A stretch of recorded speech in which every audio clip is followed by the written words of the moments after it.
does look like we're just going to go in for the run because our puppeteer is at the gate. If Acrobat can get the dungeon, ooh, beautiful bomb towards the dungeon. Some people going in for a rescue. What a beautiful dodge there. Oh! Transition though over to the graveyard, and that owl is going to come through just to ensure that transition does go off. Going to bait the opera singer into some bolting, waiting, getting back over to the mercenary and landing that painting to stop looking for that entomologist and finding him eventually at the distance. That ball is now up and ready to be used, and oh my goodness, using the blink successfully.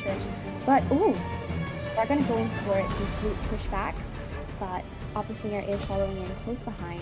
Ooh, excellent stun right there.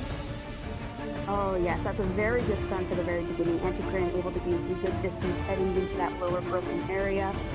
Vaulting a pallet down as the opera singer goes ahead and gets back into the shadow going to pursue her. Oh, and before she's able to get her another hit in, oh man, that changed everything. He's getting a hit before getting a rescue. Oh, and a very good use of the gun on the coordinator's behalf, getting some more time for that antiquarian to gain. He is going to transition over towards the middle, but Hot Wax is going to pursue that coordinator. The mercenary is going in for the rescue. He will definitely be getting there after half. Oh, but we will go ahead and down the coordinator with that attack. And we're going to use Warp to try to get over to that gardener's chair. Most likely going to try to down her in order to get out. Alright, we're trying to land a hit on the gardener and the mercenary. The gardener was able to recall and is currently getting out, but we are able to stun her. And with a fall hit, the gardener will be going down. And the mercenary is still... Oh! Oh, man.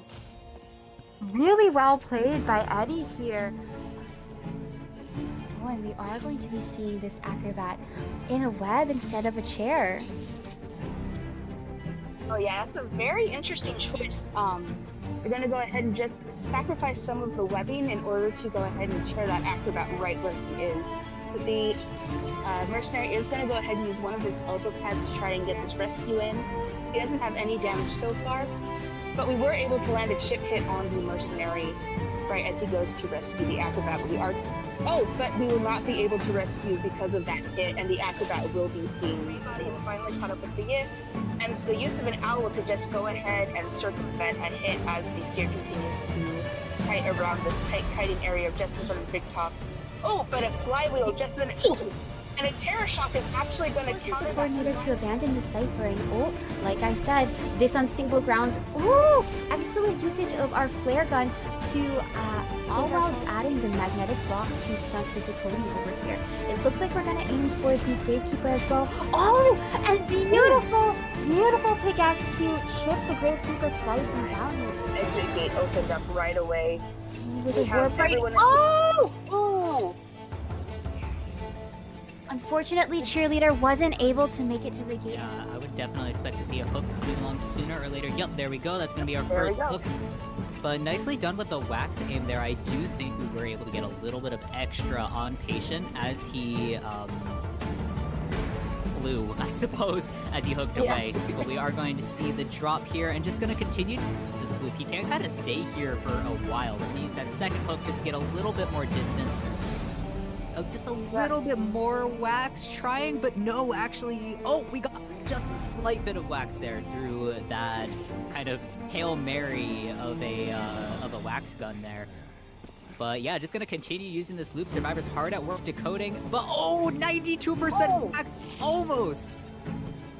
And we're gonna try and flywheel that, but unfortunately not going to area over by the factory, landing a chip hit right away. Yeah, very nicely done on that chip hit, and actually going for the basic hit as well. Unfortunately, not able to get that bomb here, but Seer in a very tight area. I would expect to see that owl pretty soon, at least just to block a chain bomb, but already off to such a strong start right as this match starts. And this is, you know, the power of that bonbon, you know, get up to the 3/4 damage. It just immediately, it looks like, ooh, missing that chain bomb, and yeah, we are going to see the owl here, so looking to set up another chain just to knock that owl out of the way. Are we going to be able to get it, or are we just going to go for the basic hit? Now you're able to go all the way around. we had tinnitus and then we lost tinnitus, and the female dancer is doing a very good job of trying to maneuver her way around the map. Now it is just a race against time to see if we have her in sight, we have the bonbon in sight. Come on, female dancer, will you make, oh, an excellent flywheel, and using that deep, she made it. That coming over the rescue is obviously a really good choice. She does currently have the slowest decoding. Nicely done with the dodge on that spin there. We're not going to see a chip hit go through, but waiting, playing around this chair, looking for the terror shock here. Oh, and the double hit!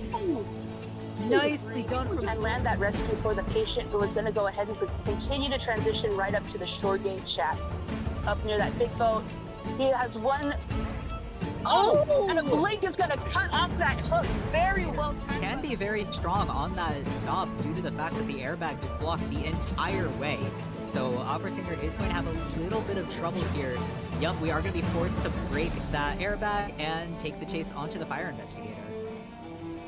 Now we are going to be working with only one airbag remaining, but that cooldown is off for it, so we can definitely anticipate it. Beautiful airbag to knock the Opera Singer out of her dash. So we're gonna look to just send Mercenary across the map with this Cypher Pop, but it looks like I would say Opera Singer probably just not going to wait, and just a little bit too long on that pop. Now, Opera Singer is going to be catching a ride on our roller coaster with our Mercenary. Now, of course, being at half health makes him vulnerable to this detention hit. And let's see how this pans out. Our third stop is not turned off, so it's just a matter of getting off. Oh, nice. And Mercenary is... Run, Florian. We're going to put down an airbag right away. We're going to push off the airbag and force the Naya to get out of her. Oh my god. Around the area, trying to bait Naiad away, not wanting to go into, this is a lot of abyss here, a lot of water. Oh no! Not actually coming in for this, and Coordinator is going to go down to the water as well. We're looking at almost a triple down situation with Fire Investigator avoiding the hit a little bit, and the rocket coming in clutch, and getting caught in the second spike, missing the hit, and the owl coming out! Hit on, but that Cypher is nearly primed. We are going to be able to terror shock Acrobat off of it. Are we going to pop it in time? But no, it's actually The Coordinator is still in the process of healing. We might want to just go ahead and chair her, though she might be able to struggle free if we don't pick the right chair. Oh no! And sure enough, the Coordinator is able to struggle free. She doesn't have a flare gun anymore, so it will just be a rock height if she's able to make it, but unfortunately she goes down. But she's been coffined! The coffin. Oh the my coffin god! in the area. All 4 survivors are at the gate. Highly phased teleport is not quite up just yet. I believe the gate is open. Not afraid of those connections. Nicely done with the stun, just to hold off a second longer, but and going to just continue right through that pallet. These pallet games are so scary, especially with a geisha, because she is very vulnerable to pallets, but a lot of the strategy is to just, take advantage of the survivors. No ciphers decoded just yet. We did get a hit on the prisoner, but we are going to use a stun to get him out of attack recovery, and a blink to down that prisoner. Very well done. Are we going to go ahead? Looks like we are going to go ahead and continue to pursue that first officer, try and get that double down while we can. Very well played on this clown's behalf. That mind game! Beautiful prediction there. Novelist was chaired down in basement, so everything on the surface is still up for grabs. Nicely done with that blink. Currently just trying to keep an eye on these different ciphers here. I believe he does know where she is. It looks like we are going to try to go through, get a pickaxe. It's going to be utilized on this embalmer, who does vault the pallet they dropped down earlier. Ooh, beautiful flywheel. Oh, but unfortunately we are going to get down after this. And this Opera Singer is going to catch up to this Perfumer just in time. We are going to be having the owl on the Perfumer. Oh, we're going to blink and perfume that. It seems like we're going to try and stagger him as much as we possibly can. We do have Warp online to cut him off here, or to get a little bit closer to the chair. Getting a wonderful terror, and maybe not even being able to. What a terror! We will be seeing the Coordinator struggling out, maybe shooting, and getting the first officer off the chair. Oh, beautiful, beautiful rescue coming off of this one. But it does look like we're just gonna go in for the run because our puppeteer is at the gate. If Acrobat can get the dungeon, ooh, beautiful bomb towards the dungeon. It seems like we're going in for a Ooh. rescue. What a beautiful dodge hover. there. Oh, Transition though over to the graveyard, and that owl is going to come through just to ensure that transition does go off. Going to bait the opera singer in from into some bolting, waiting, getting back over to the mercenary and landing that painting to stop looking for that entomologist and finding him eventually at the distance. That ball is now up and ready to be used, and oh my goodness, using the blink successfully. but ooh, they're gonna go in for the flute pushback, but opera singer is following in close behind. Ooh, excellent stun right there. Oh yes, that's a very good stun for the very beginning. Antiquarian able to gain some good distance heading into that lower broken area. Vaulting a pallet down as the opera singer goes ahead and gets back into the shadow form to pursue her. Oh, and before she's able to get her another hit in, oh man, that changed everything. He's getting a hit before getting the rescue. Oh, and a very good use of the gun on the coordinator's behalf, getting some more time for that antiquarian to gain some He is going to transition over towards the middle, but Hot Wax is going to pursue that coordinator. The mercenary is going in for the rescue. He will definitely be getting there after half. Oh, but we will go ahead and down the coordinator with that attack. And we're going to use Warp to try to get over to that gardener's chair. Most likely going to try to down her in order to get out. Alright, we're trying to land a hit on the gardener and the mercenary. The gardener was able to recall and is currently getting out, but we are able to stun her. And with a fall hit, the gardener will be going down. And the mercenary is still... Oh! Oh, man. really well played by Eddie here.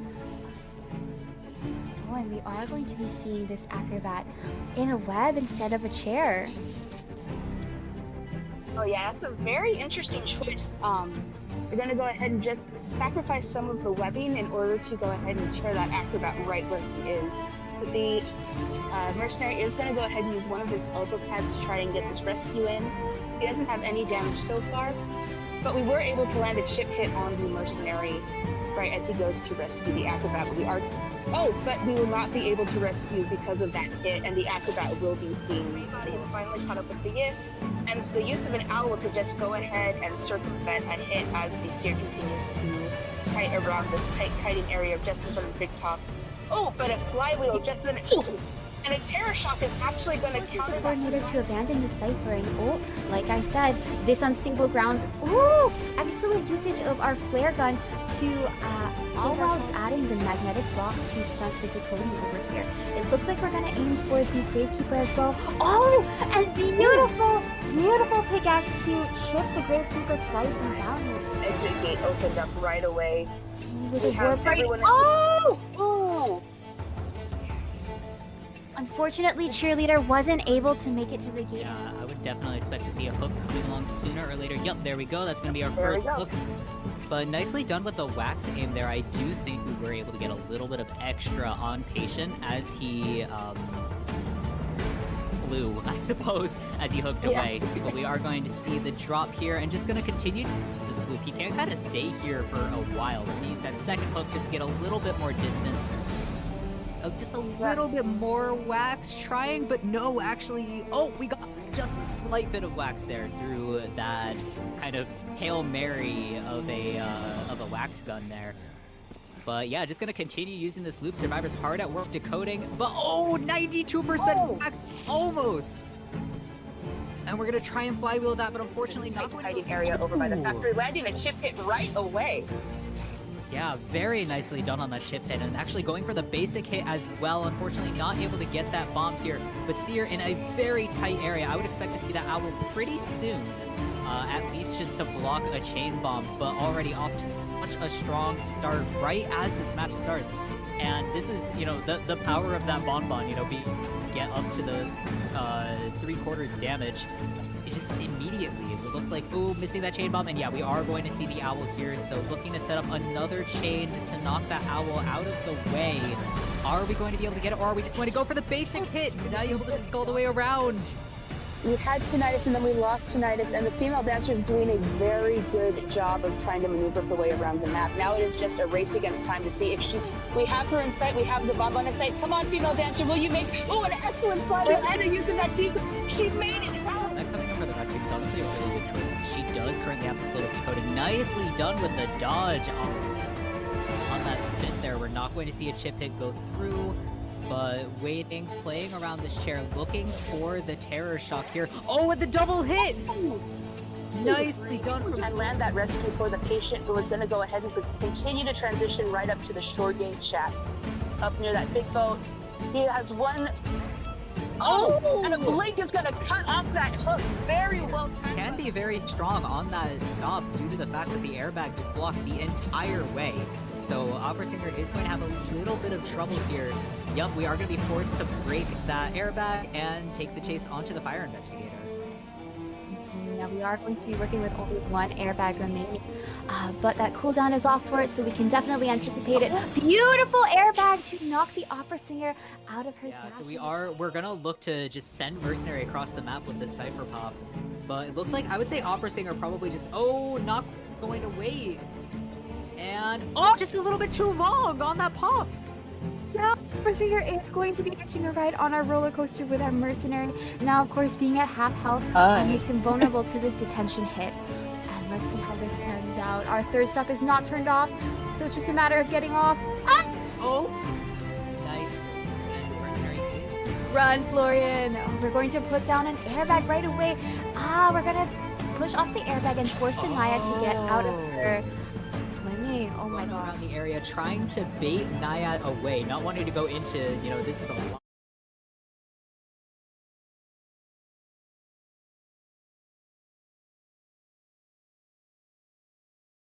Hello, guys. Oh.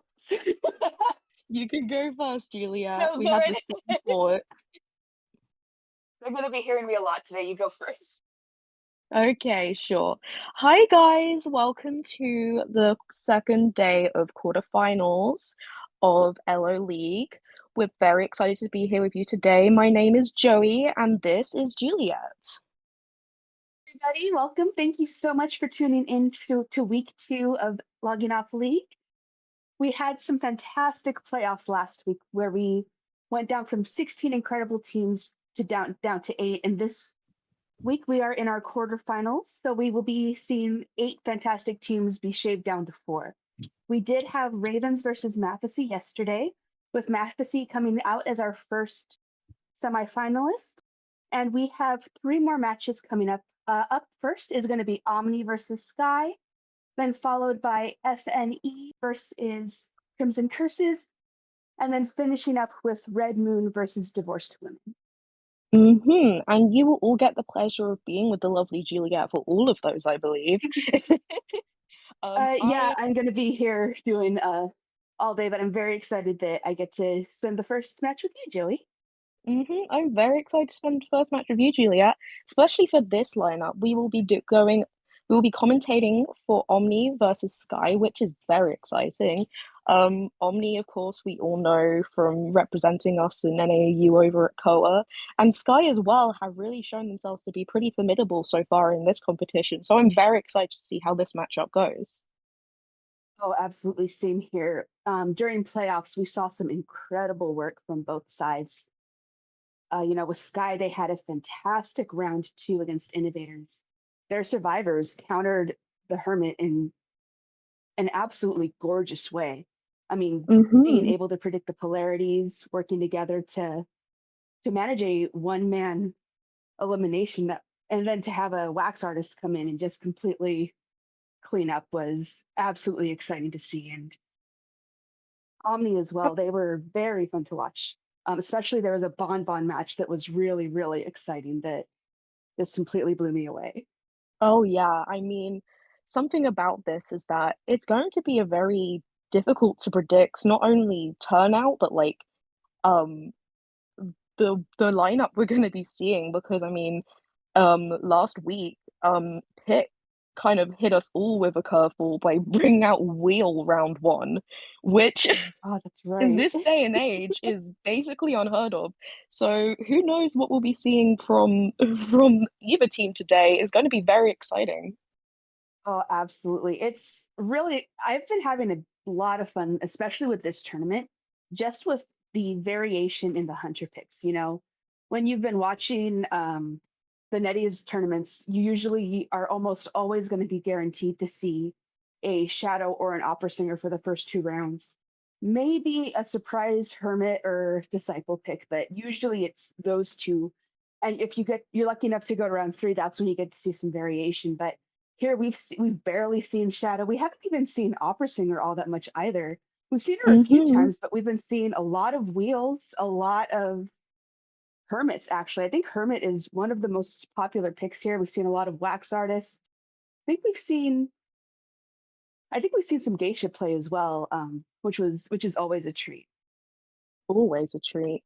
Yeah, I mean, it's definitely going to be interesting, potentially seeing how this might affect the band picks as well, because as you say, teams are usually anticipating a Shadow or Opera Singer in this current meta, but if Pitt's if Pitt's wheel choice round one last time is anything to go by, maybe they will be preparing for something different, or maybe they'll be covering their bases of trying to sort of be prepared just in case they do get hit with that Shadow is looking to be very exciting. I absolutely love when people sort of aren't afraid to turn the expected meta on its head.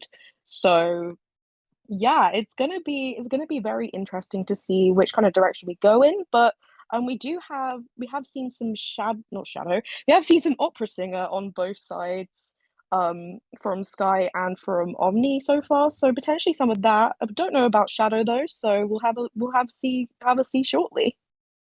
Oh, absolutely. And on top of that, too, we also have some very exciting survivor options as well.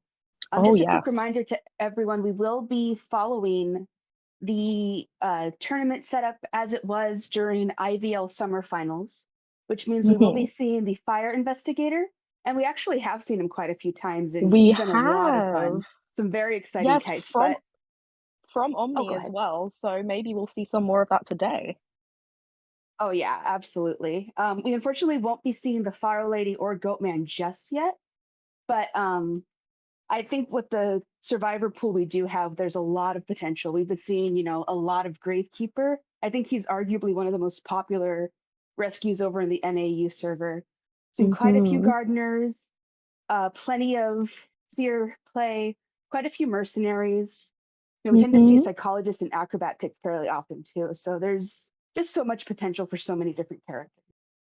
There really is. I mean, we're also quite a lot of Embalmer, I feel.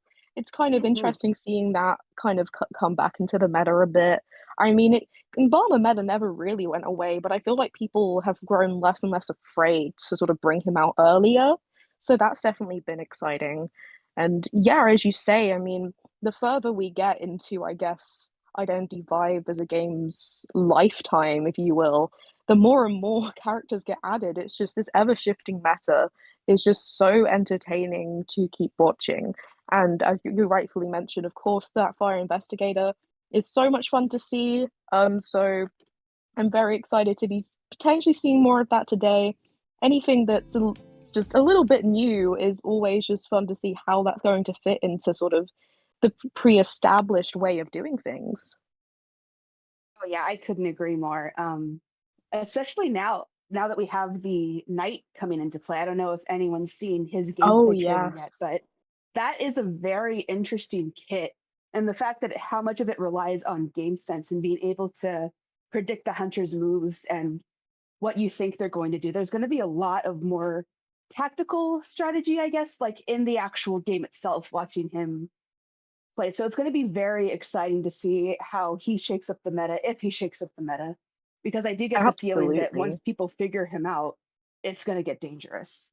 It's gonna get scary out there.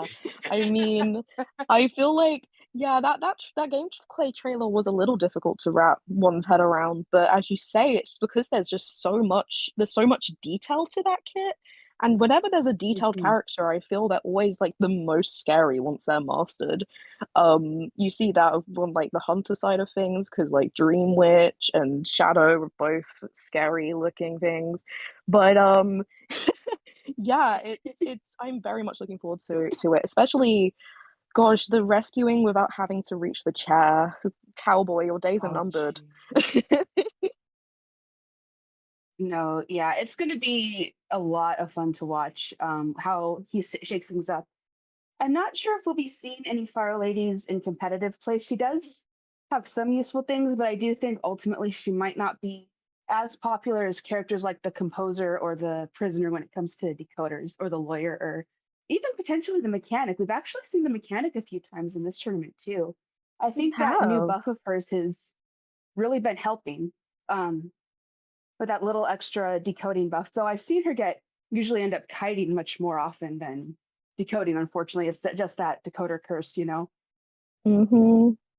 Absolutely. I mean, I am last week, one of our confessions from our partnership with IDV Confessions was questioning the meta of mechanic in the first place, and I think that's understandable. I mean, yeah, on the surface of things, she seems sort of more trouble than she's worth, but we've seen some matches where having that bot on the field, that sort of extra survivor in a way, has really affected the results of matches. So I feel like this tournament has kind of been quite a good advertisement, if you will, for bringing that mechanic out, and it's been exciting to see that. Oh yeah, it's a lot of fun to see her come back into the meta after so long. I know she started to kind of fall off after that one debuff Oh my where they gosh. just completely got rid of the passive everybody gets a decoding boost, and she just kind of Yeah. started to fall off. And then that was about the rise of like the Night Watch and Opera Singer meta, where you just had to try to just avoid the hunter as much as you can. But now with the Mm-hmm. Shadows introduction, it's brought Cypher Rush back uh, to be a serious counter to her gameplay because she actively disrupts that decoding, both for both ciphers and the exit gates. So that's why we've seen so many decoders pop up. And what's been extra fun too is the fact that so many characters that have been in the game since day one have been in the game have abilities that have been useful for times now. I mean, Gardner has become an incredible kiter and even something of a sub rescuer at times because of how useful that recall of hers is. I mean, we've seen it used effectively to avoid terror shocks while kiting or getting rescued.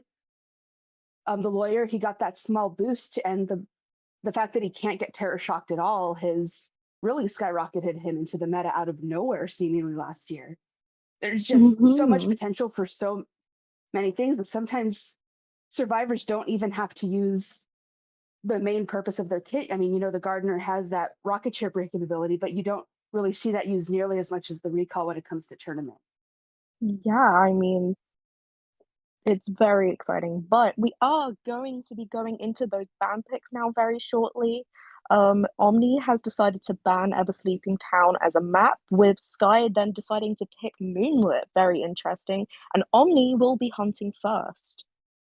All right, yeah, those map ban picks do make a lot of sense. The Ever Sleeping map is very small, very close corners, very tight knit. A lot of advantages for both hunters and survivors alike, but that Moonlit map is much bigger. It does make things a bit difficult for hunters, especially a hunter like Pitt, who, as we've seen, is really good at those long range characters like the opera singer, the dream witch, the wheel, as we saw this past week.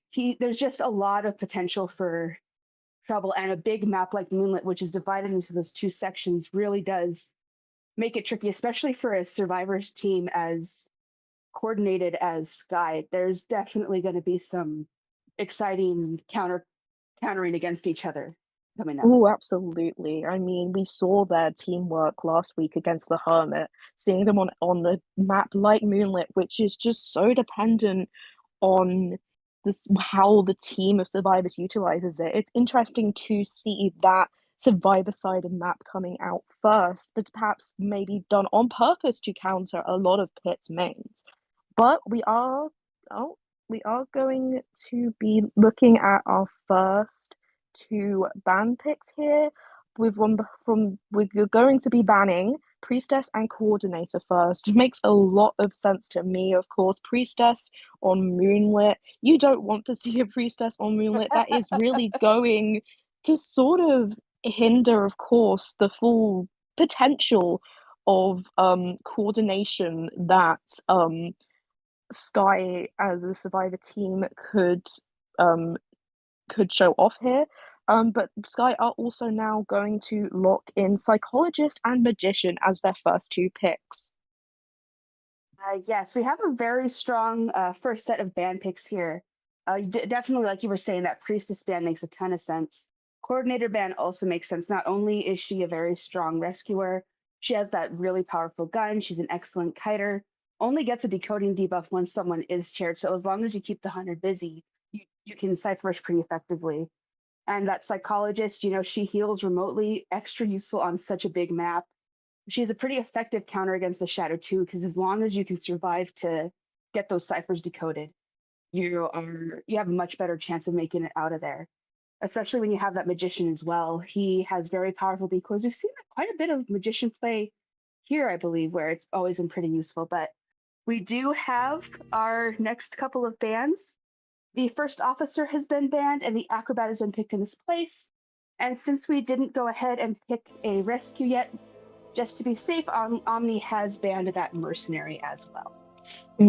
Getting two very strong rescuers off the field. I wonder if we might see a Gravekeeper pick in response to this, after, of course, you've been saying how much Gravekeeper we have been seeing, but maybe we aren't going to be seeing a rescue at all. But definitely interesting to target the use of those rescuers there. First officer being banned first over mercenary too is very interesting. Makes me believe we might be seeing the opera singer here from Pit potentially. It would make a lot of sense. We saw that last week, though it was round 3 at that point. But it is going. These ban picks are starting to look a bit like the preparation for an opera singer. And yes, we are going to be seeing Sky locking in Gravekeeper on their 4th survivor pick there. So you know what? Call me Eli Clark the Seer.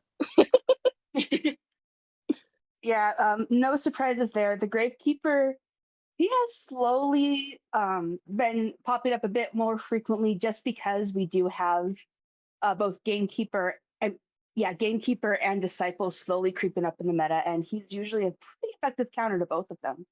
But he does have a pretty significantly softer decoding debuff than the rest of the rescues. Both the first officer and mercenary have about 20%, I'd say. The Gravekeeper only has 15%, and ever since they gave him that buff where you can reuse a shovel quite a few times, he's actually been able to handle opera singers or just about any hunter pretty effectively. It's a little bit like the puppet where you're able to just take those hits sometimes, but and if you do it correctly, you can maximize a couple of hits. But unlike the puppeteer, who we actually haven't seen that much, even with his buff recently, which is pretty interesting. You think we'd see him quite a bit, but I'm certainly not complaining about a Gravekeeper pick. I do love seeing Gravekeeper, and I love that NAU loves him as much as I do. Speaking of, however, though, it's definitely I feel like so interesting to see these picks in response to buffs. I mean, yeah, the reuse of the shovels is just so helpful. It's so interesting to see how so many buffs recently, but also more in recent years, have kind of been focused on prolonging the item usage of so many of our survivors. It's difficult to think back on times before now, like when, female dancer would put down a box and never be able to pick it back up again. It feels almost unthinkable. But yeah, I mean, we have Gravekeeper now who can reuse those shovels if they haven't been used for too long. It's really just it makes it very interesting to see these kits of older survivors changing so often. Oh yeah, it's been a lot of fun. I mean, even to the first officer, there was a time where his pocket watch worked a lot differently. He didn't get that little boost of tide, that delayed action. He gets a little bit of a reduction on his decoding debuff each time he uses one of his watches.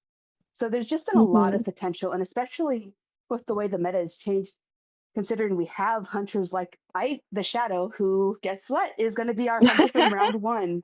Really no surprises there. Pitt is known as one of the most notorious Dream Witch mains in our region. Really no surprises that the Shadow is a character that we would be seeing out here. Big map could be a bit tricky for her, but definitely there is potential for a snowball if you play your cards right. I love the confidence in still picking Ivy despite that map choice, and I as well am very excited to be seeing Pit on that Ivy, which we have not seen in the competition yet. So from Pit, I should clarify. But yeah, seeing Pit on this Ivy, it's going to be a very interesting match, and rightfully you point out, of course, the fact that as a Dream Witch main, that sort of multitasking ability as a hunter is already there. So definitely some potential for something quite scary here, Juliet. Oh, yeah, absolutely. This is going to be a lot of fun. The map size itself is very tricky, but as well as that, the Shadow does have a lot of potential for map control, just with the use of that Yith and those obstracons to just cover the area and just try to lock off those ciphers, because they are pretty spread out on Moonlit River Park. This is one of those big maps, which, unlike Lakeside, which is pretty open and just really spread out, the map is quite literally divided into two halves. So if you're not careful, you could end up with all your ciphers over on one side of the map, which will give the Shadow a huge advantage, because you're essentially making the map a lot smaller for yourself and giving her a lot more room to work with. So you would definitely want to keep her spread out, and you want to make sure you keep her distracted from covering everything she can. Absolutely. And yes, getting cipher locked on a map like Moonlit is definitely very dangerous. And with to be honest, that could as well, you rightfully mentioned, could work out in Ivy's favor, in the sense that yeah, getting from one side to the other of a map this big is going to be quicker for her than potentially other hunters. So even though the map control is going to be more difficult, there is also a sort of push and pull here of the fact that she does have just very strong map control, strong speed as well. So it'll be interesting to see how that plays out. But it is going to be now where we are looking at our personas, and it is looking like we have borrowed time on everyone except the magician, and we are going to be yes, we are going to have borrowed time on everyone except the magician. So that is going to be very interesting to see. And we are going to also be going into our spawn picks now. Yes, we have everyone getting ready. Pretty spread out so far. We have Psychologist over at first stop. We have Magician and two-story. We have Gravekeeper and Acrobat, both in those kiting areas right in front of the big top. And we have the Shadow herself loading in right on that broken bridge right by the big top. But we are going to go ahead and get started right now. This is the first half of round one. Omni versus Sky. Omni hunting, Sky surviving. I'm Juliet. This is Joey. Good luck to both teams. Good luck to both teams. I'm very excited to see how this goes. I mean, in terms of a first chase, the Gravekeeper and the Acrobat are right there, but of course, getting to a different part of the map as an Ivy is not too difficult. We are going to send that Yith out right away and start heading more towards potentially that Gravekeeper there, but sending the main body off towards the direction of first stop and that Psychologist, but locking sight on that Gravekeeper fairly quickly and attaching with the Yith onto him in order to keep track. It looks like we do have Gravekeeper infected so far, and we're moving on to the Acrobat over in the big top. Meanwhile, that main body is separate. It's very interesting strategy so far. Oh, but we are actually going to go ahead, instead of scaring the Psychologist, going to pursue the Psychologist, we're going to go ahead and chase the Acrobat out of the big top. No surprises, we want to take that Acrobat first kite. He can be a nuisance. We want to get all those bombs out of the way, and you just want to get him out as soon as we can. We're going to go ahead and scare him off as we take the kite up to 4th stop platform itself. Which is a difficult place to chase an acrobat. So could potentially be a difficult chase here for Pit to be taking, especially with all of those bombs remaining. Of course, going to whittle down those resources, but corruption is going to reach 100%, and we are going to get our first hit in on the acrobat here, who is going to kite straight back over to that difficult 4th stop. Yeah, and it looks like we do have insolence in place, so we already are up to half presence. We do have the Yith and the main body separated again, right up here at 4th stop, as we continue to pursue that acrobat down. Looks like we are trying to locate him while also trying to just disrupt Cypher Rush. It looks like we do have 1 Cypher popped already, 2 more on the way, but it looks like they are on the other side of the map, which could be trouble if this match does end up snowballing. But we are going to continue that first kite off into the... Oh, but we will use a blink and bring down the acrobat for our first down of the match. Very smoothly done there. A beautiful blink there on the side of Pit.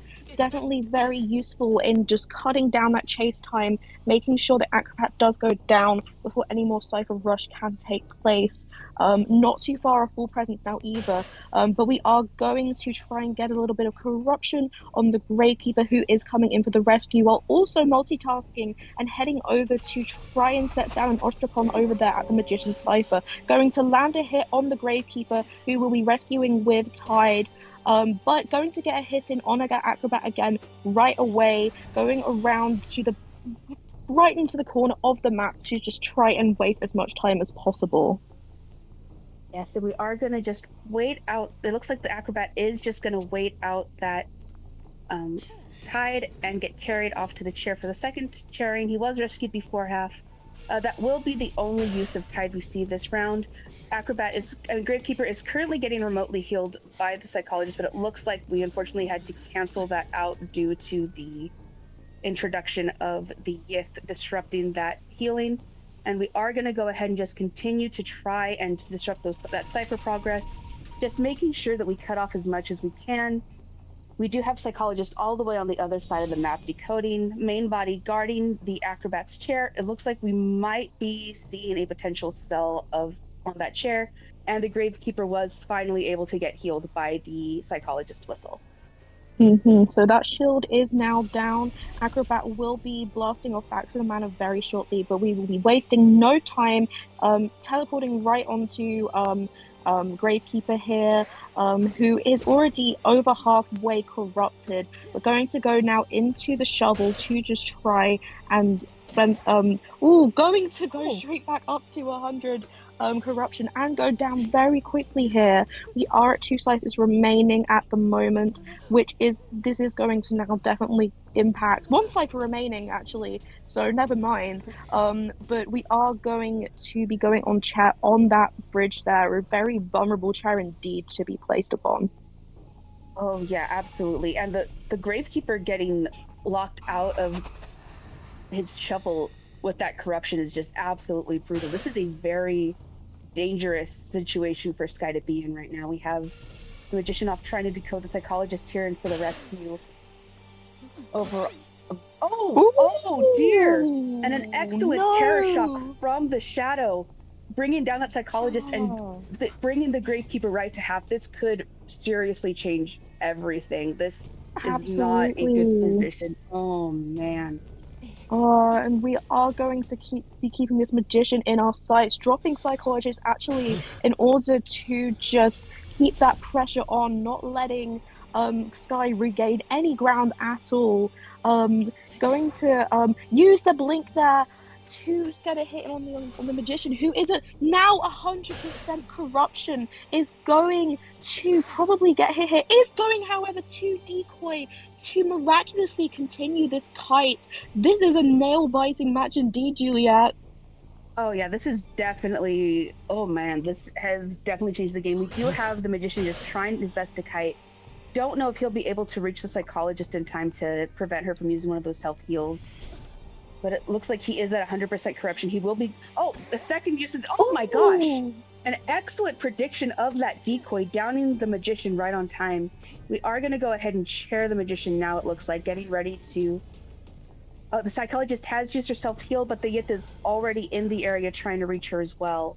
Looks like she might be potentially going down soon, but we do have the dungeon in this exact same area. If the psychologist is able to kite for long enough or manage a rescue, there is a very good chance. Oh, but we are going to teleport right over to that psychologist. She is so close to being at full corruption, but she's almost at the chair. Will she be able to make it in time? It's so dangerous. I mean, gosh. We are going to keep that pressure on, keep chasing that psychologist who has been forced away from the chair with the Elstricon going down here. Of course, yeah, there's just stuck between a rock and a hard place. Can our psychologist continue kiting here? We are over halfway on that chair time now, but still with a lot of it remaining, kind of losing sight of the kite there, but quickly getting it in again with a sort of bottleneck of trying to restrict this psychologist movement. And we are going to reach that 100 corruption, and psychologist is going to go down. What a match! Oh, absolutely. That was a phenomenal use of the shadow. Very, very well done. This team absolutely tried their best, but unfortunately, it looks like the shadow was just too strong of a counter for this team. I mean, It I was guess I just learned oh. today that the shadow is a very nasty counter to the Gravekeeper. I mean, seeing that, I still can't get over the fact that the 100% corruption just completely negated that shovel. I mean, hadn't even, I think, been used half to the halfway point. It just got No. completely depleted. That was, I'm, I mean, I do play Gravekeeper, so now I know I'm going to be a little bit scared if I see a shadow in a map. You've been given a lot of reason to be nervous. But yeah, I mean, gosh, I'm so glad you mentioned, of course, Pitt being known for the Dream Witch, because I really felt like I could see that control there in the switch between the Yith and the Balloon Survivor. It was made to look so easy to be able to kind of be controlling both at once. It was scary, and scary accuracy as well in being able to predict where, despite struggling, um, Ivy's main body would be walking towards that chair. It was just woo. That was Oh yeah, just such right from an the start, exciting match. oh yeah, right from the start, you could just tell that there was a lot of determination, no understanding how big this map was, how dangerous it could get if the survivors were allowed their usual rotation. So right from the very beginning, you could tell there was a lot of cipher pressure from both the Yith and the main body, just trying to make sure that this side of the map that he was on was completely under control, basically forcing the cipher rush to happen on the other side of the map. I don't think we actually barely saw Shadow go towards the story side of the map nearly at all. There was Mm. that little bit where they're pursuing the psychologist, a little bit there during the Gravekeeper's kite, but the majority of it managed to stay. He basically forced it to stay on one side of the map, and that will bring us to a 5-0 for the first half. Sky Hunter will need to get a 4-man elimination in order to draw the round and guarantee a round Hmm. 3. Otherwise, if Omni can get at least one survivor out of the exit gate, that will win the round for Omni. Very strong starting for Omni in just the first match so far.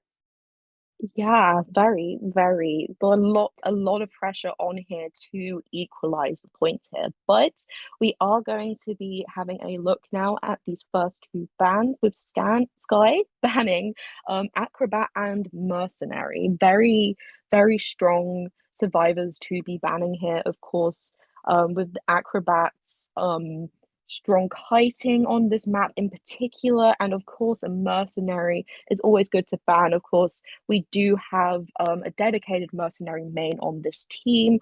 Omni's Juan is very known for playing that mercenary, so it makes a lot of sense. Oh yeah, these are two very strong survivors. They've been two of the strongest survivor picks for years now, even with the nerf that the mercenary got sometime last year. He still is one of the most popular picks for a survivor, and especially as a rescue. It's interesting to see him get banned right away. We might be trying to tempt Omni into taking that priestess pick, get her locked in for that global ban. I mean, it's definitely tempting, especially on a big map like Moonlit. Maybe even try to lock in one of those usual strong survivors like the Antiquarian, the Coordinator, the Seer. Those three tend to get locked in pretty quickly. Oh, and sure enough, we Hmm. do actually have a Priestess locked in as well as the Wildling. Now, we've already discussed why the Yes. Priestess is such a powerful pick on Moonlit, but the Wildling is a pretty strong survivor. He is very situational. You usually see him come in when people don't want to waste that first officer or mercenary pick, or if one of the two of them have been banned. He's been pretty stable in the meta so far, so it's really nice to get to see him again. But we are also going to be banning the embalmer over there. Definitely seeming interested in trying to make sure Omni can get as few escapes as possible potentially with the use of that embalmer ban. But we are also going to be seeing Omni locking in that cheerleader. Very expected. We know WWY is a prominent cheerleader main, so it makes a lot of sense. I would say potentially we might be anticipating some opera singer here. I'm not sure entirely, but we are going to be banning patient. Makes sense along the same lines as well as the banning of the acrobat. And we are going to be locking in that fire investigator, Juliet. Yep, very strong team. I think, especially with that patient ban, like you were saying, we will definitely be either seeing an opera singer or we are baiting out a counter comp to the opera singer. Either way, this is a very strong pick. Even with that patient ban, the fire investigator can be an absolutely brutal kiter. We actually saw that if anyone was able to catch IVL or IVS finals last night, there was a match during Fennel versus Zeta where there was a fire investigator kite at end game against a detention opera singer that just went Oh so my gosh. dangerously. Oh yeah, it basically turned what was at worst a 3-man, possibly even a 4-man escape into a 3-man. I mean, a 3 or 4-man elimination into a 3-man escape. It was Oh my incredible. god. If That is anyone hasn't crazy. checked into IVS yet, absolutely wait until after logging off today. We have some incredible matches here, but in your spare time, definitely check it out because you get to see what every other region is up to, but here you get to see what we're up to in NAU, and I think that's really exciting. I mean, it's always fun to compare how our meta is looking up against the meta of other regions. So definitely fun in that sense to check out tournaments like the IVS. But yeah, I mean, I'll definitely be checking that out later. That sounds very exciting. But yes, we do have a hunter lock here finally, and it will be that opera singer. So yes, very exciting, Juliet. We are going to be seeing that opera singer in the round one. Especially very interesting to see against this comp, which I would say has definitely been picked to counter her. Oh yeah, for sure. I mean, we have the Wildling is a very popular opera singer counter. I would say he's usually tends to be more of a counter than the first officer and mercenary when it comes to rescues. Even though he doesn't have the rescuer label in game anymore, I mean, we all consider him a rescue. And then of Like, course let's be real. there's both the cheerleader and the fire investigator who are very strong fighters, able to gain a lot of distance in a short amount of time, which is exactly what you want to avoid with an opera singer. I mean, you want to avoid being in close range with an opera singer because she's also able to cover a lot of distance in a very short amount of time. And especially on a map Hmm. like Moonlit, which though big, it does offer her some potential kiting opportunities with all of the walled off areas, all of the items here. It's definitely not her strongest map, but once you've mastered it as an opera singer, you can definitely do some serious damage here, especially even against a team that is so clearly designed to counter her. There's a lot of potential for anything to happen here. I think definitely if we can get that priestess in a first chase here, that will definitely be the strongest option for our opera singer here. Priestess is stronger supporting, but is not so much a strong kiter. So especially against an opera singer with those fast hit speeds versus the slow pallet drops, it can be a very nasty combination if you are the priestess. So yeah, potentially finding that priestess first and early on could be a very good tactical decision here, which I'm sure Omni are aware of. So it'll be interesting to see as well how they go about trying to rotate out of being found first as priestess, potentially. Oh yeah, and in general, this is a team that's built very strongly on kiting. You have the wildling who's able to use that board to get away. You have the cheerleader who's able to use her cheering to boost not only herself but her own teammates. You have that fire investigator who's able to use those airbags to not only lock off hiding areas, but to use them, but to be able to just bounce off them and gain distance. And of course, there's that priestess who's able to create those portals, both long and small. And she can be absolutely devastating on Moonlit River because while we do have those two bridges, she's able to create portals to get in between the gated off areas of that map. So prolonging a kite and just making it even more difficult, especially against a character like an opera singer who does heavily rely on switching into her shadow form to get around. There's just a lot of potential for some serious damage to be done. Yeah, absolutely. But it's looking like we will be heading to this match very shortly, with the persona webs being visible to us here now. We are going to be seeing them changing around a little here, changing around a little bit here. But we are going to be seeing borrowed time in almost everyone except that priestess. Interesting, potentially anticipating either the priestess being tunneled first or not being found at all. So kind of a smart decision there, I suppose, preparing for both of those extreme outcomes, I suppose. Oh yeah, and we have our spawn points in. It looks like we are a little bit spread out about equally. We have cheerleader up at first stop, fire investigator at fourth stop. We have a priestess down in a two-story, wildling over on that broken bridge, and opera singer spawning in right next to him over on the broken carousel. Looking forward to a very fun match. Remember everyone, this is the second half of the first round of Omni versus Sky. Sky hunting, Omni surviving. I'm Juliet. This is Joey. Good luck to both teams. Very best of luck to both teams. This will be very exciting, especially to see the direction Opera Singer might be going in first, but we will be finding that out very shortly. Loading into that match now. Of course, there is a danger of going over to that first stop with the coaster, but we will not be hesitating. We will be going over there right away, heading straight over to that cheerleader, but kiting away immediately, but staying in that very close to that first stop area to potentially get over there. If a cheer is used, the coaster will be reached in no time, which is what is going to be happening here. Going to not take the coaster yet, actually, but just continue using this area, but is going to take a hit, stuck in the cooldown of the dash there, but is going to get on the coaster in time over to that second stop. Yeah, and we're going to go ahead and the second stop is turned off. Yep, and we're going to go ahead and just continue to pursue that cheerleader down here. Continuing to pursue. It looks like third step isn't there, but we are going to use warp to just make up for lost time, try to gain some distance, and we do have the cheerleader insight, and we are going to down her before she can get into that pallet. Very well done on the hunter's behalf to go ahead and utilize that warp. And even seeing one of those cushions, just trying to prolong that kite for the fire investigator, destroying that, cutting that off, and making sure that he has that one disadvantage. Being very careful, just because the cheerleader fell inside of a pallet, we don't want to risk a pallet rescue. We do have the fire investigator in the area, decoding in the area. We're going to cheer the cheerleader right near where his cipher is, locking off that cipher for the time being. But we do have the priestess with a global portal active and the wildling coming in for that first rescue. Very much, definitely a painful Omni for that chair to be happening on top of one of the ciphers that was on the go. But we are going to see this wildling coming in now, getting off that ball, getting hit right away. We were wasting no time. That tide turner coming into effect too.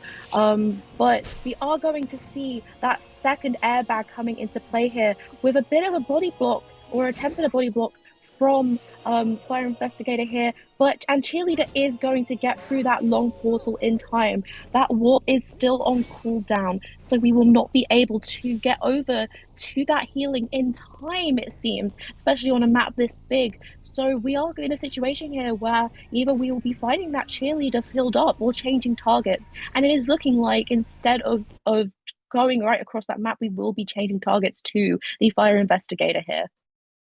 Yep, and the fire investigator goes ahead and uses his other air cushion just to gain a bit more distance from that opera singer before she can reach him. Gonna go ahead and continue this kite over near fourth stop, continuing to just loop around these walls, just trying to gain that distance as much as we can. In the meantime, cheerleader has been fully healed. Wildling is currently but we are going to manage a hit on that fire investigator through the window. He will be going down, breaking that pallet right in front of the hiding area. Just going to go ahead and chair him right in front of first stop, while we have both the cheerleader and Wildling decoding, as it looks like the priestess will be heading in for our next rescue. And we are still at 4 ciphers remaining, because even though that support was amazing, it did put a bit of a dent in the cipher progress. Going to, especially with the cipher still just a bit too close to the chair to really return to right now. But the priestess is going to sort of give tinnitus, but going to use that portal, seen a little bit in time, but is going to successfully body block and provide an escape route for our fire investigator here, with a beautiful portal through that fourth stop area, which will be broken by the opera singer going through it here. Right, and the opera singer is continuing to guard that fourth stop, trying to keep an eye on the fire investigator. He has had both of his airbags broken now. He is currently without them, but he will land a very good pallet stun on that opera singer. While his team continues to decode. Wildling has been fully healed now. It looks like we still have 3 ciphers remaining. Cipher rush has not been the best. We do have Wildling and cheerleader both on ciphers, and they do have decoding debuffs. And on top of that, they are on the other side of the map, which could prove dangerous. But we do see priestess in the area. She's still injured. Trying to just bait her into staying off that cipher, teleporting away. Just keeping an eye on things to just try and get at least 1 elimination in so far. We have 2 ciphers left. Wildling is now decoding on this side of the map. They are going to have to rotate further onto this side of the map, which might be a problem if they don't have enough ciphers decoded in time. They're all going to be stuck on this side. I believe that was a switch to abnormal there, so we are going to see an abnormal of that cipher which did have progress, which is definitely going to just put an emphasis on this cipher pressure gameplay. But we are going to be sending that fire investigator back down right away. The body block not quite successful. Chairing that fire investigator and sending him back to the manor. We are still at 2 ciphers remaining, with that cipher over by moving carousel just being pressured so impressively here by our hunter. Going to sort of focus on here, trying to set up a sort of patrol of sorts, a wide area of keeping survivors in sight. Going to see the wildling here and chase him into the 2-story area. Priestess is in the area as well, but has stayed out of sight, and we are going to be looking at our wildling here on half health.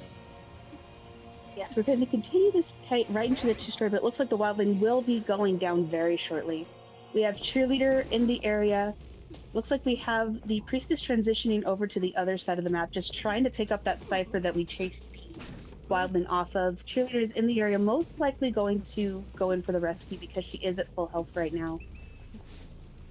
Opera singer is just going to go ahead and travel over to this side of the map, just continue to try that cipher pressure. We do have 1 cipher remaining, so if we can get that cipher pop, that could definitely change the game around. So it does make a lot of sense. The hunter is going to go ahead and abnormal that cipher.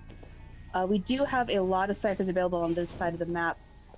There's just a lot of potential for very tight endgame, but we do need to find a survivor first. It looks like we have the priestess giving tinnitus, but she is we did go away from where she is, and we were able to get the wildling healed up in that time. I mean, this is a very big map to be playing the game of cipher pressure on. Good use of that abnormal there, but in doing so has lost sight of any of the remaining survivors. Is going to head over to the wrong side of the big top here, but finally is kind of going to come across that wildling, perhaps on purpose on the wildling's part, to bait a bit of a chase here as he gets back onto that ball, distracting our opera singer a little bit from having to keeping an eye out on the other ciphers that might be on the go now. Going to keep that priestess in sight too, getting a hit in on there, but probably not going to be able to close that distance again before she goes back through the long portal. Going to now see that cipher shaking that has been abnormal and going to probably head back over to it. But what that cipher progress is, it of course with the use of abnormal dwindling with each use, how much more can that be an effective usage out of it? But we are going to use a flywheel here to sort of bait the hit over the vault, and going to sort of try and keep this opera singer occupied. Yeah, and it does make a lot of sense that the opera singer is trying to stay on this side of the map. We do have all ciphers on the other side of the map decoded. We are, as long as the cheerleader can maintain this kite, we do have the wildling about 60% on that last cipher over by the big top kiting area. Oh, but we will terror shock the cheerleader, sending her down. We do have the cipher at about 70% of the way, but the priestess is injured. It will just depend on who is going to go in for rescue, because I believe she already is at. She was rescued before half. She will be making it out so far. Do have the priestess heading down towards that cipher. It looks like she will be, but remember, the priestess doesn't have borrowed time is the thing. We are going to just go ahead and pop that cipher. Just trying to get that one elimination, because that's what we need in order to just secure the win in this first round, as we could go ahead and pursue that wildling as he gets on his board and just tries to get away, while the priestess is already on her way to that other gate over by first stop. If we just get one survivor out of here, then Omni will still be in the lead. Just about missing the terror shock there and finding the portal, but breaking it before he can go through, unfortunately. But we do no longer have warp, so we are reliant on the speed of the opera singer. And as speedy as she is, I do not believe we will be getting to that gate in time. No, that gate is open. So we are going to be seeing that one escape from Omni here, still securing the point lead gained from that 4-man elimination that Pitt secured in the last match. What an incredible and tactical way of playing here from both sides. It's been such a match, Juliet. Oh, yes. Very, very well done. As we could see, the opera singer had it lined up over on this one side of the map. She basically forced them to decode on that other side of the map, and then basically pressured the entire set of ciphers remaining on this side. Unfortunately for her, the survivors, they did have a very strong anti-opera team comp this time around, and that cheerleader kite really did just allow, with the wildling, even with his decoding debuff, to get a cipher primed and popped, and realizing that they could just distract the opera singer long enough to get that gate open all the way on the other side. But the priestess, without that warp being an issue anymore, switching to abnormal, unfortunately, it looks like that did cost the tie in the first round. So we will be going into round 2 with a 6-3 score in Omni's favor. But there's still plenty of opportunities for things to turn around, especially with players as closely leveled as even as they are in this one. And we've seen some excellent games on both sides here. I mean, the pressure was kept up on both sides in equal measure, really. I mean, in a situation like that, um, being forced to pop while you still have one of your teammates on chair is a difficult decision to make, and was very quick decision making from Omni to make that call. But yeah, to be forced into that situation in the first place really just goes to show the pressure that our hunter was putting on our Omni survivors here. Just very impressive all around, because it became a game of cipher pressure. But even when you do that effectively on a map like Moonlit, even when you are contained to one side of the map, it's still a big map, and we saw exactly how that was happening with the way that that our opera singer was losing the survivors, which in the end, I suppose you could say might have resulted in that one survivor getting out. But yeah, when you're focusing on the ciphers, it was such with like such dedication, those survivors can escape your sights, and Moonlit became a very tricky map in that situation. Oh yeah, for sure. I mean, and that just goes to show you, as long as a hunter knows what map they're on and how to utilize it to their advantage, even a map that's considered a lot weaker than for them than usual. I mean, those big maps like Lakeside and Moonlit are notorious as counters to both the Opera Singer and the Shadow, but we were able to see here how both hunters were able to use that to their advantage, understanding that they don't have the reach that other hunters might on a map like this. So instead of that, they basically forced the survivors to keep their rotation on one side of the map and basically forced them to come to them over on the side that they were pressuring, which was a very effective strategy both times. But unfortunately, just because of the nature of the strong kiter, it's a strong kiter composition on in that second half, that's just what gave them the edge in the very end. And going into round Hmm. two, to remind everyone, we are following the global ban system. So the first two survivors picked each round will no longer be in play. So Sky will no longer be able to play Psychologist and Magician. Omni will no longer be able to bring out that Wildling or that Priest. Well, I mean, losing that priestess is we'll see how that goes. I mean, being able to use her on this map on Moonlit was definitely we saw the strength of that priestess there. Getting getting the cheerleader out of there was just it was a very big boon for them in the moment. So absolutely a good decision to be using that priestess, but again, not being able to go back to her, she is globally banned. I mean, we're seeing here a lot of what is so exciting about the tournament setting, in the fact that we have these global bans in play, but also just as well the fact that even though Omni lost in terms of free survivors being eliminated in terms of how we would normally think of a match, they made the decision to just get that one escape, and that is makes such a big difference in a tournament setting like this. It's a small lead, but it's still a lead. So we are still seeing Sky on the back foot here, trying to overtake Omni's lead. But we are going to see a map ban coming in here, and it looks like Sky are looking to ban the Arms Factory. That is not at all a surprise. The Arms Factory is a very, very dangerous map for a lot of hunters, especially the kind of hunters that Pitt plays. He tends to play hunters that are usually very good at map control in smaller areas. I mean, we saw his guard 26 just last week on here.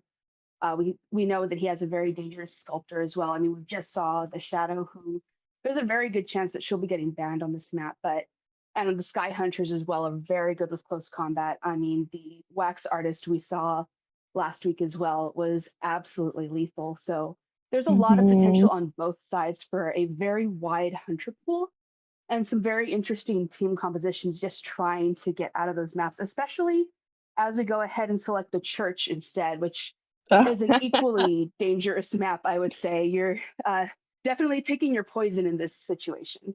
Yes, I would not be surprised if Church was chosen as a sort of response to that and to Arms Factory, because in a way they provide similar things as maps, all on one level, a lot of walls here, and not very big. So definitely fairly similar. I would not be surprised here if this was made, if a choice made as a reaction to such a ban.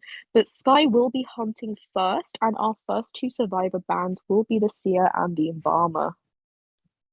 Really, no surprises there. Those are two very strong survivors in any situation.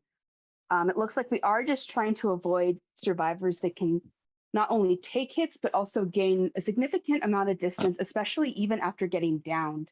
That embalmer, he can, if you use those coffins effectively, you can get all the way across the map in a very short amount of time. And that seer, you can use the owl to protect not just yourself, but your entire team. Really just no surprises for the survivors we're banning here, especially two of them that don't really have decoding debuffs.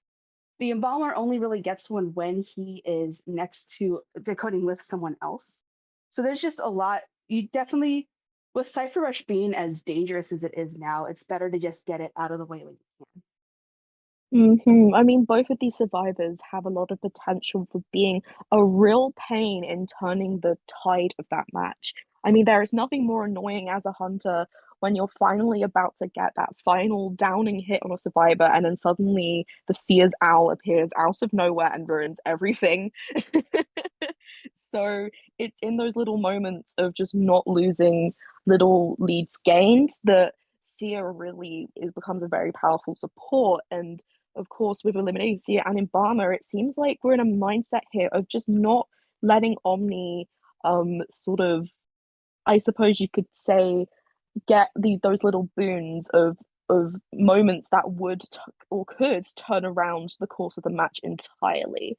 When Skyer are on the back foot here trying to catch up, of course, that is very important. But we are going to lock in our first two survivors here. Very excitingly, we are going to be seeing the female dancer, and we're going to be seeing that puppeteer, Juliet. Yes, about time we finally get to see that puppeteer in play.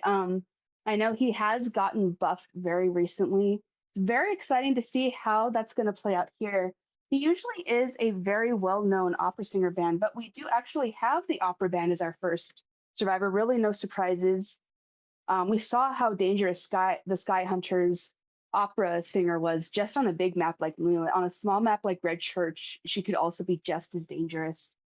And we also have that dancer, a very well-known, a very good survivor for both kiting, support, and decoding. There's really, and with something as big as Red Church, there's plenty of places to hide those music boxes and places that could really prove annoying for the hunter to deal with. And we do have the Antiquarian band as well. No surprises, very strong harasser, especially in a closely walled off, the map with so many walls like the Red Church has. And sure enough, we're going to lock in that fire investigator again. He was very useful in first round. No surprise that we want to bring him back as well. Yeah, I mean, especially on this map, I mean, with all the narrow alleyways that Red Church has, I can imagine the usage of those air balloons being just so annoying to deal with as a hunter. But we are going to also ban Psychologist, and our last lock in here will be the Mercenary. Finally, we're going to be seeing this Mercenary here, and of course, I'm on a map as small as Red Church. Those elbow pads can really come in handy in gaining or getting making a lot of distance in a short amount of time. So this is looking to be a very strong and sturdy team comp here on the side of Omni. Very difficult survivors to chase on a map like Red Church indeed. Oh, yeah, for sure. This is a very good team, a very strong team. The Mercenary, I mean, he's a tried and true survivor, one of the top rescuers picked just about anywhere. He's very useful using those elbow pads, getting distance, helping his team out without delayed action attacks, which can become in really handy when you're in a situation during detention where he can take that hit and still run, which definitely usually means that you'd want to get maybe a chip hunter to counter him. Just to be on the safe side, the fire investigator, dancer, and pup, everyone here is just really good at taking hits and getting distance. The dancer and the fire investigator are able to use their music boxes and their air cushions respectively to get out of there. Mercenary using his elbow pads, and the puppeteer is just able to take hit after hit with the puppet. As long as you're able to use it correctly, you can take up to about 3 hits before you go down, thanks to his kit. There's just a lot of potential for some very annoying survivors to knock down. Absolutely. There's a lot of survivability here on this team. I mean, I suppose potentially the easiest to chase might be that dancer, but a lot of time is going to be wasted in destroying the boxes as well. So really, finding a first chase here is going to be difficult. The fire investigator on other maps might be an easy choice of who you may want to go after. But again, on a map like this with all these small alleyways, those airbags are just going to be such a pain. But yeah, it is looking like we are going to be seeing our hunter getting locked in here. And very, very excitingly, I believe that is going to be the clown, Juliet. Yes, very, very exciting. The clown is a very fun hunter to watch. He's been making quite an appearance here and there throughout this tournament. It really does make a lot of sense why you'd want him on a smaller map like Red Church. He's really good at covering distance in a very short amount of time. Very good at just keeping both map control, chair control, cipher pressure all at once, basically, in such a small area.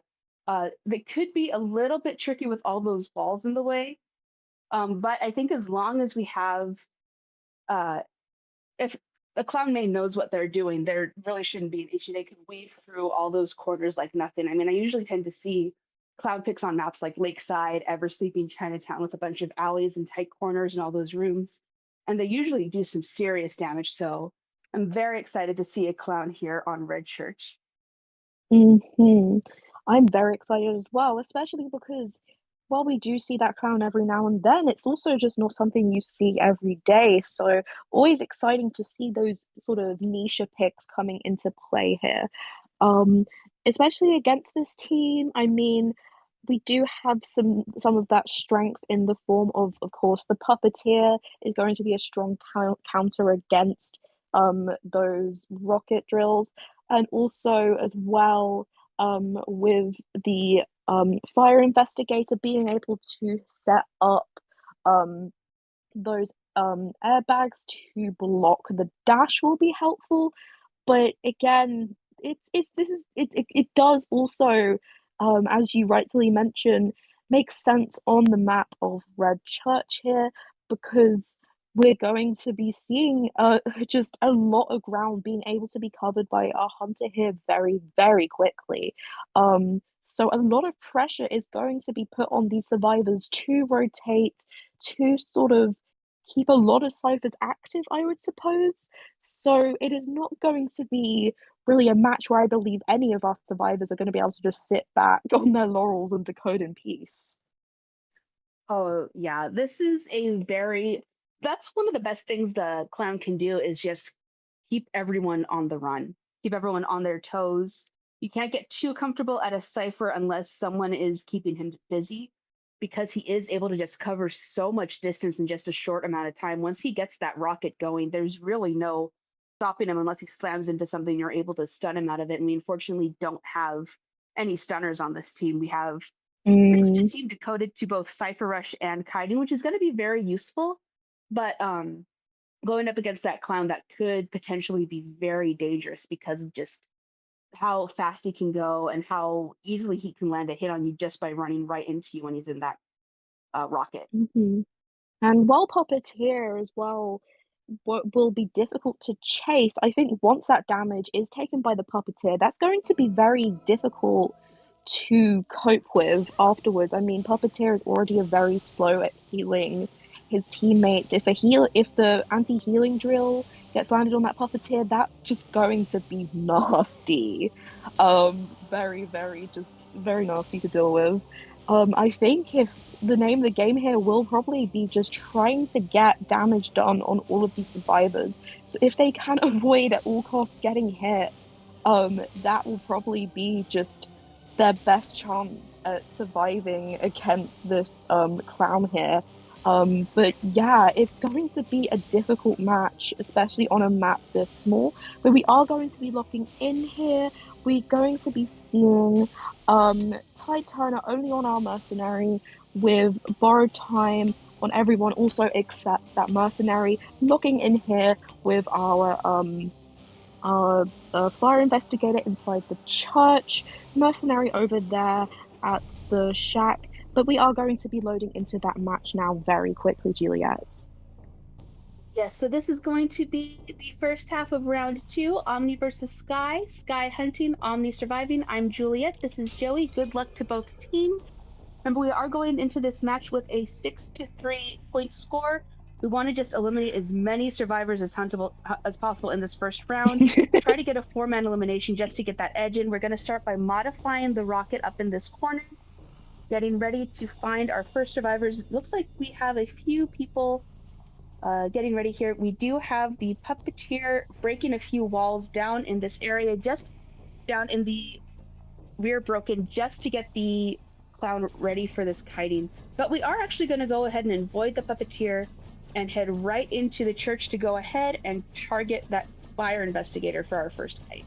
Going to try and just keep this rocket dash going as long as possible. Doing some mind gaming here, hopefully trying to sort of keep that fire investigator on his toes, but keeping that rocket going as well to try and just confuse the survivors, to sort of have them lose track of who the clown is even really chasing.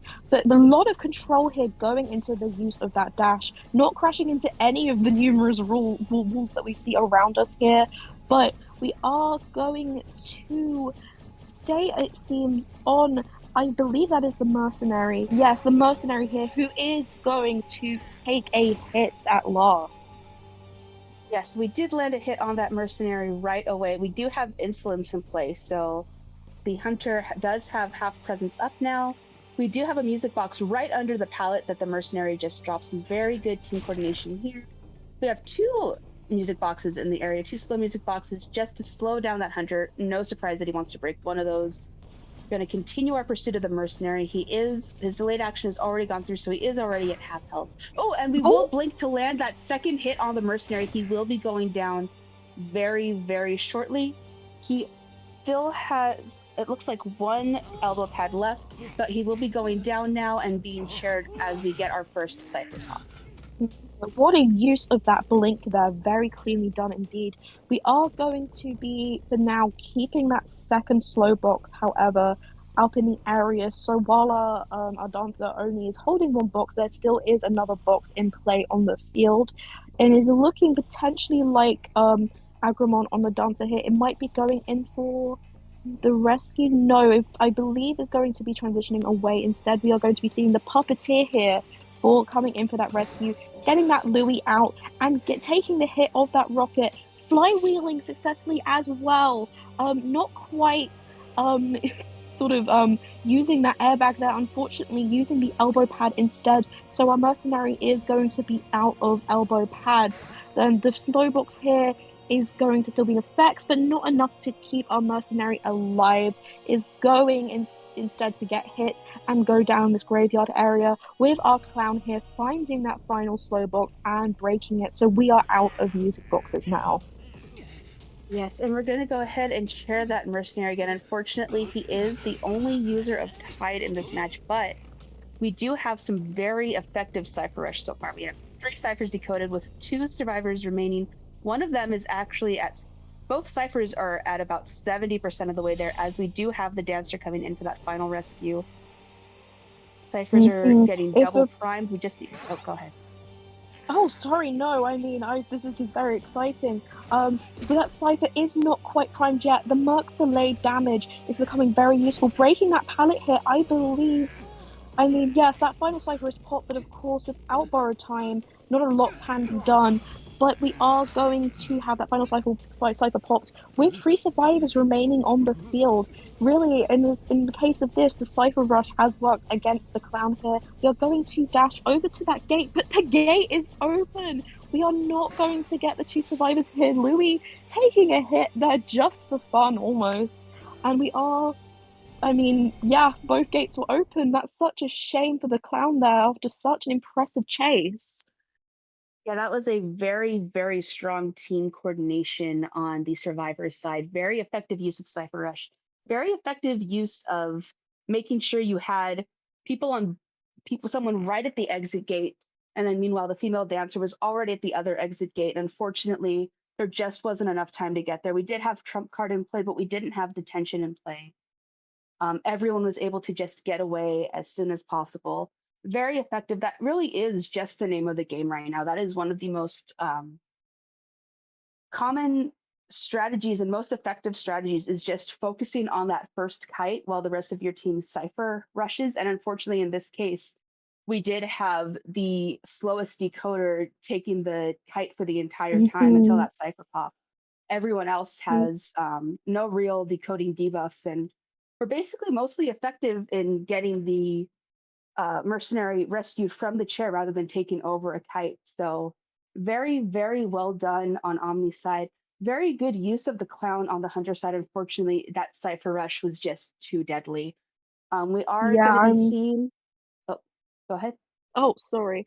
I was just saying how I was just thinking how yeah, in the end, while Red Church um the clown was sort of being picked in response to, I suppose, Red Church. In the end, Red Church kind of worked against him there. Um Unfortunately, just seeing how just like those ciphers are also because it's a small map, those ciphers are very close together. So that is going to make it an easier job of cipher rush for a team very coordinated as Omni is.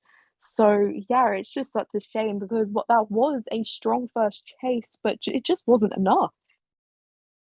Now, and unfortunately, this does put Omni in a very good position and Sky in a very difficult position. Um, the Omni just needs to get a draw next round, just needs to eliminate 2 survivors, and we won't even be seeing a round 3. With that one elimination, that does give them an advantage. The Sky survivors are going to have to coordinate together really well just to be able to go into that round 3, try to make up for lost time. It definitely can be done. It's just this is not the greatest position to be in, but I mean, we've seen how effective these Sky survivors are when they are working together, when they're super coordinated. So I do have faith that we could potentially be seeing a turnaround here. This is going to be a scary position to be in, though, because as we are starting to approach these ban picks, it's good to bear in mind that we are up against Pit here.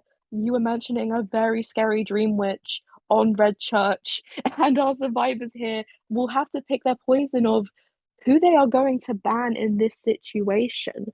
But we will be seeing that very shortly indeed, because the ban picks are going to start coming through with, I believe, Antiquarian and Coordinator being the first 2 bans here. Yeah, really, again, no surprises at all. That Antiquarian is absolutely lethal on a map like the Red Church with those stuns of hers. That flute can absolutely do some serious damage.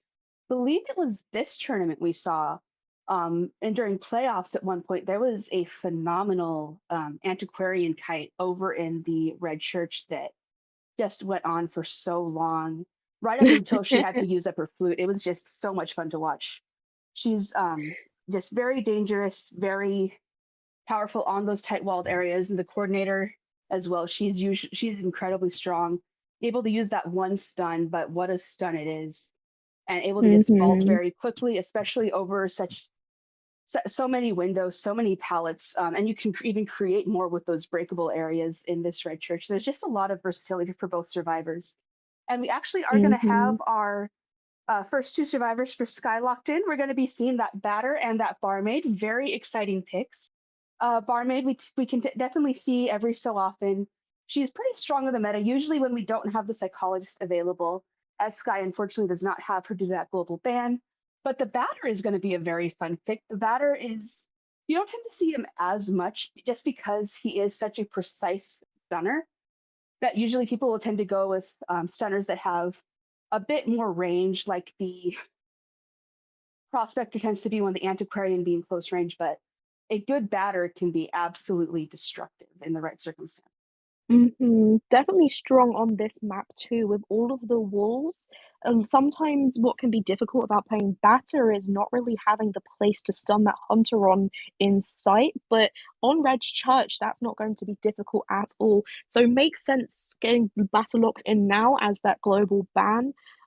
Because of the fact that we are on Red Church, but they are also going to be seeing an Ivy ban on the side of Sky, a acrobat ban on the side of Omni, as well as a seer ban, and we are going to be locking in that gravekeeper as well. So yes, I mean, we are going to be seeing that gravekeeper again, Juliet, very exciting stuff. Interesting to see that Ivy get banned here. It does obviously make a lot of sense. We are in a very small map at the moment. If we saw that effective Cypher pressure of an Ivy or Moonlit River Park, God, can you imagine that on a map as small as the Red Church? It makes a lot of sense. You do not want to be able to be seeing that full presence Ivy with the use of all those Ostracons, of the use of getting that YIF all over the place on such a small scale. I'm finding the barmaid pick fairly interesting, Juliet, because I'm imagining potentially maybe are they preparing for that potential dream, which I wonder barmaid is often brought out in response to preparing for a dream witch. So I'm wondering if that's potentially the thought process there. It'll honestly depend because Pitt does have such a wide hunter range. Of course, of Even if you don't, course. even if you don't see an IV, you still have that opera singer to worry about. You have that dream witch. You have just so many different characters. Even a guard 26 can be absolutely scary on a red church, and we know Pitt does have a scary guard 26. But we are going to lock in that aeroplanist finally. Really, no surprises there. Aeroplanist is a very useful kiter. He does have a very slight decoding buff, which is always helpful. It's a very balanced team, I would say. We have a very strong kiter, very strong support, very strong harasser, very strong rescue. So overall, this is a very well-rounded team. Very exciting team in that there are a lot of characters you would usually see more off meta. You wouldn't tend to see these characters picked constantly, but that could definitely work to Sky's advantage, having a bit more of an unorthodox team in order to try and get the advantage here, because there's just no telling what we might be up against. Absolutely. I mean, with a team like this, it's kind of it becomes difficult to pick a hunter in direct response because they all have very different strengths to play to. And you're right to mention, of course, this is a little bit off meta. But in the sense that when these survivors are utilized properly, it can be done very scarily. I mean, no one wants to be going up against that batter with painful accuracy of using those balls, especially on this map. So it's very exciting to see. I'm also excited to be seeing the aeroplanist on Red Church, especially because of all those walls in play. There's a lot of potential for building a lot of distance that is not so easy for the hunter to cover and close the distance on against an aeroplanist on this map. But yeah, I mean, this is a very versatile team, so it's going to be interesting to see what Pitt pulls out in response to that. It looks like we actually do have our hunter pick. We've gone ahead and locked in the disciple. I am so excited. I have been waiting for a disciple pick. She has been popping up in the meta fairly recently. I would say she's arguably one of the most popular survivor picks universally throughout the regions when both the opera singer and the shadow are unavailable. But warp trait has really helped with her advantage. She's very strong, able to cover distance, able to lock off survivors from using their abilities, able to stun them even briefly. There is a lot of damage that she can do. Makes a lot of sense, especially for the survivors we have here, survivors that are able to gain some distance, survivors that are able to heal, survivors that are actually able to knock the hunter back and gain distance that way. And of course, the Gravekeeper, as I mentioned earlier, is one of the most notorious disciple counters, and that he's able to just avoid those cats like he's not able to avoid that shadow and that Yif's corruption. Yeah, very exciting to see Disciple coming out despite that Gravekeeper being on the field, especially knowing of Pitt's incredibly wide hunter range. So very exciting to see again Pitt just being very confident here in his picks, not shying away from being countered, I suppose you could say. I mean, with being able to cancel the abilities of survivors, we are looking at the aeroplanist here, the batter here, where that could become very annoying for the two of them to deal with. Especially just trying to dodge those cats as well when you're harassing as a batter. It really does put sort of a spanner in the works of the plan being made, I suppose you could say. Oh yeah, for sure. All right, we are getting into our map spawns now. We have a very similar spawn point for the survivors to the spawn points last round. We have Batter in the church, we have Gravekeeper down in the reception area, Aeroplanist up in the shack, Barmaid spawning in the ruins right above Graveyard, and the Disciple spawning in that middle broken area on the western side of the map. But we are getting right into it. Second half of round 2, Omni versus Sky. Omni hunting, Sky surviving. I'm Juliet. This is Joey. Good luck to both teams.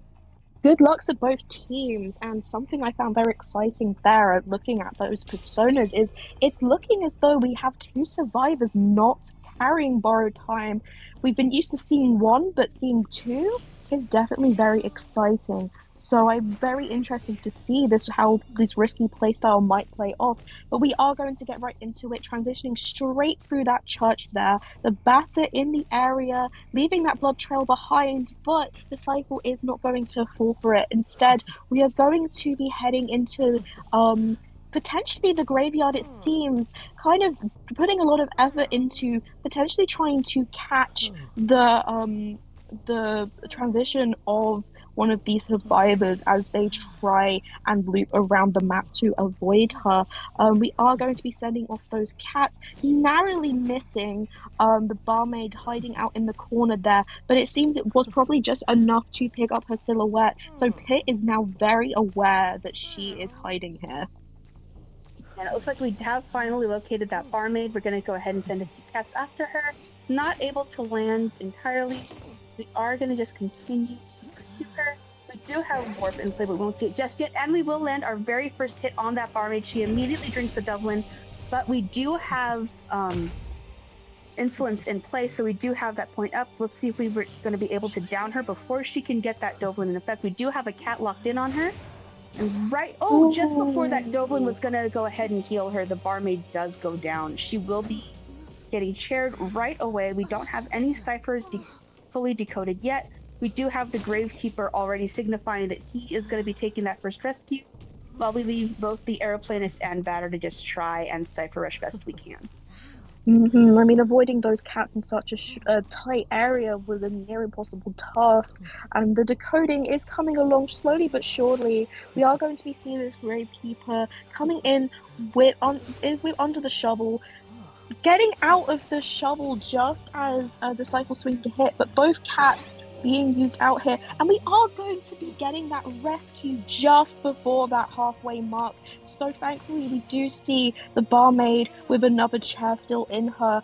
Our batter landing the first ball but missing the second is going to distract our disciple here, who is going to take the time to just get a hit on him instead of continuing to pursue that barmaid, who is now healing up with the Aeroplanist. It is seeming like the batter has successfully taken the chase here and is going to be using that window ledge of the church before transitioning over into the graveyard area, but is going to pick up a cat and going to miss the ball here. And we did get a stun in, but not before he was able to vault over the pallet, but just in time before he can do anything else. We are going to get that batter down. We still only have one cipher decoded, but we did make sure to get the barmaid healed up. She has nearly got our second cipher primed, and we do have the Aeroplanist coming in, but we do have warp all filled up. We are going to go ahead and transition to that church, just try and keep the barmaid Now, she was able to get her second Dublin in use, but we are going to use warp to get right back to the batter's chair, try to stuff that rescue as best as we can as the Aeroplanist comes in. We did manage to pressure that cipher to prevent the barmaid, and we will use a jetpack to just try and get away, but it's not enough. We are going to stun the Aeroplanist, but he will be able to rescue the batter right before using that second and final use of Tide for the team. Oh my goodness, very short range use of that ball there. A lot of patience being utilized against the disciple. A lot of mind gaming. Is going to use that final ball that he had to just keep that disciple away from him, to waste as much time as possible. We're at 3 ciphers remaining now, with some healing going off, not quite landing the hit through that vault. Going to get a cat onto that batter, but with the pallet in the way, this is a very impressive redemption kite indeed. Is going to not quite get stung by the cat, and the cat is going to run out, but in the end it does not matter. We are going to be going back down here.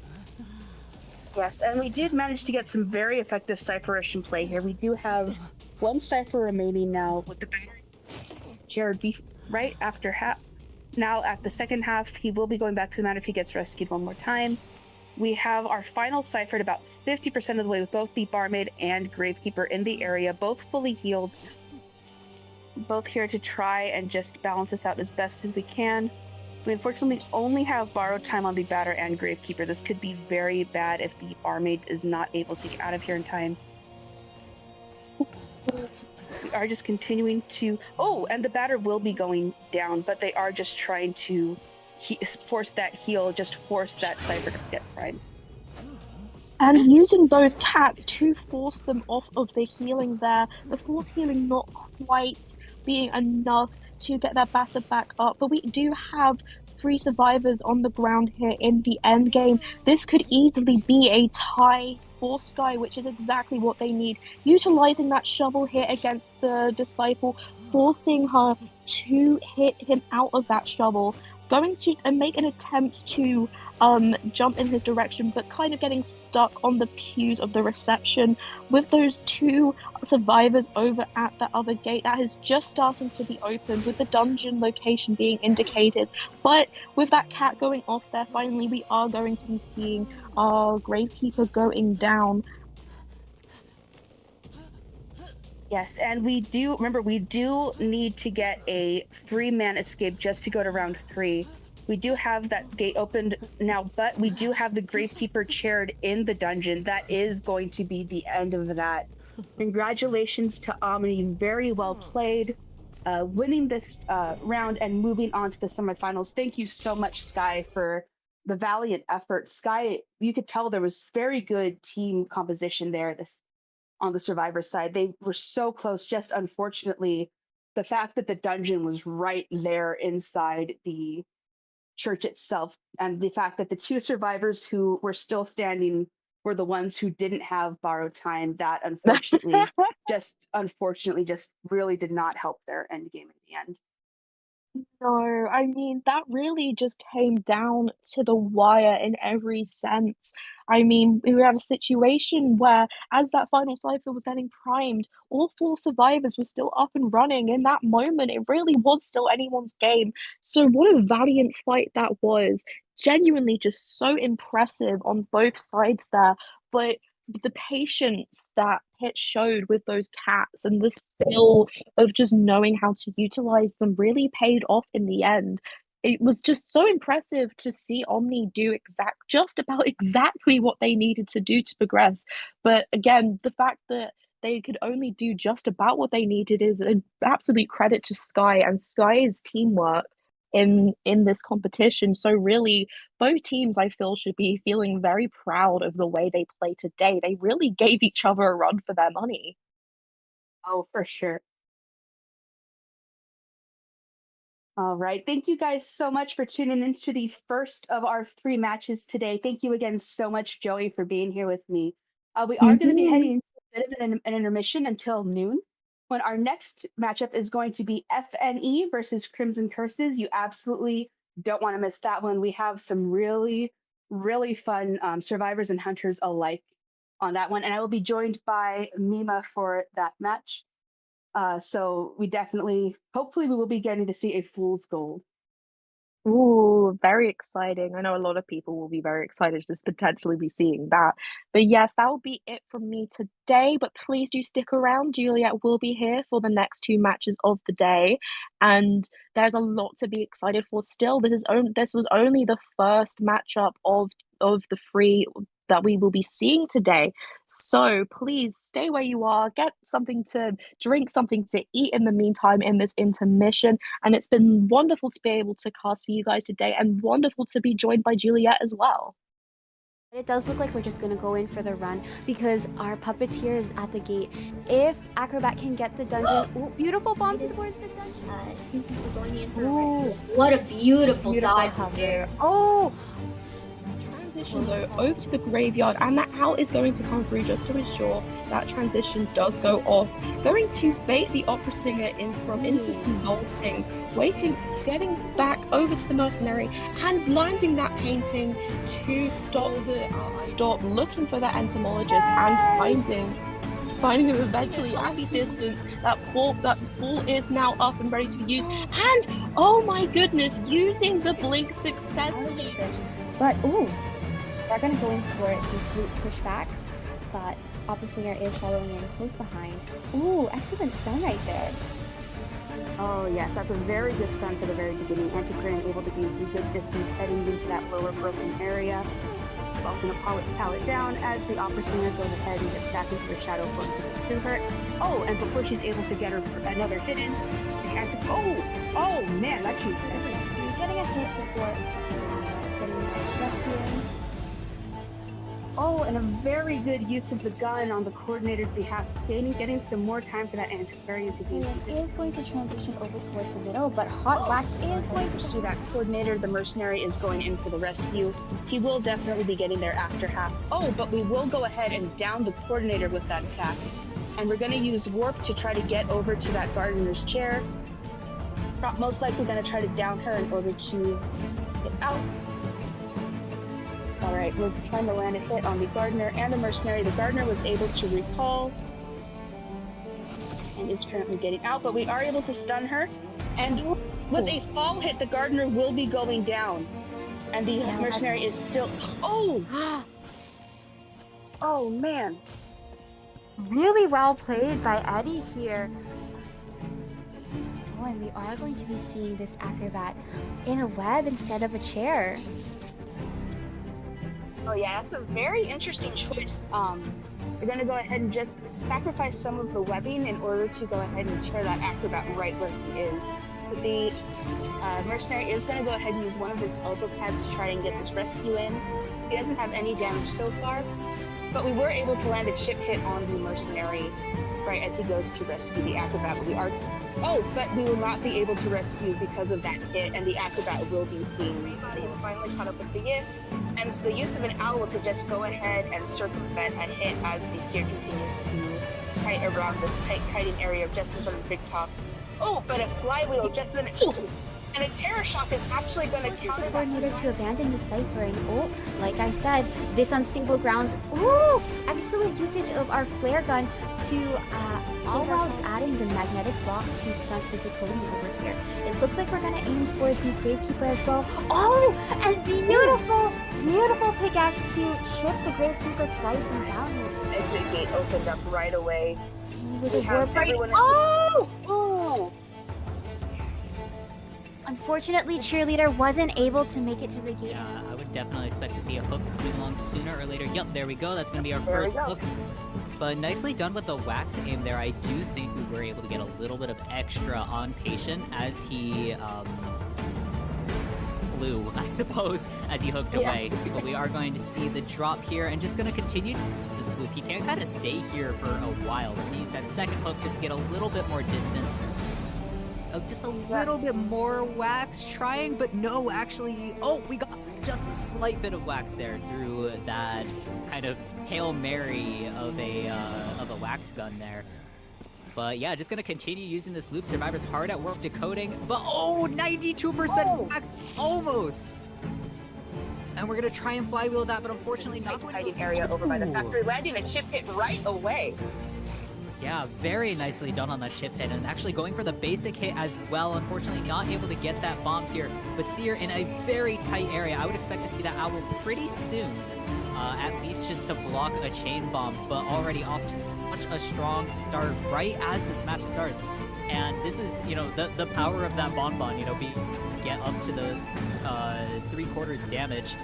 It just immediately, it looks like, missing that chain bomb, and yeah, we are going to see the owl here, so looking to set up another chain just to knock that owl out of the way. Are we going to be able to get it, or are we just going to go for the basic hit? Now you're able to go all the way around. We had Tinnitus and then we lost Tinnitus, and the female dancer is doing a very good job of trying to maneuver her way around the map. Now it is just a race against time to see if we have her in sight, we have the bonbon in sight. Come on, female dancer, will you make, an excellent flywheel and a use of that deep. She made it. That coming over the rescue is honestly a nicely done with the dodge on that spin there. We're not going to see a chip hit go through, but waiting, playing around this chair, looking for the terror shock here. Oh, and the double hit! Nicely done from And land that rescue for the patient, who was going to go ahead and continue to transition right up to the shore gate shack, up near that big boat. He has one. Oh, and a blink is going to cut off that hook. Very well timed. Can be very strong on that stop due to the fact that the airbag just blocks the entire way. So Opera Singer is going to have a little bit of trouble here. Yup, we are going to be forced to break that airbag and take the chase onto the fire investigator. Now we are going to be working with only one airbag remaining, but that cooldown is off for it, so we can definitely anticipate it. Beautiful airbag to knock the Opera Singer out of her dash. So we're gonna look to just send Mercenary across the map with this Cypher Pop, but it looks like I would say Opera Singer probably just not going to wait, and just a little bit too long on that pop. Now, Opera Singer is going to be hitching a ride on our roller coaster with our Mercenary. Now, of course, being at half health makes him vulnerable to this detention hit. And let's see how this pans out. Our third stop is not turned off, so it's just a matter of getting off. Oh, nice. And Mercenary is... Run, Florian. Oh, we're going to put down an airbag right away. We're going to push off the airbag and force the Naya to get out of her. Oh my god. Around the area, trying to bait Naiad away, not wanting to go into, this is a lot of abyss here, a lot of water. Oh no! Clown actually coming in for this, and Coordinator is going to go down to the water as well. We're looking at almost a triple down situation with Fire Investigator avoiding the hit a little bit, and the rocket coming in clutch. And getting caught in the second spike, missing the hit, and the owl coming out! But that Cypher is nearly prime. We are going to be able to Terror Shock Acrobat off of it. Are we going to pop it in time? But no, The Coordinator is still in the process of healing. We might want to just go ahead and chair her, though she might be able to struggle free if we don't pick the right chair. Oh no! And sure enough, the Coordinator is able to struggle free. She doesn't have a flare gun anymore, so it will just be a raw kite if she's able to make it, but unfortunately she goes down. But she's been coffined! The coffin. Oh the my coffin god! in the area, all 4 survivors are at the gate. Smiley face teleport is not quite up just yet. I believe the gate is open. Not afraid of those continuing. connections. Nicely done with the stun, just to hold off a second longer, but and going to just continue right through that pallet. These pallet games are so scary, especially with a geisha, because she is very vulnerable to pallets, but a lot of the strategy is to just, take advantage of the survivors knowing. No ciphers decoded just yet. We did get a hit on the prisoner, but we are going to use a stun to get him out of attack recovery, and a blink to down that prisoner. Very well done. Are we going to go ahead? It looks like we are going to go ahead and continue to pursue that first officer, try and get that double down while we can. Very well played on this clown's behalf. And that mind game! Beautiful prediction there. Novelist was chaired down in basement, so everything on the surface is still up for grabs. Nice. Very done good with use that of blink. Currently just trying to keep an eye on these different ciphers here. I believe he does know where she is. It looks like we are going to try to go through, get a pickaxe. It's going to be utilized on this embalmer who does vault the pallet they dropped down earlier. Ooh, beautiful flywheel. Oh, but unfortunately we are going to get down after this. And this Opera Singer is going to catch up to this perfumer just in time. We are going to be having the owl on the perfumer. Oh, we're gonna blink and perfume that. It seems like we're gonna try and stagger him as much as we possibly can. We do have warp online to cut him off here, or to get a little bit closer to the chair. And getting a wonderful terror shot, and maybe not even being able to. What a terror shot! We will be seeing the Coordinator struggling out, maybe shooting, and getting the first officer off the chair. Oh, beautiful, beautiful rescue coming off of this board. But it does look like we're just going to go in for the run because our puppeteer is at the gate. If Acrobat can get the dungeon... beautiful bomb towards the dungeon. Seems like we're going in for a rescue. What a beautiful dodge there. transition though over to the graveyard, and that owl is going to come through just to ensure that transition does go off. Going to bait the opera singer into some vaulting, waiting, getting back over to the mercenary and landing that painting to stop looking for that entomologist and finding him eventually at the distance. That ball is now up and ready to be used, and oh my goodness, using the blink successfully. But ooh, they're gonna go in for the flute pushback, but opera singer is following in close behind. Ooh, excellent stun right there. Oh yes, that's a very good stun for the very beginning. Antiquarian able to gain some good distance heading into that lower broken area. Vaulting a pallet down as the opera singer goes ahead and gets back into the shadow form to pursue her. Oh, and before she's able to get her another hit in, the oh man, that changed everything. He's getting a hit before getting a rescue. Oh, and a very good use of the gun on the coordinator's behalf, getting some more time for that antiquarian to gain. He is going to transition over towards the middle, but Hot Wax is going to pursue that coordinator. The mercenary is going in for the rescue. He will definitely be getting there after half. Oh, but we will go ahead and down the coordinator with that attack. And we're going to use warp to try to get over to that gardener's chair. Most likely going to try to down her in order to get out. Alright, we're trying to land a hit on the gardener and the mercenary. The gardener was able to recall and is currently getting out, but we are able to stun her. And with a fall hit, the gardener will be going down. And the mercenary is still... Oh! Oh, man.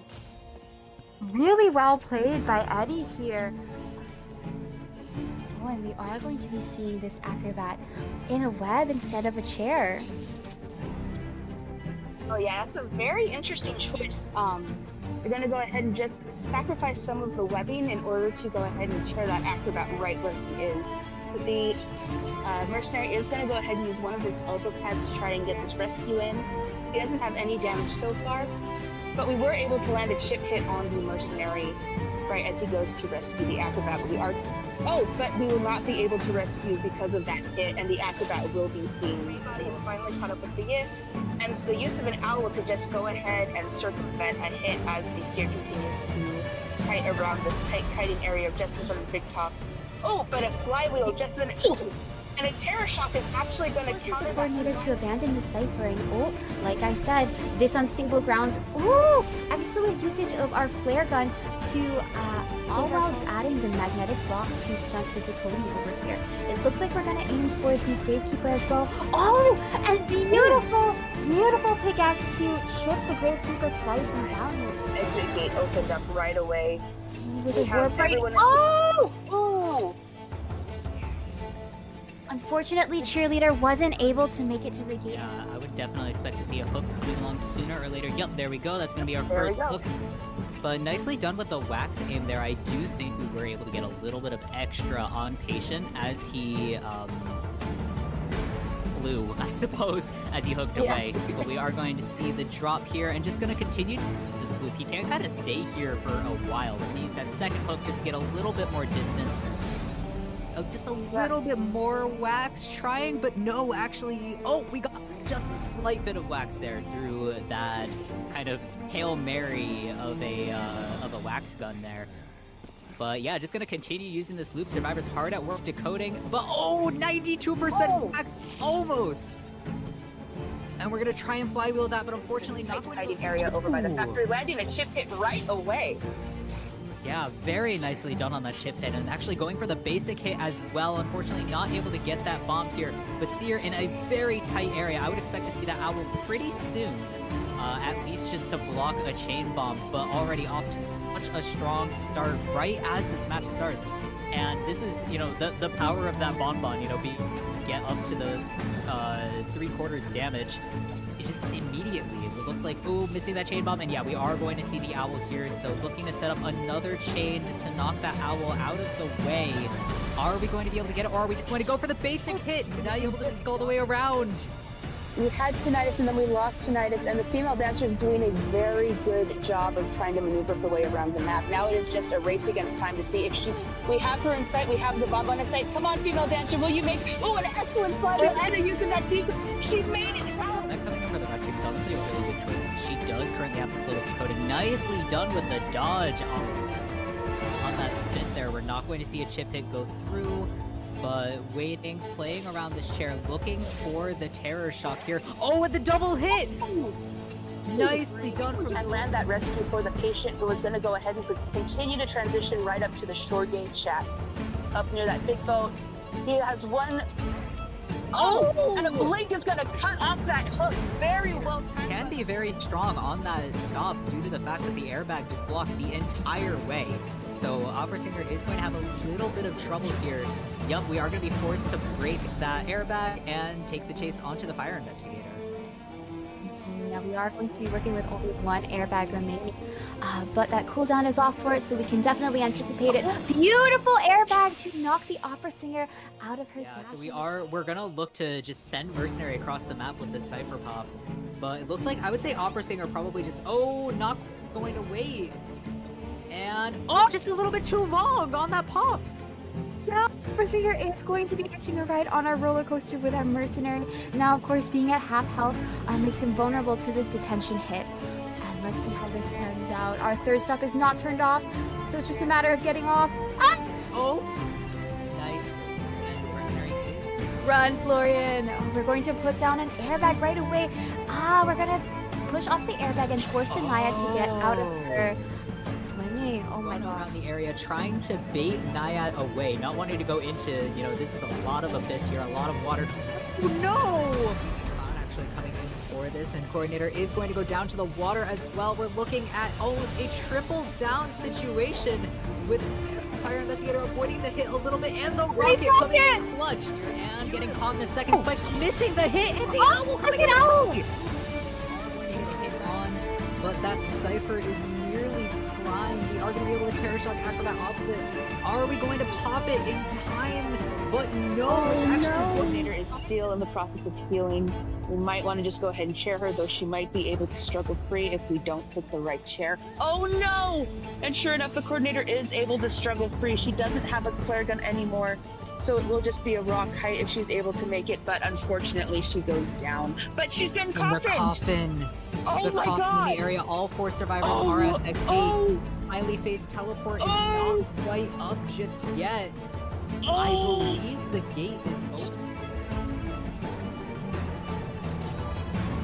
Not afraid of those continuing. connections. Nicely done with the stun, just to hold off a second longer, but and going to just continue right through that pallet.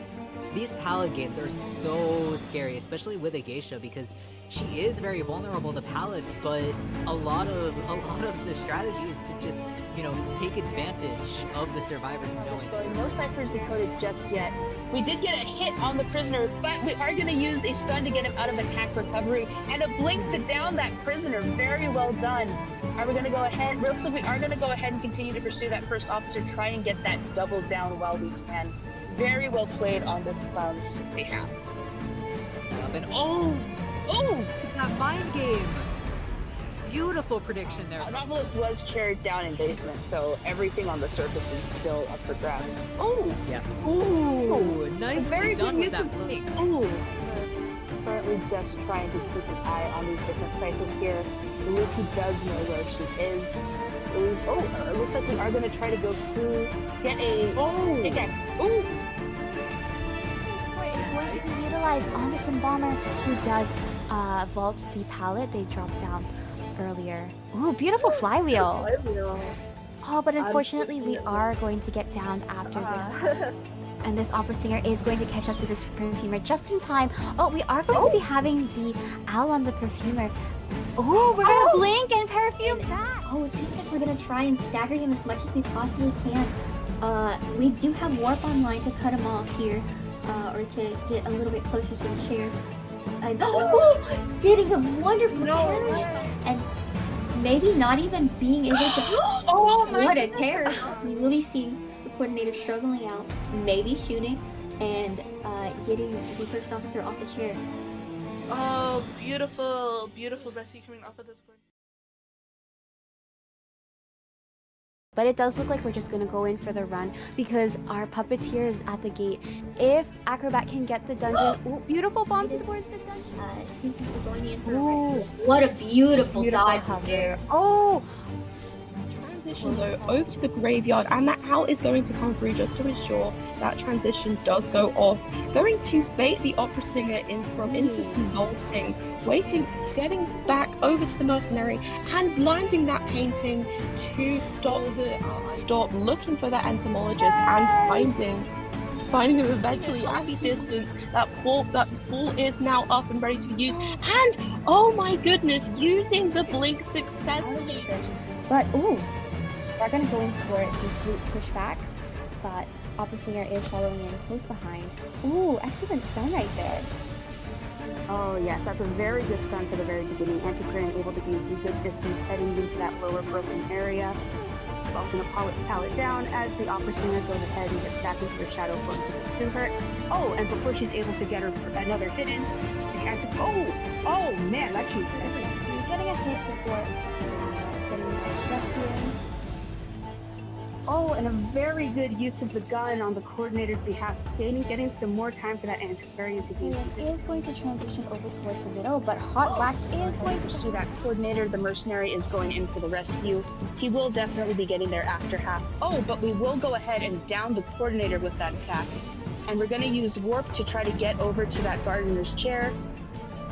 Most likely going to try to down her in order to get out.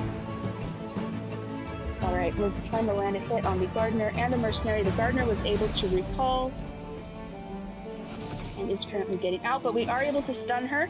And with a fall hit, the gardener will be going down. And the mercenary is still... Oh! Oh, man. really well played by Eddie here. Oh, and we are going to be seeing this acrobat in a web instead of a chair. Oh yeah, that's a very interesting choice. We're going to go ahead and just sacrifice some of the webbing in order to go ahead and chair that acrobat right where he is. But the mercenary is going to go ahead and use one of his elbow pads to try and get this rescue in.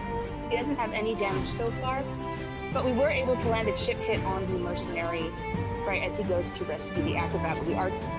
But we will not be able to rescue because of that hit, and the acrobat will be seen. Everybody is finally caught up with the if, and the use of an owl to just go ahead and circumvent a hit as the seer continues to kite around this tight kiting area just in front of the big top.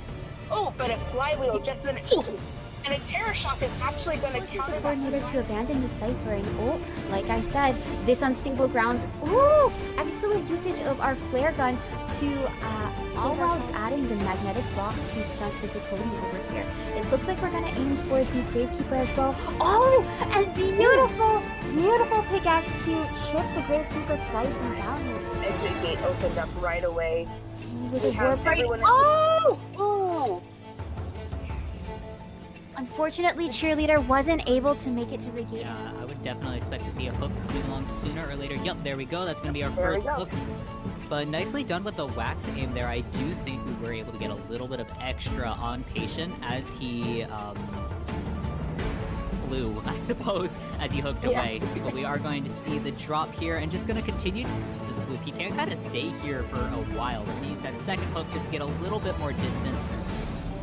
Just a little bit more wax trying, but no, actually, oh, we got just a slight bit of wax there through that kind of Hail Mary of a wax gun there. But yeah, just gonna continue using this loop. Survivor's hard at work decoding, but oh, 92% wax, almost. And we're gonna try and flywheel that, but unfortunately not. Hiding area over by the factory, landing a chip hit right away.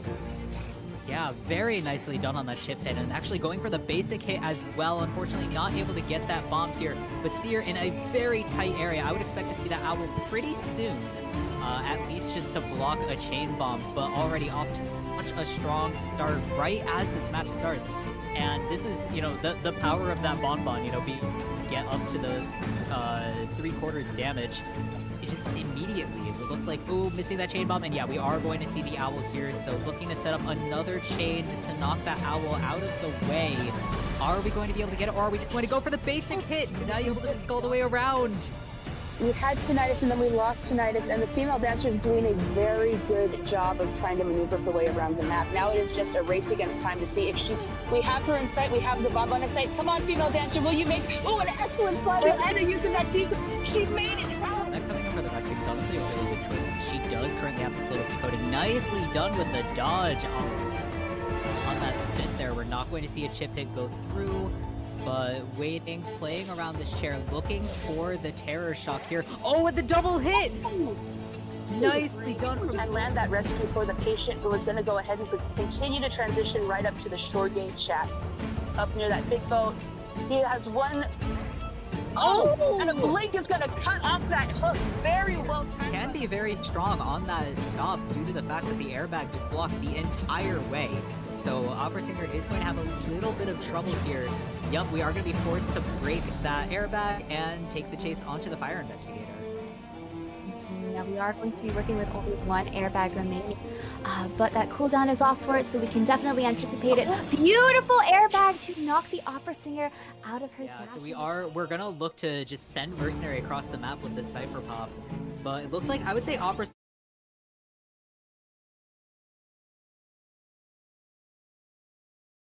All right. Thank you so much, everybody. Thank you for joining us after that brief intermission. Welcome if you're just tuning in.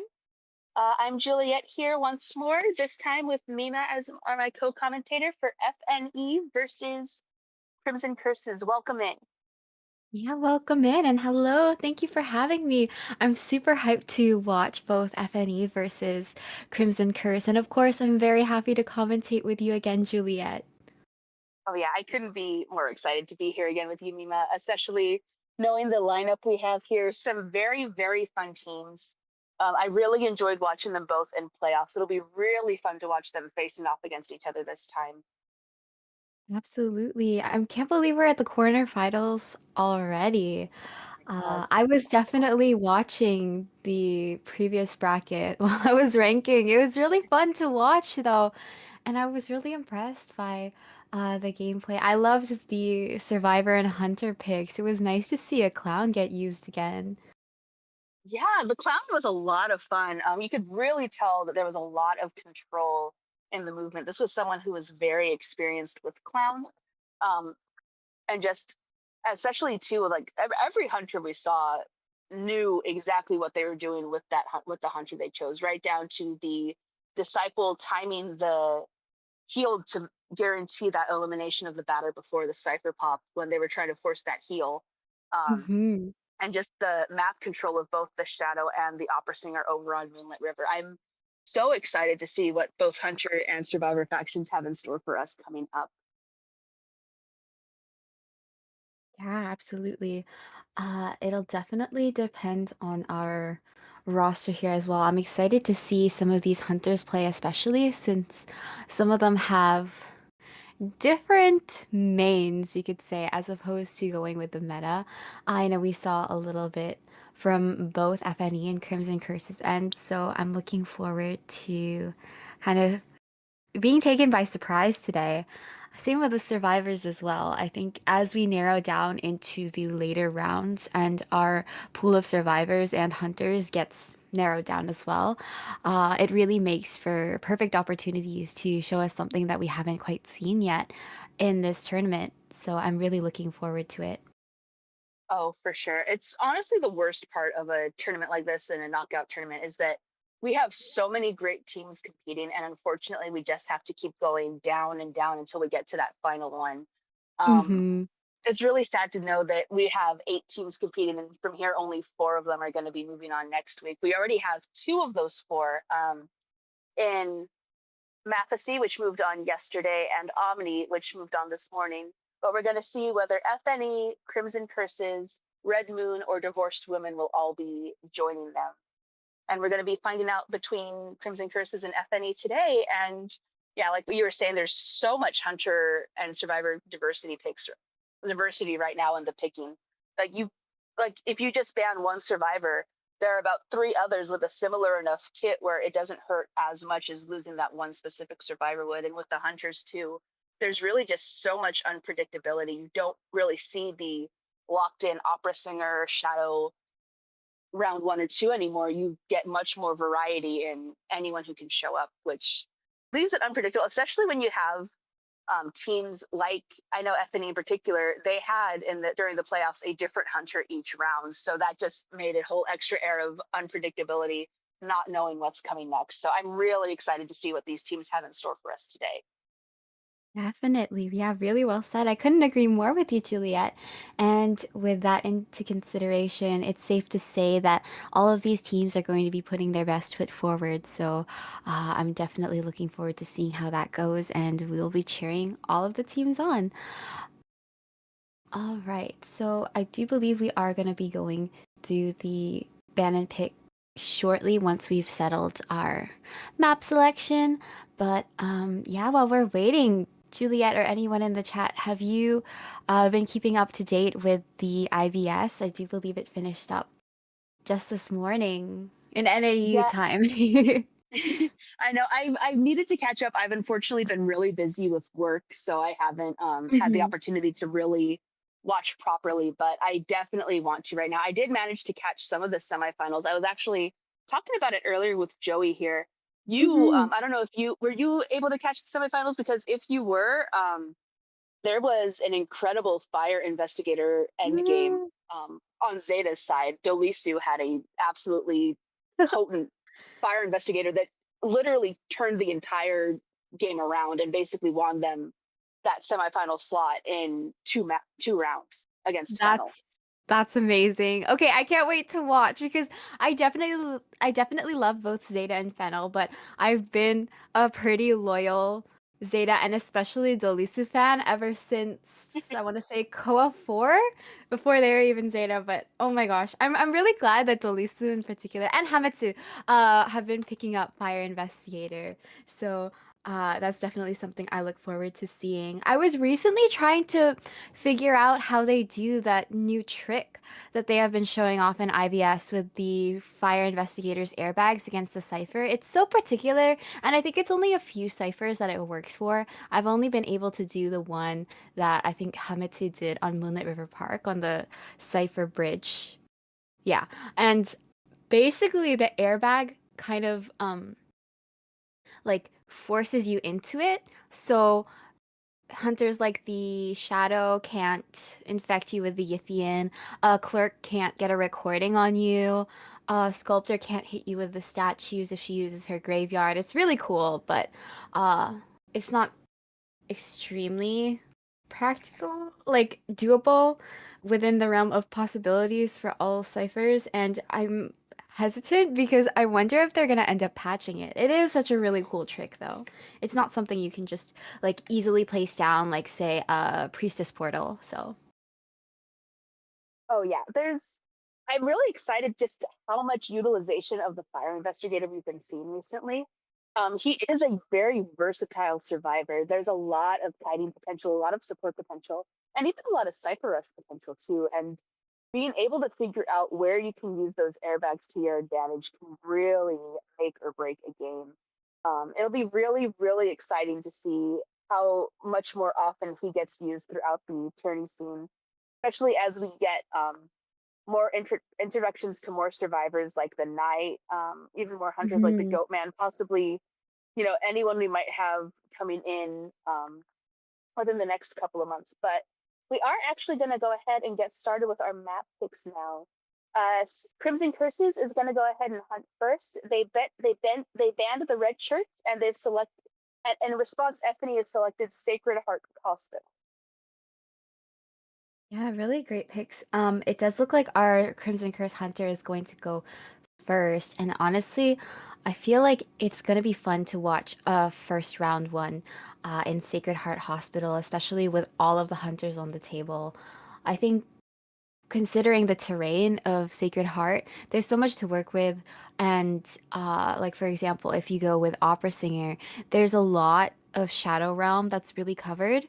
And likewise with Ivy, even though there's quite a number of optimal kiting areas, especially with how many ruins are out and about, uh, you can definitely get sandwiched in between both the Yithian and the Shadow's main bodies. So I'm looking forward to that. But of course, since we do have uh, these hunters who have such a variety of hunter pools, I'm also interested in seeing if we're going to kind of ditch the top dogs, even just from round one, and go with someone else.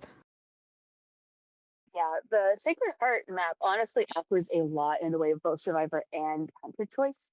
Mm-hmm. This with the central everything just being located around that central hospital.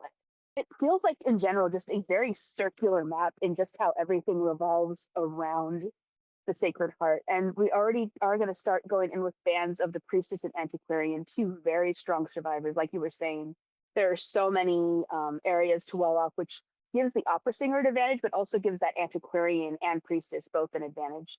The Antiquarian able to go ahead and knock survivors, I mean, knock hunters into walls, into obstacles, disarming them for, especially around those really annoying hiding areas outside of the hospital, and then the priestess able to just portal in and out of buildings, in and out of those walls and those ruins. You definitely want to get those two off the table as soon as possible. Yeah, I couldn't agree more. Of course, it does make some room for other survivors who can kind of do what they can similarly. You can go with a harasser. You can definitely go for a support as well. You can cover a lot of ground with Toy Merchant in particular. And there's definitely a lot of really good spots to place down this catapult to uh, not only buy some distance for your teammates, but to inconvenience the hunter even further by having to force them down a certain direction if we're not going to switch targets. I know it does take some precision, but you can definitely have the catapults, for example, go into birdcage, and that definitely forces a bigger reroute for the hunter. Oh, for sure. There's whenever you add a two-story level into the mix, there's always potential for just a lot more strategy. You know, the toy merchant, the airplane is the patient, all of those Hmm. survivors, and the priestess of two, of course, they all have a lot of dangerous potential when it comes to those that level, that extra height, that extra just getting distance away from the hunter. We actually are going to go ahead and lock in Sear and Gardner for our first two survivor picks. These will be the global bans, but really no surprises there. Both these survivors are able to just absorb hits constantly with both those owls for the Sear and his teammates he's able to use remotely, and the Gardner being able to use that recall. I mean, you and I saw last week when we were commentating for all those matches just how often that recall was able to be used to that Gardner's advantage. It makes a lot of sense. You'd want to get her locked in as soon as you can. Definitely. And yeah, it will be sad to see them go for the global ban, but especially with that Seer pick, it's definitely good to be able to utilize him as soon as possible while you still can. He definitely makes for a good uh, sort of target ban, especially depending on our hunter picks. But um, considering that we did not go for the Seer or Gardener ban to start off, we can definitely anticipate maybe it's not going to be like a single hit hunter. We are going to go ahead and ban the female dancer, however, and FNE is going to respond by picking Coordinator as their third lock-in. Yeah, really no surprises there. The dancer is a very good kiter, and there's a lot of area in the hospital, both in and out of it, that can become really annoying for those music box placements. Whether you want to waste your time trying to find those and break them, trying to hunt down all those tiny corners the female dancer finds to get them all locked away in, and then locking in that coordinator as well. Really no surprises there either. The coordinator is a very strong kiter, a very strong rescue, only getting a decoding debuff when someone is on the chair. He's able to use that one really strong stun, able to vault over plenty of windows and pallets with that extra speed. There's just a lot that you can do with that coordinator. So far, this is a very strong team, and they've also banned the barmaid. Yet another getting that healer off the table. Might be trying to bait in a psychologist pick just with For sure. It does look like we're going to lock in with First Officer as our fourth and final pick. Definitely another solid choice to get uh, an optimal rescuer in there. Of course, with the coordinator, she's most often used as like a kiter and a little bit of a support, especially in terms with the flare gun versatility. But this will definitely be a team where, on the bright side, if any of them, sans the seer, ends up being chased and chaired, they do have quite a bit of more chair time, especially that first officer. So this can definitely support decoding if we need to force those ciphers and prioritize the cipher rush. Of course, in exchange, we are going to be having a decoding debuff on that first officer as well as the coordinator if anyone else does get chaired. But give and take. Oh yeah, absolutely. And the first officer on top of that has that pocket watch ability that lets him reduce his debuff by 6% each time he uses a pocket watch up to 2 times, which means he could go from a 20% decoding debuff to a 6% decoding debuff, which could be a double-edged sword when you're the hunter who tries to bait out the pocket watch. You do end up wasting one of the very effective tools he has for both a kite and a rescue, but at the same time, you're also giving him an extra bit of cipher rush potential if you go ahead and chase somebody else. Overall, this is a very strong team, a team that makes a lot of sense. Interesting that we didn't want to go ahead and ban any rescue characters on the hunter side. It seems like we're not really afraid of them, and we're more just interested in seeing what we can be going with. So that does mean that we could be seeing a very interesting hunter pick coming up. Yeah, I mean, if it's not too bad to manifest early, I would definitely love to see a hunter that we haven't quite seen yet. Uh, Not just from this weekend, but from our previous playoffs last weekend. We still have quite a bit of the hunter pool that we haven't quite tapped in yet for all of these teams. So, uh, I'm definitely going to go ahead and manifest that. Yeah, there are honestly just so many picks we could go with here. It's a very strong team, a very tanky team, a team that can take quite a few hits, and a team that has plenty of kiting and cipher rush potential. So options for Hunter are endless. I know the Opera Singer tends to not be the most popular pick on Sacred Heart.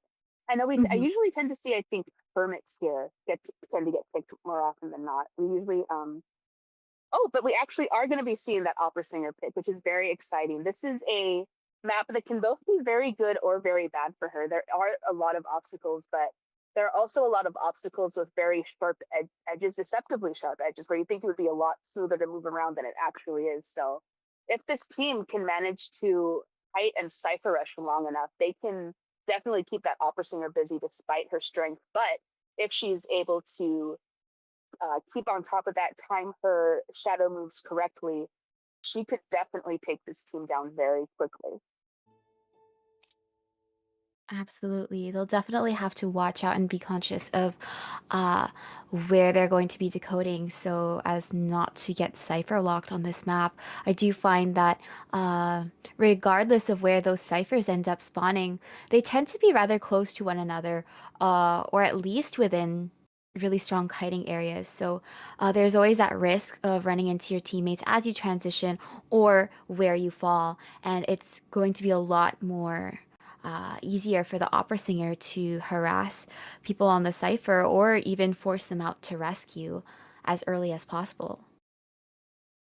Oh yeah, there are just so many different strategies that can be utilized here, not only with just like the potential for strategy on the survivor's plan, but using this map to their advantage. As long as you can keep the rotation up and just keep everything busy, the hunter will have a difficult time being able to control those ciphers until she's able to eliminate someone. Usually, that's one of the biggest strategies of an opera singer or a shadow, the two strongest survivor hunters in the meta currently is just once you can get that one person down, you have a lot easier time letting your match go down into a snowball, a lot easier time pressuring those ciphers. So it's really going to be on the survivors just making sure they can keep that rotation up, make sure they can utilize cipher rush when they can, making sure the right person is on the right cipher at the right time, not leaving anyone with decoding debuff decode a cipher that they need primed like right away. There's just so much potential for so many different kinds of strategies here. Definitely. And in terms of strategies, I'm definitely looking forward to seeing where we're going to be mapping ourselves out in the area selection. I'm curious to see who we're going to leave out more in the open and who we're going to prioritize for the first chase on both teams' end.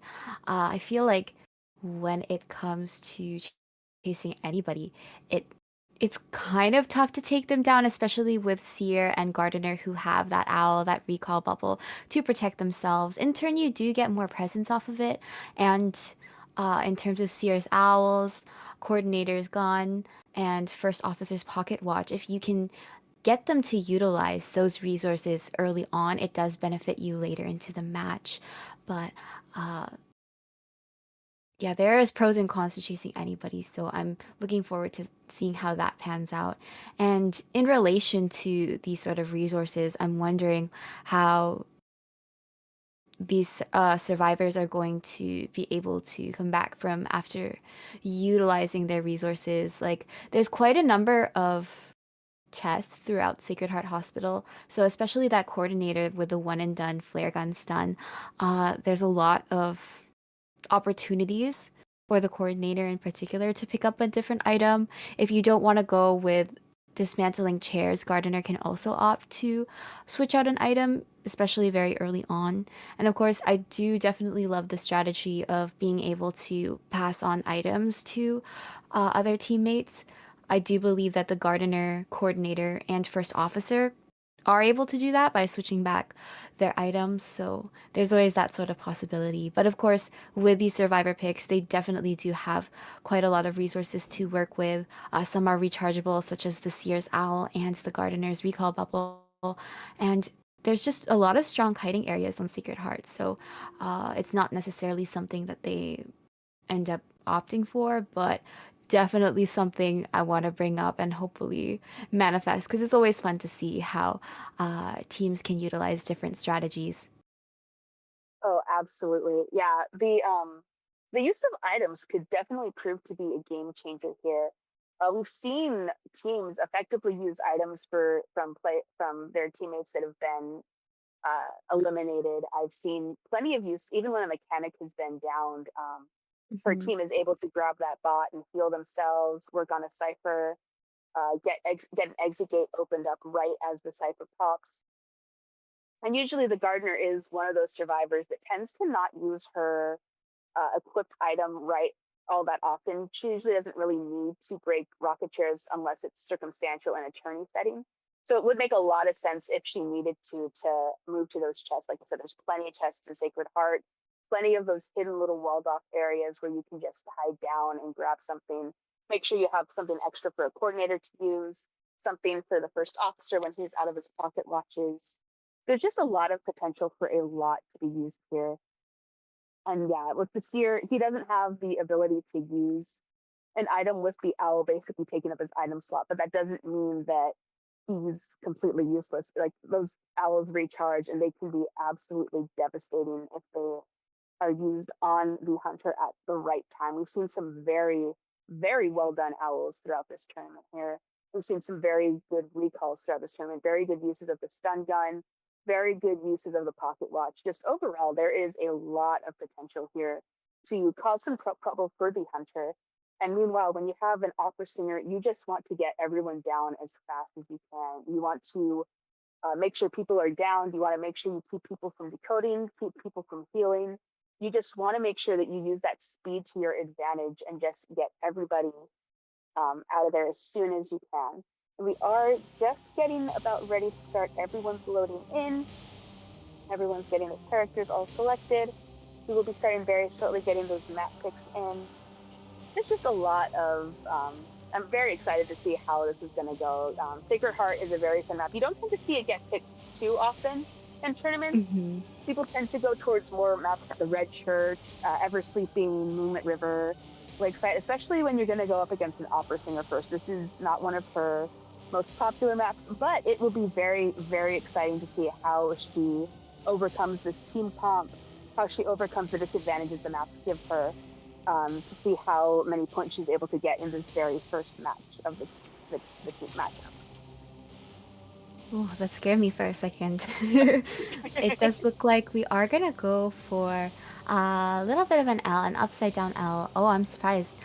We are gonna be having coordinator locking in at that shack area with Gardener close by in the shack ruins. Seer's gonna opt for our hospital, and our first officer will be by that birdcage gate. Now, Opera Singer is going to lock in to change the sound to a P, spawning outside the hospital entrance. Now, we are moving into the first half of round one with our Crimson Curse Hunter up against our FNE survivors. My name is Miba, and I am joined by Juliet for commentary. Best of luck to both teams. Yes, good luck, everybody. We are loading in right now, starting off our very first matchup between FNE versus Crimson Curses. All right, we do have the Opera Singer loading in right here. Already those shadows are spawning in, and we are going to go ahead and take right off towards that coordinator who is going to drop down a pallet, just anticipating this chase as she goes to the shack. Everyone is getting ready here. We have borrowed time on everybody. They want to make sure they can get as many people out of here as soon as they possibly can. That coordinator is continuing to transition off into the ruins up here, into that god kite area, just trying to keep the hunter busy as long as she possibly can. Yeah, good call on the gardener for rotating away from this area to allow the coordinator to kite around. We are going to be utilizing the pallets here in the shack ruins, but it does look like we are going to be continuing around here. Coordinator still hasn't quite used that flare gun yet, but oh, we are going to be using it now. All right, very good use of that flare gun to just buy some distance away from the opera singer while she's just trying to recover. They're a little bit early on, but this coordinator is confident about getting through this area, taking these vaults. Remember, the coordinator does have a significant vaulting buff that does allow her to go to this area. In fact, it looks like the opera singer is going to be done with the coordinator for now, instead opting to chase the gardener over by this statue cipher while the gardener readies up a recall as she takes on the kite. Good patience on this opera singer for avoiding hitting the recall bubble. And we are going to get a hit just before the gardener vaults. Avoiding the pallet stuns because the gardener was definitely lingering there. Gardener is still going to kite around this area, but we still have Blink to utilize, and the Seer is going to be utilizing the Owl on the gardener. Yeah, the gardener is going to continue this kite around these ruined area, but we're going to have a miss of a blink and a use of a flyball to avoid that next hit. Very well played on the gardener's side as we get 2 ciphers popped already. And we're going to Really beautiful use of the recall to get that opera singer into attack recovery and then into a pallet stun. Ooh, yeah, we're going to go back to the remnant, but not quite get the gardener in time. Yeah, this is a very good kite on the gardener's behalf. Oh, and another very good pallet stun here. The gardener is doing an excellent job of taking over this kite. She's going to go ahead and transition back into that walled-off ruin area, allowing all 3 of her teammates to decode. Oh my another goodness! pallet's done. Oh my gosh. And just looking at that cipher progress, this is a pretty tricky situation for the opera singer. These survivors know what they're doing. They know how to use these recalls. They know how to use these pallets and this map. This is Oh my goodness.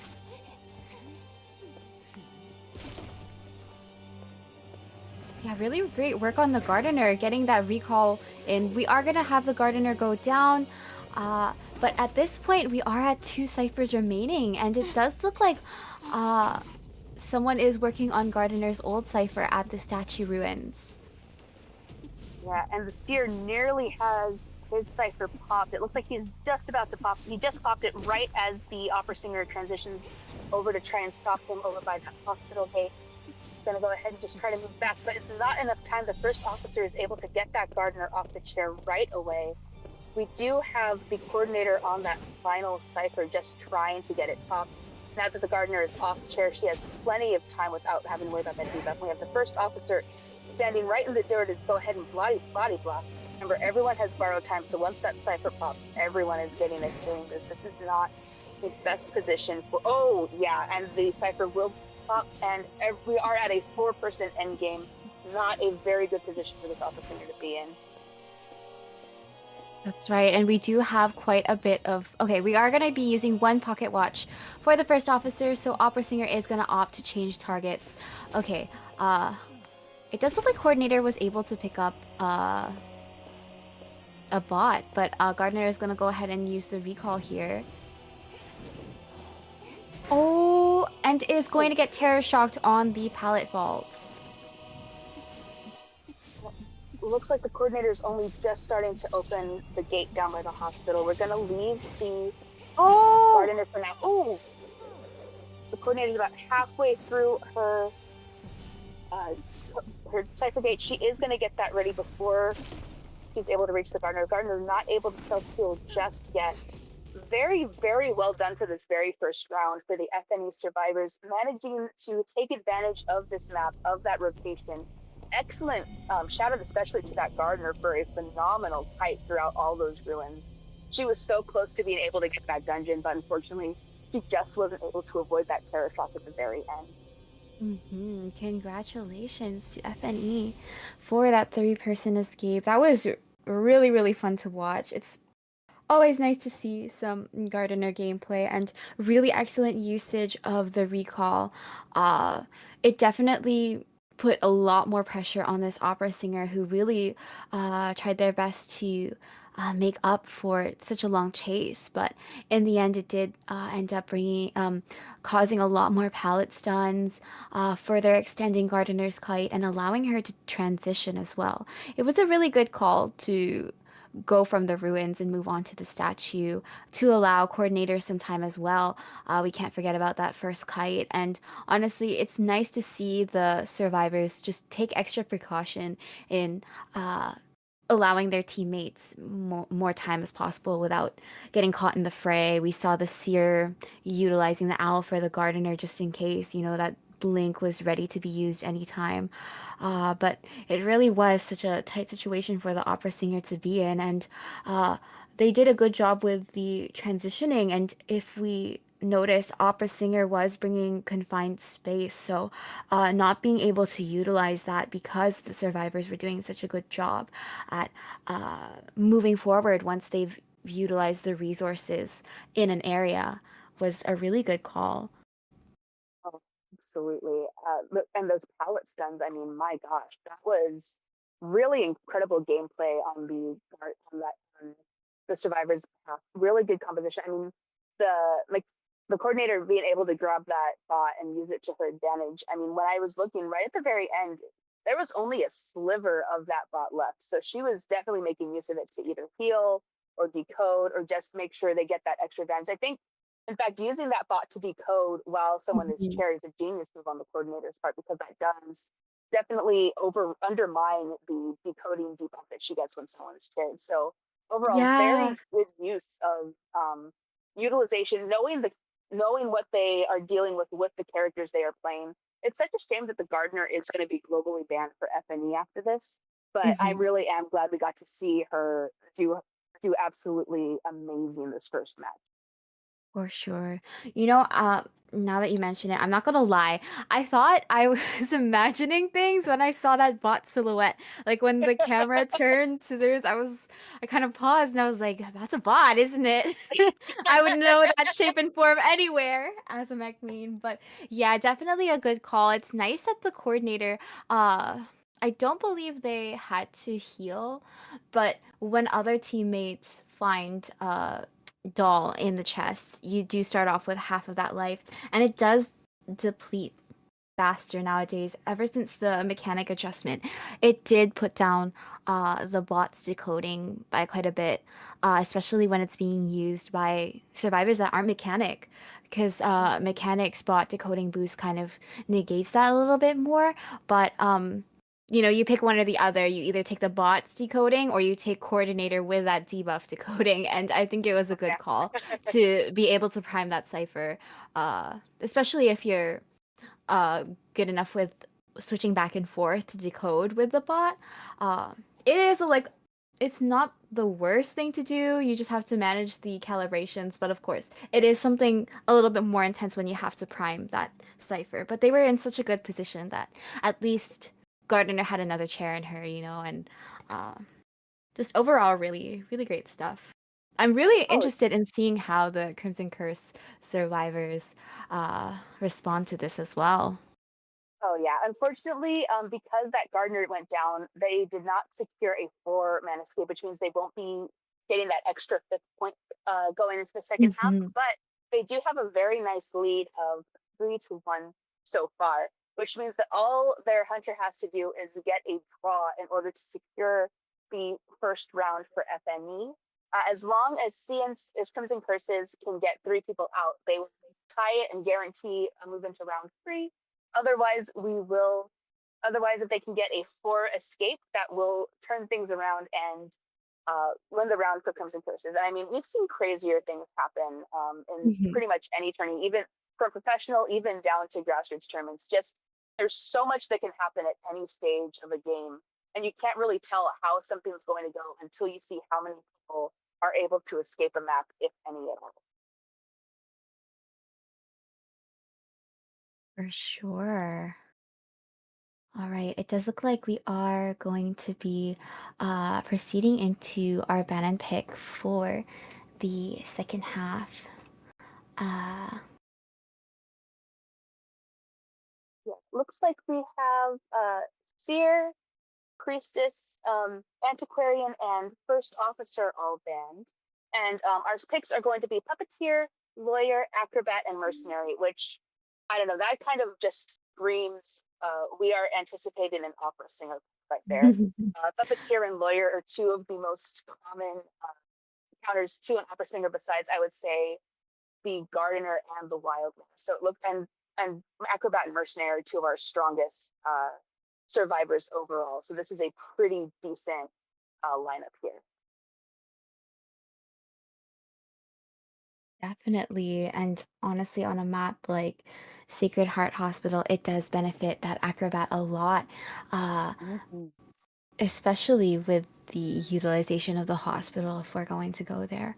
I wonder if they're gonna I feel like it's okay to let lawyers stick out because you have that map to work with. You can rotate just fine and communicate with your teammates. But uh, I mean, since the floor is open for any hunter, you can definitely kind of opt for someone else if since this team is kind of anti-opera singer, there's always that Ivy still being able to utilize, but it does look like we have Fafa hunting, so maybe not. Maybe we'll see something like a round one Soul Weaver like we did last week.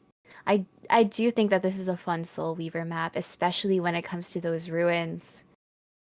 Oh yeah, this is a very very fun Soul Weaver. It's a very good for her to get that speed in very quickly. A lot of potential for webbing off areas. I mean, we saw just lethal that um how lethal those ruins were for the opera singer, just trying to get all those survivors who have that fast vaulting speed, those Mhm. extra hits, that extra speed when you hit them with their for characters like the gardener. There's just a lot of potential here for some damage. Being able to slow down those survivors, chip them with your webs once you hit half presence.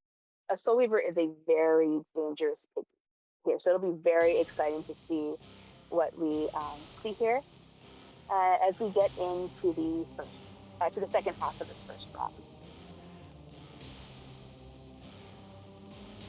All right, as we are getting into our character picks, it does look like we are going to be having that Soul Weaver. I'm so excited. Uh, like like Ooh. Juliet definitely covered, the possibilities of Soul Weaver on this map are really endless, really. Like there's so much that you can work with. If we do opt for another chase in the ruins, it's definitely going to benefit the Soul Weaver a lot more than say an opera singer. Uh, we are going to get into the area selection here. It does look like we are going to protect that lawyer, allowing him to spawn into the hospital. The lawyer in the hospital, we have it's actually a very similar survivor comp to the previous ones. Lawyer in hospital, uh, acrobat over in those ruins just below the shack, puppeteer in the ruins just above where the gardener had that insane kite, and the uh, mercenary spawning in down by that birdcage gate, with the Soul Weaver spawning in over in that ruin area. I believe that's the God Kite area right there. This is going to be the second half of the first round. FNE versus Crimson Curses. FNE hunting, Crimson Curses surviving. I'm Juliet. This is Nima. Good luck to both teams. Yeah, best of luck.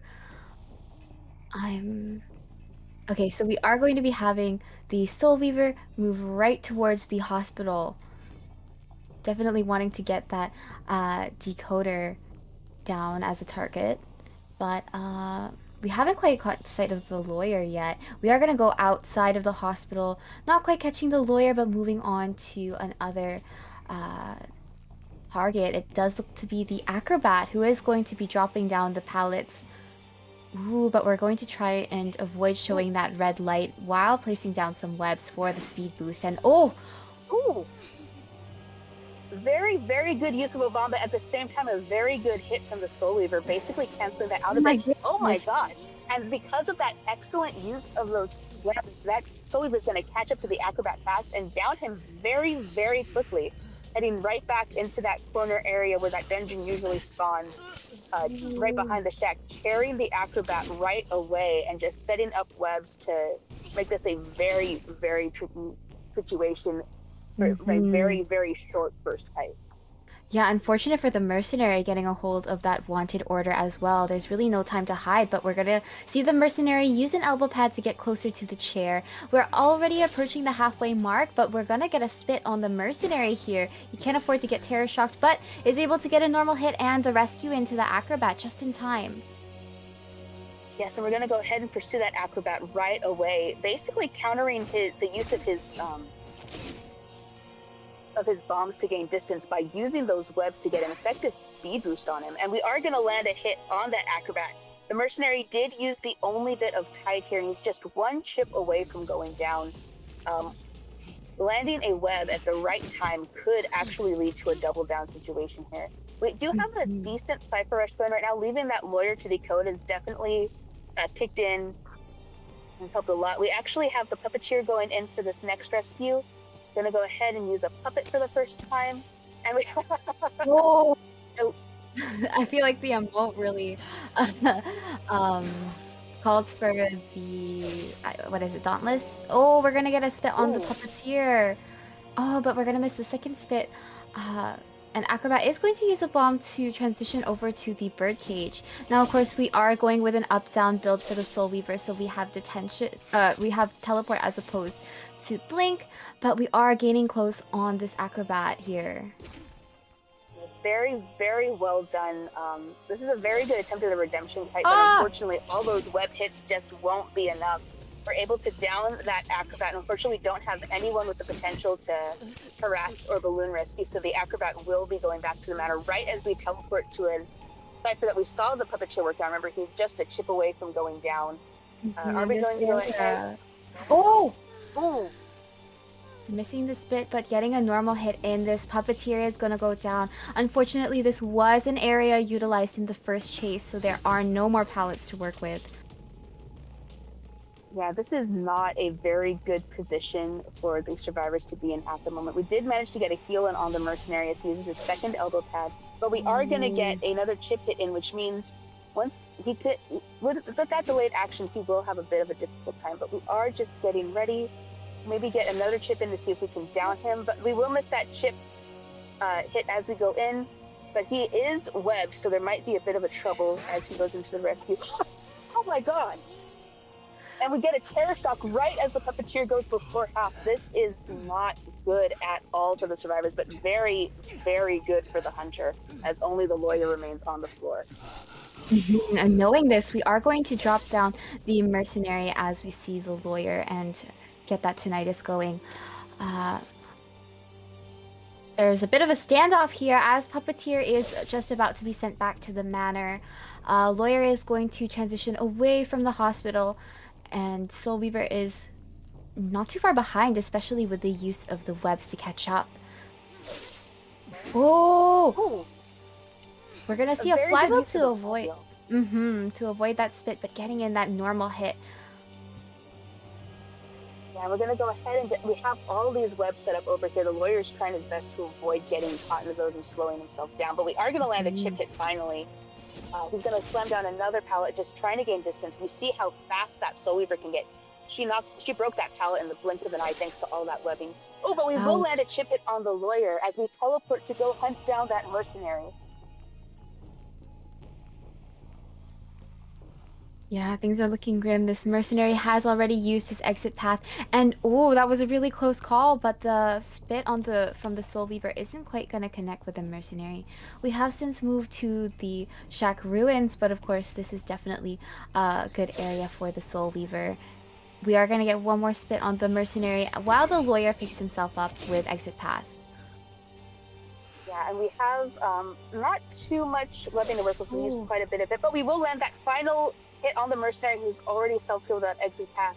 Now all we have to do is find that lawyer, prevent him from getting to the dungeon or anything before the mercenary bleeds out. This is looking like it could very well be a four-man elimination as long as the soldier plays her cards right. All we have to do is just locate the lawyer. This is the advantage of this map for survivors, is that ability to just hide behind so many things with that giant Mhm. hospital in the way. It's just so difficult to get tinnitus on somebody. Oh, but the lawyer has found the mercenary and is currently. Oh no, the lawyer has. Yes, the lawyer did manage to heal up the mercenary, so that is two survivors up now. That is a significant advantage going into this.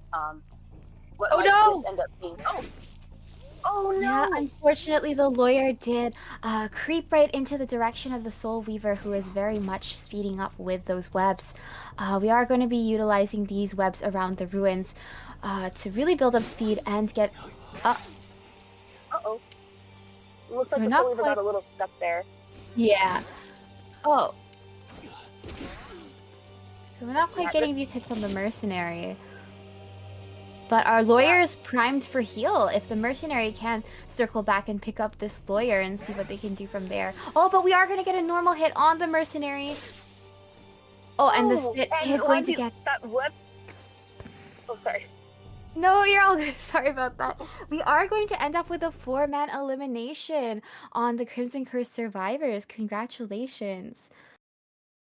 Yeah, congratulations. Oh my gosh, what a good match. I mean, that the team did absolutely what they could against that Soul Weaver, but that was complete mastery of that web use, being able to just cut off such strong survivors like the mercenary and the acrobat, the puppeteer, the lawyer. They're all such strong survivors. This was a very strong team comp going into this, but unfortunately, characters like the mercenary are just so horribly countered by these chip hunters. As we saw, he Mm. was almost able to heal up that lawyer as he was having that delayed action, but unfortunately, that chip from the web just shut him down.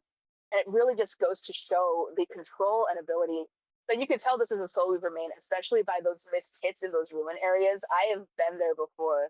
It is so tricky sometimes with that camera she has to land those hits right when you want them. And sometimes it can be absolutely devastating for your game.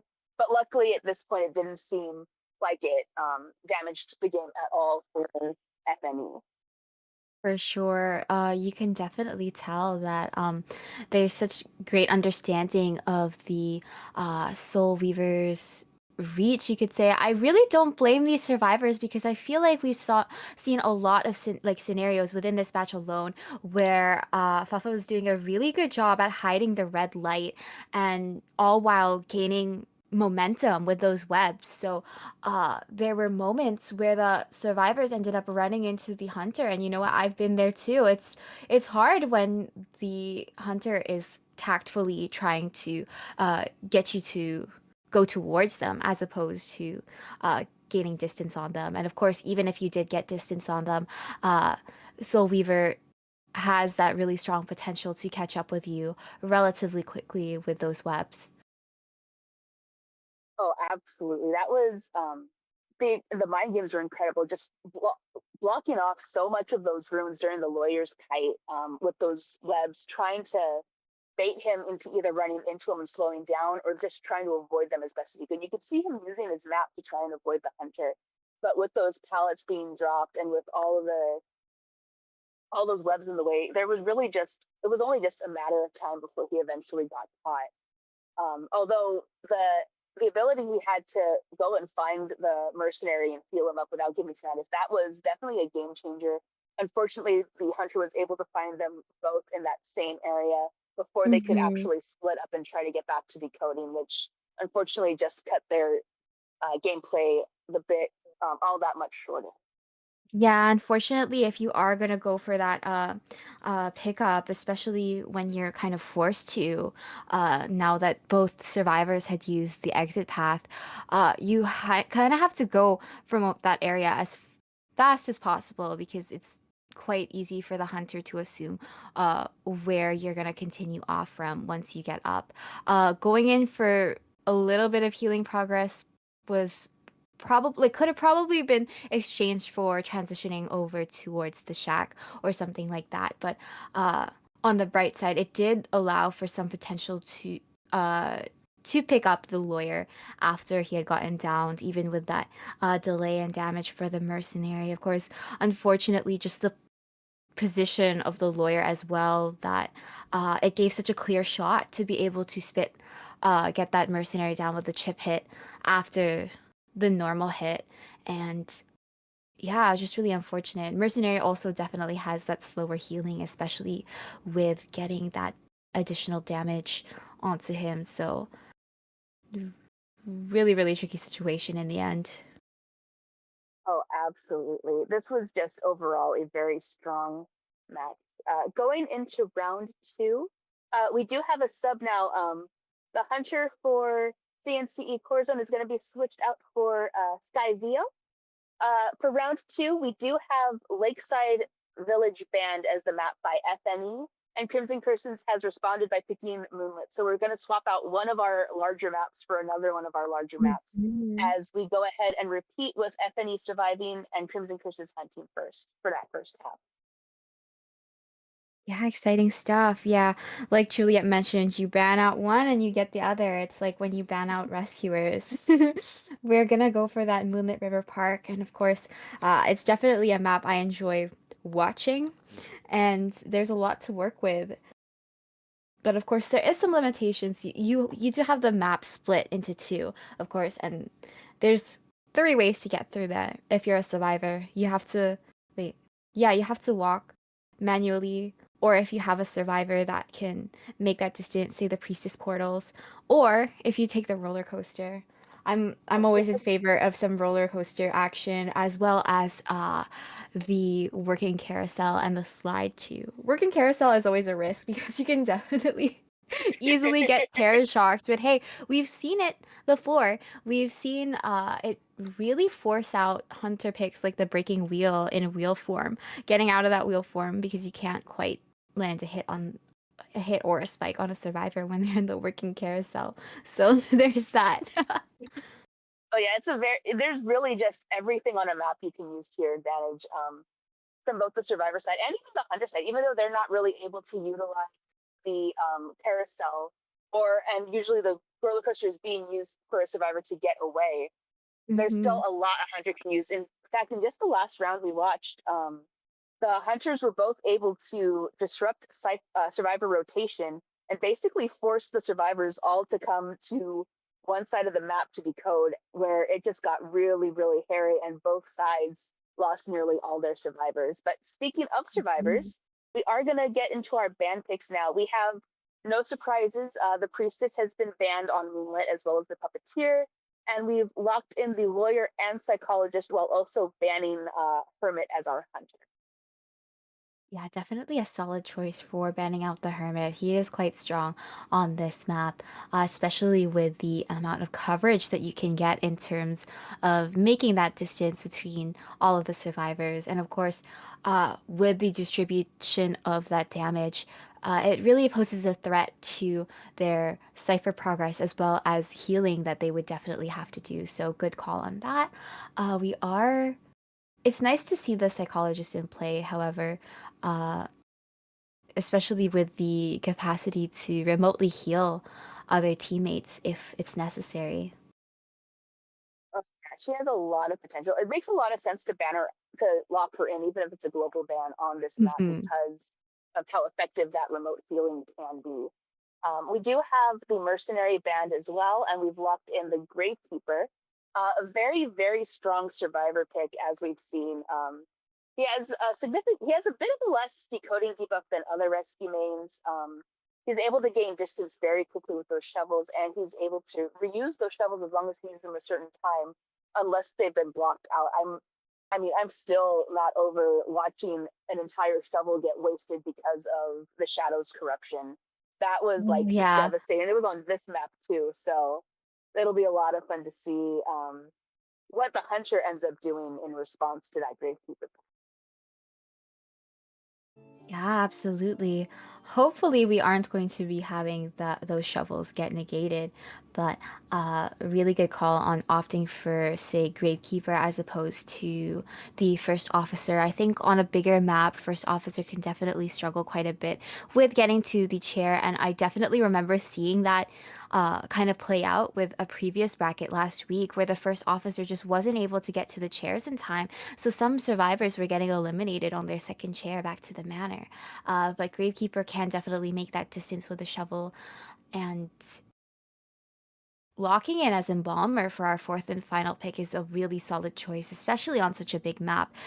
You can really be able to secure uh, escapes through the Embalmer, or at the very least buy a lot of time. And depending on the hunter pick, it can really hinder them if they don't end up choosing a hunter that has a lot of map coverage. For sure. The Embalmer is a scary component. During playoffs. I think there was this match, I believe it was Omni versus Sphinx, if I remember correctly. I could be wrong, of course, it might be a different team, but there was a Mhm. moonlit match where we had all three survivors over by the fourth stop gate. The coordinator was over on the Oh, first stop. Yes, you remember. yes, And the yes. coordinator was able to struggle free. She got downed again, and because the embalmer had her embalmed all the way on the other side of the map, they were able to get a four-man escape, which was absolutely wild to see happen live. Like that embalmer can be so scary if he's utilized correctly. Yeah, definitely. I remember watching that. I believe that was with the Red Moon survivors and BYD Oh, okay, Hunter. It was that was the so, one. yeah, There's so so many intense. matches that No unfortunately I worries. can't put names to faces sometimes. Yeah, but for sure, like even just the play, because it was so memorable and impactful, it really sticks with you. And that's just the strength of Embalmer, as well as coordinated teamwork. Of course, it is a little bit harder to get a hold of those appearances on bigger maps, but when you're able to communicate with your team and rotate as well, uh, it does benefit the team a lot. There's way more possibilities for that too. And I do believe I was talking about this yesterday with Bones when it comes to Embalmer and rebirthing with a coffin. There's a lot of dungeon spawns on Moonlit River Park. There's also 5. And if you so happen to place that coffin down on the dungeon, you can really secure an additional escape. Of course, you can definitely opt for, say, the two-story as well, or if you want to put a coffin right by one of the stops because it's so elevated, that's always an option as well. But yeah, just the amount of possibilities that you could have with that coffin is really helpful. Oh, absolutely. Especially looking at our hunter pick, we are going to need to build distance as much as we can. We are locking in that gamekeeper as our hunter this time. Ooh. The gamekeeper, as we know, has made a resurgence, a sudden appearance in the meta as of Koa 7, where he's able to gain a lot of distance in a short amount of time. Now, with the introduction of the shadow and that gamekeeper nerf recently, he has fallen off a bit, but he does tend to be a very, very strong pick on these big maps, especially once he's able to land that full presence, where he doesn't have to worry about that hook cooldown as long as he's able to connect with a wall or an obstacle. So there is a lot of potential for map control and just keeping these these survivors from decoding, especially once he gets those chips in on his half. Definitely. And honestly, even though there's a lot of open space, there's not as much terrain to work with. There's always gamekeepers have quite a couple of tricks up their sleeves. I distinctly remember there are some areas where the gravekeeper can hook you behind some of the barrels or so, and you can't get out of it. You'd have to press the escape button. But now that we're moving into our area selection, oh, we are going to be having Embalmer on the Cypher Bridge. I'm quite surprised to see that, and our lawyer is going to opt for first stop instead. It looks like our gamekeeper is going to kind of fall for this bait and spawn right beside the first stop where our rescuer, the gravekeeper, is, and psychologist is going to be at our second story. Really interesting to see where these survivors ended up and where the hunter chose to be. Now we are going to be moving into the first half of round 2 with our FNE survivors up against our Crimson Curse hunter. My name is Mima, and I am with Juliet for commentary. Best of luck to both teams. Yeah, good luck to everybody. This is very exciting going into round 2. I love watching Gamekeeper gameplay. I'm so glad he's come up into the meta recently. It looks like we are going to start off by chasing after that Gravekeeper. Right as the Embalmer summons a coffin right off the gate. We have people working on their ciphers right now. We have a trap set up on the stairs of fourth stop just in case. Transitioning through the roller coaster, just trying to get a good look in at the Gravekeeper as he continues to come through. We're going to actually hook off of the stop and break the shovel right away. Oh dear. Oh, we're going to miss the charge hit and the pallet stun. We're going a little bit of back and forth here, but it is buying quite a bit of time for our decoding progress. Now we are going to get a hit on the Gravekeeper. Unfortunately, the shovel was still on cooldown, but Gravekeeper is going to take that speed boost after getting hit to transition over to our God Kite at 2-story. Oh, but unfortunately he's not going to make it because that hook intercepted the Gravekeeper right before he could get through. We will be cheering the Gravekeeper for our first down. We did have insolence in place, so we do have full present, half present so far, which means now the hook will land a chip damage, which is not good for the psychologist who is coming in for the rescue. That could cause her some significant problems, especially as she comes. She will take a hit as her shield starts to reduce as she goes to rescue the Gravekeeper. Yeah, and our Gravekeeper is going to go ahead and use that second and final shovel. Able to go under the pallet right here, and the Gamekeeper isn't able to hook through the shovel. No, and we're going to go ahead and transition right into that God Kite area right behind the 2-story. As the Gamekeeper, this is going to be very tricky, the Gravekeeper versus the Gamekeeper. I don't know if I'm going to keep these two straight, but the Bane and Gravekeeper Andrew. Yeah, this might be the one time where I have to call them by their names and not their titles. Oh! Beautiful pallet stun. Oh, but we're going to see a warp. We do have 2 ciphers decoded so far. This is a very good redemption kite on the Gravekeeper's behalf. Using this God Kite to his advantage, taking advantage of the fact that the Gamekeeper isn't at full presence yet. Oh, and another nice pallet stun. As he finally transitions to 2-story. Good call on the psychologist for dismantling that trap previously. It allowed the Gravekeeper to come into the 2nd story. Oh, but we are going to see a hook on the Gravekeeper. Unfortunately, that psychologist is not able to get a body block in. Yes, and we are going to chair the Gravekeeper. It looks like we are taking him down to basement, but the damage has already been done. They were able to get 4 ciphers decoded. As we try to land a balloon hit on the psychologist, as we continue to chair this Gravekeeper, we do have somebody already.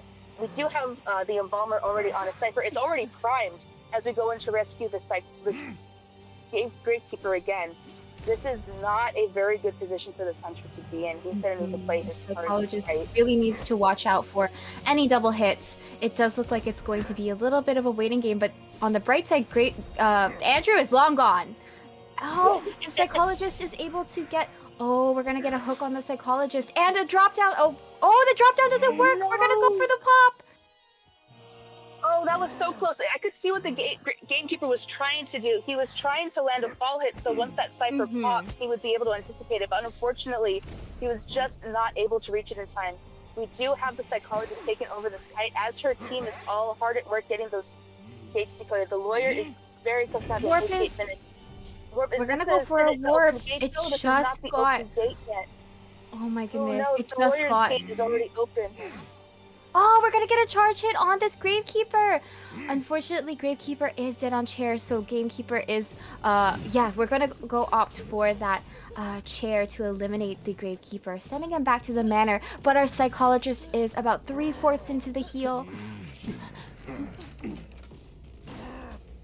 So the psychologist is up. She is running. Oh! Oh, and unfortunately, we were not able to connect that hook, so we do have a cooldown in play now.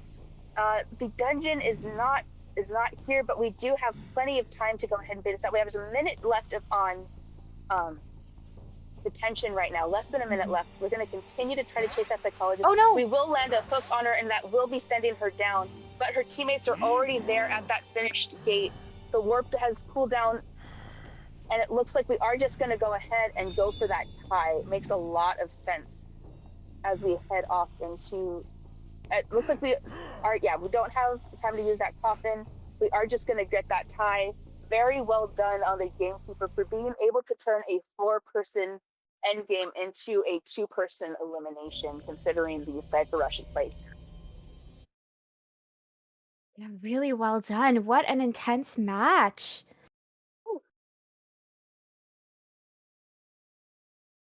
Yeah, there was a lot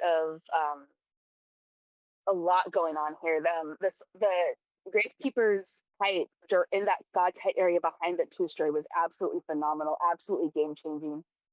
Being able Yeah. to The psychologist being able to anticipate that, being able to just handle that kite inside of the basement, just avoiding those fall hits because she knew that was exactly what the gamekeeper was working for. Unfortunately, just that the size of the map did come back to haunt them because the survivors were spread out between two sides of the map. We had 2 survivors on the same side where the gamekeeper was, one all the way on the other side.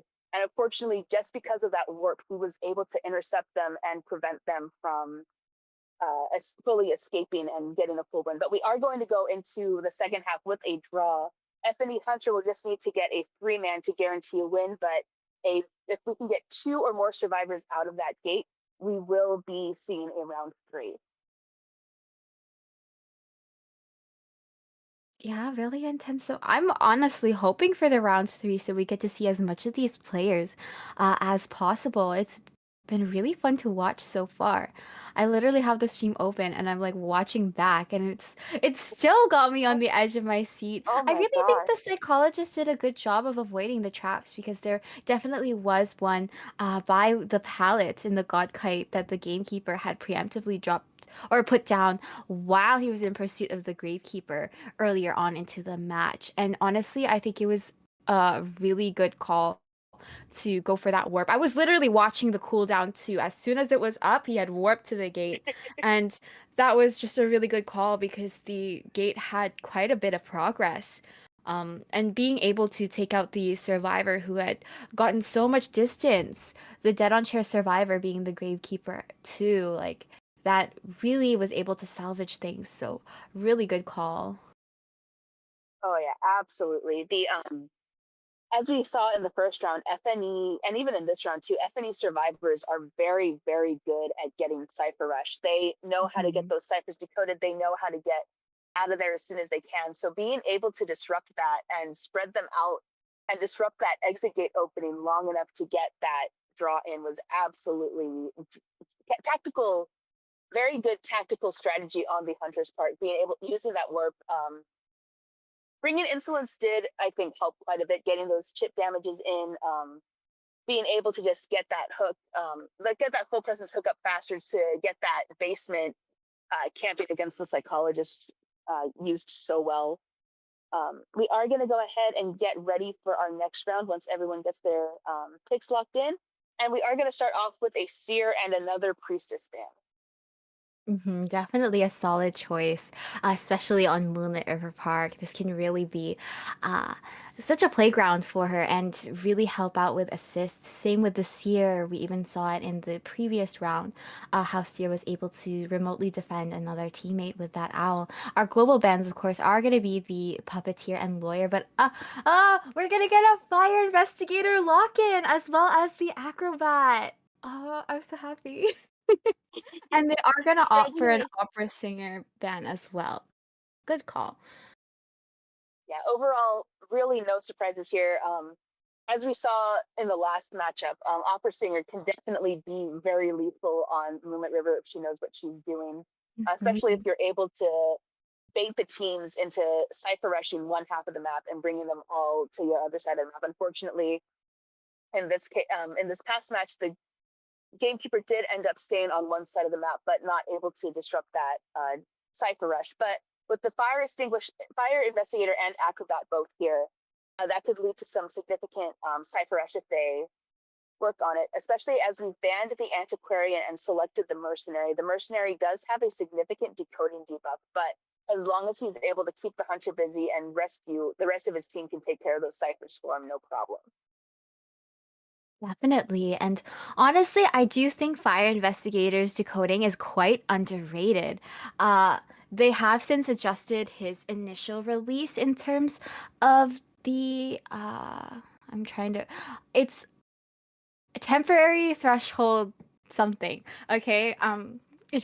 Florianology. But basically, he has a 5% decoding debuff to start off with, but the longer time he spends with the hunter, it starts to build up for a maximum of it stacks up to 10. So it gives what for 1 point that the temporary threshold shift has, it gives like an additional decoding boost. So he can start to decode at a total of like 105 basically because Oh he my starts like god. his base decoding is 95%. So if he stacks the temporary threshold shift, he can have the bonus 10% for 105. And that's not considering any decoding boost from other teammates or accelerated. So he's really not that bad. And when you have both a fire investigator and acrobat, you kind of have two survivors who are really strong on fourth and first stop respectively. It doesn't exactly matter which one they take because they have such strong kiting potential on the stop in general, where there's kind of the small drop off, but it's easier for them to get across or block the way in consideration of the airbags. So yeah, good Oh, choices. overall, and I have even more good. I see you've seen even more good news. Our final ban is going to be the Weeping Clown, and our final pick is going to be the Toy Merchant. It looks like we are going to be trying to utilize those two-story kitings to our advantage with those catapults she has. It makes a lot of sense we'd want to ban the Weeping Clown. He's not a super popular pick, but the people who pick him tend to really know him inside and out. So that definitely does feel like it might be a bit targeted as we move on into round two. But yeah, I'll let you go ahead and talk about the toy merchant a little bit, Meme. I know, unfortunately, you don't get to talk about her as much. I'm rubbing my grubby little paws together. This is like the match. Like you have Moonlit River Park, you have Fire Investigator, you have Toy Merchant. This team comp is honestly really beautiful. I do like that we have the Toy Merchant to kind of go along with the Mercenary, especially if we run out of items here. And Mercenary and Toy Merchant, and all of them realistically cover so much ground. They can make for a lot of distance. But speaking of covering for a lot of distance, we are going to be seeing FNE lock in as Soul Weaver for their Hunter pick. Definitely going to be fun to see more of Violetta gameplay. Uh, but we'll see how we go along with it because I think that in the previous match we weren't able to make as much distance with the Soul Weaver. There's such tight areas on Sacred Heart, but when you're in Moonlit, there's a lot of open space. It's harder to get those chip hits in, and you can really set up not just the coaster, but you can set up some catapults and some airbags as well to really be able to transition or try and get out of the speed boost in the nick of time to avoid hits. Of course, there's something you really have to watch out for in terms of the coaster, and that's getting those web spits on. You can definitely get knocked out of the coaster, but as long as you take these precautions and really just go with your gut, because I feel like when it comes to especially the fire investigators airbag, ever since they've adjusted him, the push off time that it takes is really so minimal. You don't really feel it anymore. So you might as well just go for it if you're going to use the airbag. Same with the catapult. It's a little bit trickier for the toy merchant in particular because there is a few seconds before you can get on it after placing it. But it's definitely useful, and even with your glider on cooldown, catapults make for a lot of distance. And really, there's so many areas where the toy merchant can drop off of and get that glider going. Yeah, overall, there's just a lot of potential for fighting here. We have a team that's really, really good at building distance. You know, the mercenary has his elbow pads. The toy merchant has not just her catapults, but her glider in play. Fire investigator, those air cushions, and the apparatus with his bombs. And we are going to actually get right into spawn picks. We are having a very similar spawn pick to our first half. We have fire investigator up at first stop, acrobat down at fourth stop, toy merchant and two-story, no surprises there. Mercenary over on the Cypher Bridge, and the Soul Weaver spawned in right where the Gamekeeper did, in that right up before that God-Kite area, just between two-story and first stop, which means that the toy merchant or fire investigator will be our first chase. We are heading into the second half of round 2. FNE hunting, Crimson Curses surviving. For Logging Off League, I am Juliet, and this is my co-commentator, Nima. Good luck to both teams. Good luck, good luck. I'm so excited to see how this goes out. We are going to be having first fire investigator at the first stop. He is going to be our first chase as well. And we are going to be waiting at the coaster here and taking it. All right, yeah, it looks like we are taking that coaster right away. It looks like, oh, we don't have that second stop turned off as we go ahead and transition over. We haven't used any webs just yet. It looks like we are going to just take that time to get rid of that air cushion. Just want to get that out of the way. And rather than chase after that fire investigator, we're going to go ahead and pursue that toy merchant now that she is over in the God-Kite area. Now it does look like we are going to be utilizing some webs to gain some speed and get a normal hit on the toy merchant. It does look like we are going to be having toy merchant launch off the catapult after putting it down from the hit. We are going to go for the glide, but our Soul Weaver is definitely gaining on her. She is in a bit of an open area. Unfortunately, the airbag prior is broken, but toy merchant is going to go for the coaster. Unfortunately, not quite making it. Yeah, another very quick down from this Soul Weaver. Definitely very good. We do have the coaster locked off. I don't believe anyone has been able to turn off that stop yet, which shouldn't be an issue as long as we don't get all the way back to fourth stop. But we do have the mercenary in the area trying to get that rescue. Remember, we need to get at least 2 survivors out of here in order to go to round 3. We have 1 cipher decoded already, and we do have half presence in action right now. Oh, as the mercenary is an elbow pad, but we are going to land a chip hit on him right away with that web shoot. Good call on the mercenary for pulling off right there. We were able to get a basic hit, but oh no! Unfortunately, the toy merchant is going to get hit before being able to launch off. We're gonna get. Okay. So the web snipe didn't quite land on the acrobat at the Cypher Bridge here, but we are going to catch up to this toy merchant who did go up the slide. We are going to intercept the cipher that the acrobat was working on. Just try and pressure that decoding as we move over to this side of the map. We know all the survivors are over on this side of the map. Just trying to disrupt that decoding as much as we can. We have the acrobat in the area. The mercenary is all the way on the other side of the map, trying to decode as best as he can. He is 1 chip away, but we did get the fire investigator to come in for the rescue, and he uses a cushion to try and help the toy merchant best as he can. Oh, but the double web snipe here does get the toy merchant down, unfortunately. We are going to be picking up that airbag that wasn't quite... Oh! Nicely done to block the way. It does force the hunter into the basement. Can the toy merchant struggle free? Unfortunately not. We are going to see toy merchant get sent back to the manor. Now teleport is in effect, switching targets to our acrobat in the middle. And landing a hit right on him. The hunter only has detention available. It looks like we are going to be focusing on...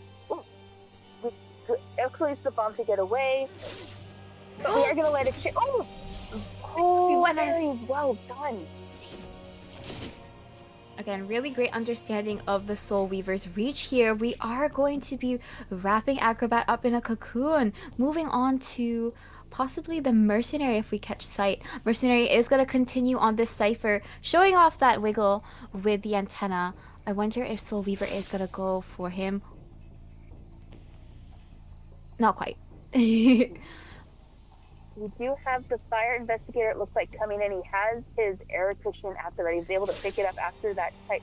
Just missing the snipe on him right there, though. But we are staying in the area, just keeping a close eye on things. Acrobat will now have to be rescued after half as the mercenary continues to try and decode. But we are going to send that web right towards him, trying to just disrupt the cipher as much as we can, especially as it's nearly primed. Oh no, the airbag! We are able to get the rescue in, but unfortunately Acrobat is gonna go down. Yeah, really unfortunate that the Soul Weaver ended up on the opposite side of the airbag here. Acrobat is going to get sent back to the manor after being put on this chair.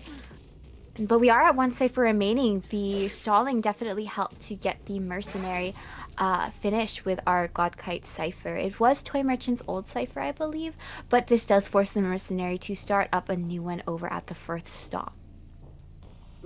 And the Mercenary is only one chip away from going down. We do have eyes. I think we're just trying to keep an eye on the ciphers over on that side, making sure we know where the Mercenary is. And he's already aware of that, knowing that the Hunter does have teleport available. We haven't gotten any notification on... Oh, missing that snipe as well. Oh, and we are going to teleport to the Mercenary. We know he's right there. Remember, we just need to get one more elimination to secure the victory for FNE. And we are just going to miss that hit, but we are going to... Oh! Nice elbow pad to get over to this window. But we are going to be getting a chip hit on the Mercenary. And our Soul Weaver is going to continue pursuit on the Fire Investigator. Fire Investigator has to leave his very old cipher in the circus tent as the Soul Weaver is gaining close, being able to get to the opposite side of the map. Looks like the Fire Investigator is just going to try to extend this kite for as long as he can, just so the Mercenary can heal up. We do still have one airbag in play. Remember, we only destroyed one, and he's been able to pick his last one up every single time. Mercenary is very nearly healed now. Fire Investigator is continuing this kite over around 4th stop. We do have a pallet in play. Just trying to aim that cushion. Mercenary has healed up. I have no doubts that he's going to be trying to get to the Fire Investigator's old cipher. Just trying to get away there. We're going to go ahead and continue these webs as we continue to kite this Fire Investigator. And our Mercenary is in a chest right now. Oh, but the airbag wasn't able to body block the spit here, and we're gonna go for a chair on the first officer, Fire Investigator. Yeah, it looks like we are gonna go ahead and are we gonna I think we're either chairing him or we're just taking him. Oh no, we are gonna go ahead and chair him right where we know he was decoding, because we know that's the nearest cipher. The Mercenary is in the area aiming to rescue. He's already used Tide. He is able to rescue that Fire Investigator, but it's just not enough. We're not able to land that charged hit as we continue to just try and intercept both these survivors best we can. Unfortunately, this Florian isn't able to get to the window to get that knee jerk in, but we are going to be continuing our pursuit of the Mercenary. I thought he was going to break the airbag for a second, but it does look like we are going to be... Oh, okay. Never mind. We're not going to break that airbag. Fire Investigator still has an exit path to work with, but it does look like our Soul Weaver is going to circle back. Will she be... he did get down very close to the chair, so we won't have to worry about struggling free. We do have the Mercenary in sight, and I think... And we have the Fire Investigator in the area just trying to decode. Both survivors have used up their exit path. We are looking at a slug game here as we finish up this kite. Everyone using emotes, always fun to see. Oh! I don't know what's happening here, but it's cute. I know, he blew a little kiss. Alright, right, this will be the end for, I believe, this round. Both teams have used their exit path, and with the fire investigator getting chaired again, this is going to be a guaranteed 4-man elimination for FNE. Their second one for their hunter side. Very well done for FNE. Very well played to see Crimson Curses as well, doing their best to try and just outmaneuver these hunters and these survivors. But FNE will be our third team moving on to our semifinals next week, along with Mapacy and Omni. Congratulations. Very well played. Yeah, really well done. That was such a fun watch. It's been a pleasure to be able to see both FNE and Crimson Curse. And it's always a pleasure to be able to commentate for all of these participants as well. Uh, yeah, really, really great games, and definitely looking forward to being able to see more of these players, both within Logging Off League and in their future endeavors.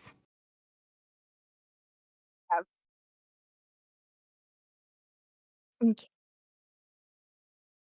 Yeah, Thank you again so much. Oh, sorry, go ahead. No, you go, Juliet. Okay, sorry. Thank Thank you. you so much, everyone. Thank you so much, Mima, for joining me for such fun matches. I'm sorry that the toy merchant didn't get to last very long, but I'm glad that you got to see both her and the fire investigator today. Yes. We are going to go to a bit of an intermission, everybody. We do have one final match up at in about 45 minutes or so. That'll be Red Moon versus Divorced Women. That'll be our final quarterfinal match. I'll still be here. I'll be joined with Bones for our final match of commentary.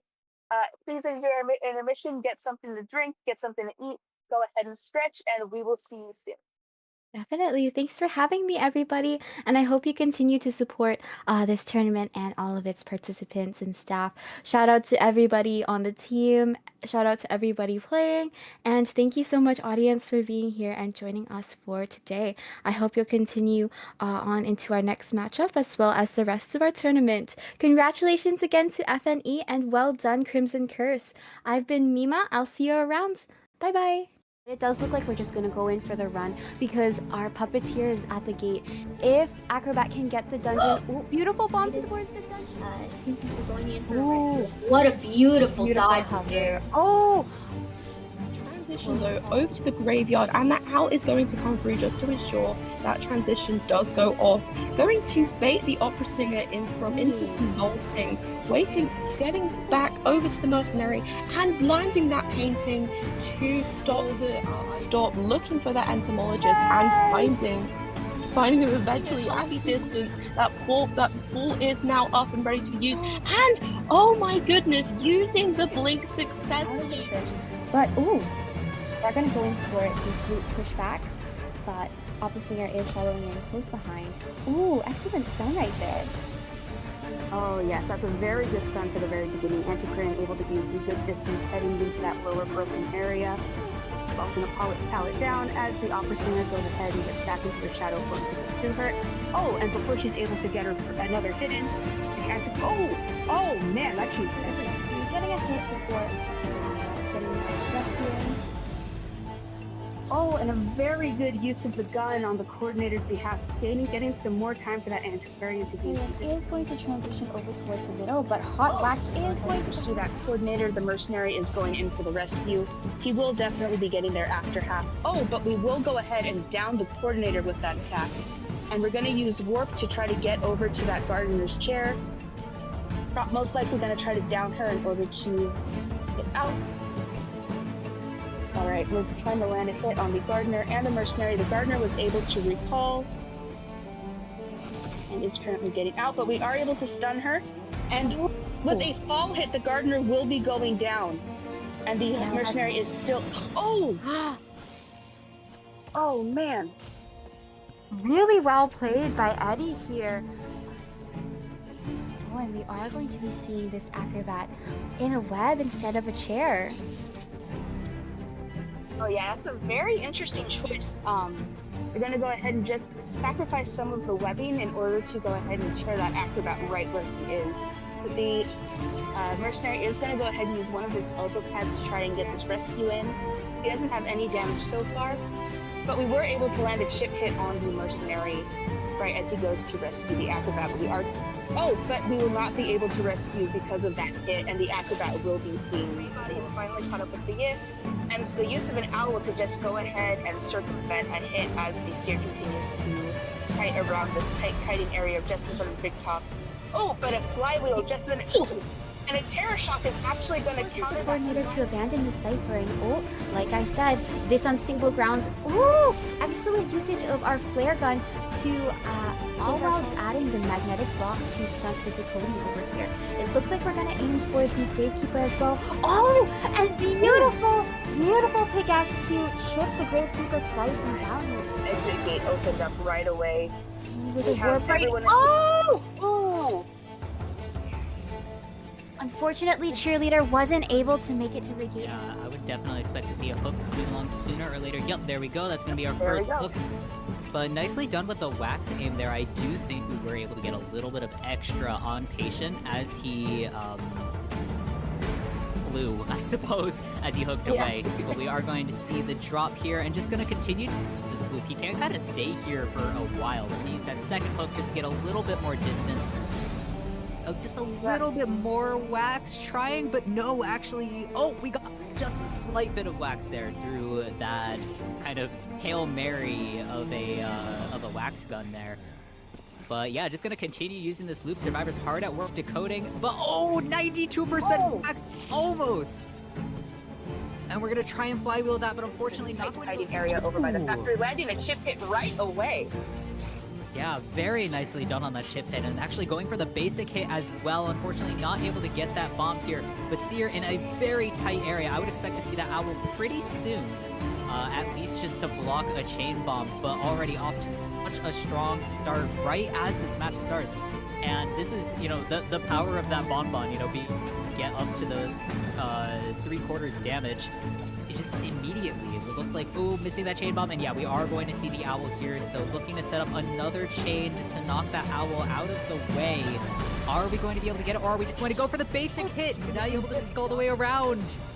We had Tinnitus and then we lost Tinnitus, and the female dancer is doing a very good job of trying to maneuver her way around the map. Now it is just a race against time to see if we have her in sight, we have the bonbon in sight. Come on, female dancer, will you make, oh, an excellent flywheel, and using that deep, she made it! That coming over the rescue is honestly a really good choice. She does currently have the slowest Dakota. Nicely done with the dodge on that spin there. We're not going to see a chip hit go through. But waiting, playing around this chair, looking for the Terror Shock here. Oh, with the double hit! Nicely done from... And land that rescue for the Patient, who was going to go ahead and continue to transition right up to the shore gate shack. Up near that big boat. He has one...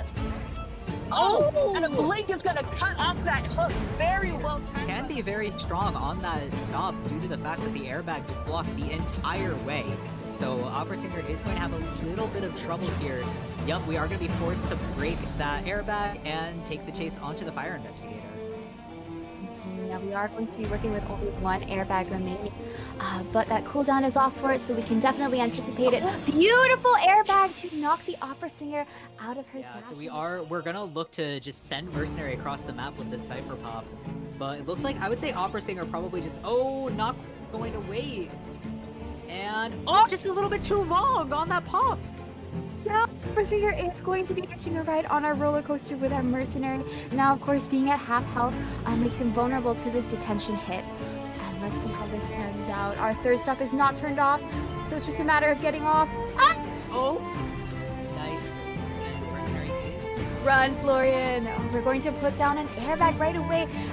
We're going to push off the airbag and force the Naya to get out of her. Oh my god. Around the area, trying to bait Naiad away, not wanting to go into, you know, this is a lot of abyss here, a lot of water. Oh no! Not actually coming in for this, and Coordinator is going to go down to the water as well. We're looking at almost a triple down situation with Fire Investigator avoiding the hit a little bit, and the rocket coming in clutch. And getting caught in the second spike, missing the hit, and the owl coming out! But that Cypher is nearly prime. We are going to be able to Terror Shock Acrobat off of it. Are we going to pop it in time? but no, Oh it's actually no! The coordinator is still in the process of healing. We might want to just go ahead and chair her, though she might be able to struggle free if we don't pick the right chair. Oh no! And sure enough, the coordinator is able to struggle free. She doesn't have a flare gun anymore, so it will just be a raw kite if she's able to make it, but unfortunately she goes down. But she's been in the coffined! coffin. Oh The my coffin god! in the area. All 4 survivors Oh, are at exit. oh, Smiley face teleport is Oh. not quite up just yet. I oh! believe the gate is open. Not afraid yeah, of those continuing. connections. Ooh. Nicely done with the stun, just to hold off a second longer, but and going to just continue right through that pallet. These pallet games are so scary, especially with a geisha, because she is very vulnerable to pallets, but a lot of the strategy is to just, take advantage of the survivors knowing. No ciphers decoded just yet. We did get a hit on the prisoner, but we are going to use a stun to get him out of attack recovery, and a blink to down that prisoner. Very well done. Are we going to go ahead? Looks like we are going to go ahead and continue to pursue that first officer, try and get that double down while we can. Very well played on this clown's behalf. And that mind game! Beautiful prediction there. Novelist was chaired down in basement, so everything on the surface is still up for grabs. Oh! Yeah. Ooh! Nicely Very done good with use that of blink. Ooh! Currently just trying to keep an eye on these different ciphers here. Luffy does know where she is. It looks like we are going to try to go through, get a pickaxe. Ooh! It's going to be utilized on this embalmer who does vault the pallet they dropped down earlier. Ooh, beautiful flywheel. Oh, but unfortunately we are going to get down after this. And this opera singer is going to catch up to this perfumer just in time. Oh, we are going to be having the owl on the perfumer. Oh, we're gonna blink and perfume that. Oh, it seems like we're gonna try and stagger him as much as we possibly can. We do have warp online to cut him off here, or to get a little bit closer to the chair. And getting a wonderful parry, and maybe not even being able to. What a terror! We will be seeing the coordinator struggling out, maybe shooting, and getting the first officer off the chair. Oh, beautiful, beautiful rescue coming off of this board. But it does look like we're just going to go in for the run because our puppeteer is at the gate. If Acrobat can get the dungeon... Ooh, beautiful bomb towards the dungeon. It seems like we're going in for a rescue. What a beautiful dodge there. Oh! Transition though over to the graveyard, and that owl is going to come through just to ensure that transition does go off. Going to bait the opera singer in into some bolting, getting back over to the mercenary and landing that painting to stop looking for that entomologist and finding him eventually at the distance. That ball is now up and ready to be used, and oh my goodness, using the blink successfully. But ooh, they're gonna go in for the flute pushback, but opera singer is following in close behind. Ooh, excellent stun right there. Oh yes, that's a very good stun for the very beginning. Antiquarian able to gain some good distance heading into that lower broken area. Vaulting a pallet down as the opera singer goes ahead and gets back into her shadow form to pursue her. Oh, and before she's able to get her another hit in, oh man, that changed everything. So he's getting a hit before getting a rescue. Oh, and a very good use of the gun on the coordinator's behalf, getting some more time for that antiquarian to gain some Is going to transition over towards the middle, but Hot Wax is going to pursue that coordinator. The mercenary is going in for the rescue.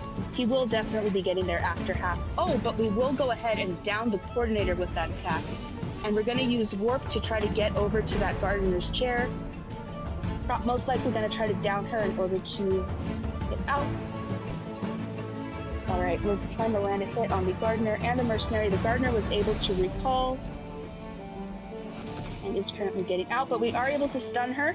And with a fall hit, the gardener will be going down. And the mercenary is still... Oh!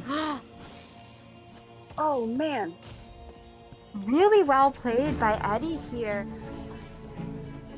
Oh, and we are going to be seeing this acrobat in a web instead of a chair. Oh yeah, that's a very interesting choice. We're gonna go ahead and just sacrifice some of the webbing in order to go ahead and chair that acrobat right where he is. But the mercenary is gonna go ahead and use one of his elbow pads to try and get this rescue in. He doesn't have any damage so far, but we were able to land a chip hit on the mercenary right as he goes to rescue the acrobat. But we will not be able to rescue because of that hit, and the acrobat will be seen. Everybody is finally caught up with the gift, and the use of an owl to just go ahead and circumvent a hit as the seer continues to kite around this tight kiting area just in front of the big top.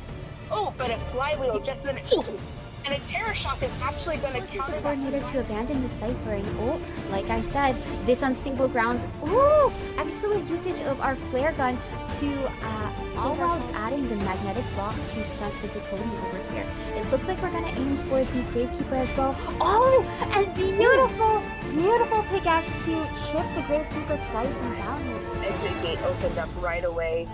With We a have warp right. everyone- Oh! Ooh!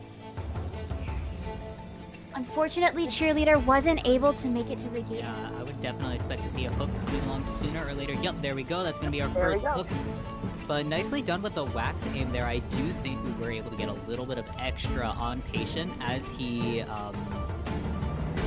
flew, I suppose, as he hooked Yeah. away. But we are going to see the drop here and just going to continue to use this loop. He can't kind of stay here for a while. We're going to use that second hook just to get a little bit more distance. Just a little bit more wax trying, but no, actually, oh, we got just a slight bit of wax there through that kind of Hail Mary of a wax gun there. But yeah, just gonna continue using this loop. Survivor's hard at work decoding, but oh, 92% wax, almost. And we're gonna try and flywheel that, but unfortunately not. Kiting area over by the Ooh. factory, landing a chip hit right away. Yeah, very nicely done on that chip hit, and actually going for the basic hit as well. Unfortunately, not able to get that bomb here, but Seer in a very tight area. I would expect to see that owl pretty soon, at least just to block a chain bomb, but already off to such a strong start right as this match starts. And this is, you know, the power of that bonbon, you know, get up to the 3/4 damage. It just immediately, it looks like, ooh, missing that chain bomb, and yeah, we are going to see the owl here, so looking to set up another chain just to knock that owl out of the way. Are we going to be able to get it, or are we just going to go for the basic hit? Now you're able to stick all the way around. We had Tinnitus and then we lost Tinnitus, and the female dancer is doing a very good job of trying to maneuver her way around the map. Now it is just a race against time to see if we have her in sight, we have the bonbon in sight. Come on, female dancer, will you make, oh, an excellent flywheel and a use of that deep, she made it! Wow. That coming over the rescue is honestly a really good choice. She does currently have the slowest decoded. Nicely done with the dodge on that spin there. We're not going to see a chip hit go through, but waiting, playing around this chair, looking for the terror shock here. Oh, and the double hit! Nicely done. And land that rescue for the patient, who was going to go ahead and continue to transition right up to the shore gate shack. Up near that big boat. He has one. Oh! And a blink is going to cut off that hook. Very well timed. Can be very strong on that stop due to the fact that the airbag just blocks the entire way. So Opera Singer is going to have a little bit of trouble here. Yup, we are going to be forced to break that airbag and take the chase onto the fire investigator. Yeah, we are going to be working with only one airbag remaining, but that cooldown is off for it, so we can definitely anticipate it. Beautiful airbag to knock the Opera Singer out of her Yeah, so dash. we're gonna look to just send Mercenary across the map with this Cypher Pop. But it looks like, I would say Opera Singer probably just, oh, not going to wait. And, oh, just a little bit too long on that pop. Yeah, Opera Singer is going to be catching a ride on our roller coaster with our Mercenary. Now, of course, being at half health makes him vulnerable to this detention hit. And let's see how this pans out. Our third stop is not turned off, so it's just a matter of getting off. Ah! Oh, nice. And Mercenary is Run, Florian! Oh, we're going to put down an airbag right away. We're gonna push off the airbag and force the Naya to get out of her swimming. Oh my running god. around the area trying to bait Naiad away, not wanting to go into, you know, this is a lot of abyss here, a lot of water. Oh no! Khan actually coming in for this, and Coordinator is going to go down to the water as well. We're looking at almost a triple down situation with Fire Investigator avoiding the hit a little bit, and the rocket coming in clutch, and getting caught in a second spike, missing the hit, and the owl coming out! That Cypher is nearly primed. We are going to be able to Terror Shock Acrobat off of it. Are we going to pop it in time? But no, it's actually The coordinator is still in the process of healing. We might want to just go ahead and chair her, though she might be able to struggle free if we don't pick the right chair. Oh no! And sure enough, the coordinator is able to struggle free. She doesn't have a flare gun anymore, so it will just be a raw kite if she's able to make it, but unfortunately she goes down. But she's been in the coffined! coffin. Oh The my coffin god! in the area. All 4 survivors Oh, are at the gate. oh, Smiley face teleport is Oh. not quite up just yet. oh. I believe the gate is open. Not afraid yeah, of those continuing. connections. Ooh. Nicely done with the stun, just to hold off a second longer, but and going to just continue right through that pallet.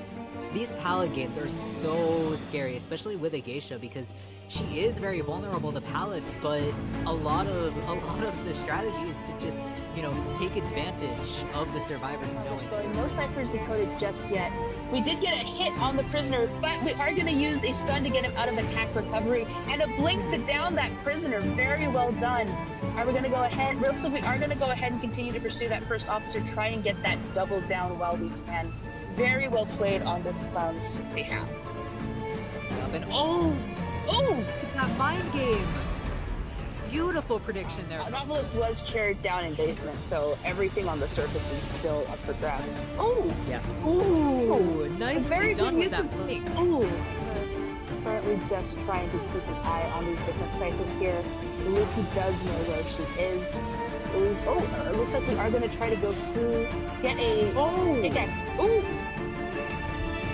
It's going to be utilized on this embalmer who does vault the pallet they dropped down earlier. Ooh, beautiful flywheel. Oh, but unfortunately we are going to get down after this. And this opera singer is going to catch up to this perfumer just in time. Oh, we are going to be having the owl on the perfumer. Oh, we're gonna blink and perfume that. Oh, it seems like we're gonna try and stagger him as much as we possibly can. We do have warp online to cut him off here, or to get a little bit closer to the chair. And getting a wonderful terror shot, and maybe not even being able to. What a terror shot! We will be seeing the coordinator struggling out, maybe shooting, and getting the first officer off the chair. Oh, beautiful, beautiful rescue coming off of this board. But it does look like we're just gonna go in for the run because our puppeteer is at the gate. If Acrobat can get the dungeon, ooh, beautiful bomb towards the dungeon. It seems like we're going in for a Ooh. rescue. What a beautiful dodge hover. there. Oh, Transition though over to the graveyard, and that owl is going to come through just to ensure that transition does go off. Going to bait the opera singer into some bolting, getting back over to the mercenary and blinding that painting to stop looking for that entomologist and finding him eventually at the distance. That ball is now up and ready to be used, and oh my goodness, using the blink successfully. but ooh, they're gonna go in for the flute pushback, but opera singer is following in close behind.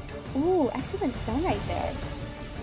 Oh yes, that's a very good stun for the very beginning. Antiquarian able to gain some good distance heading into that lower broken area. Vaulting a pallet down as the opera singer goes ahead and gets back into her shadow form to pursue her.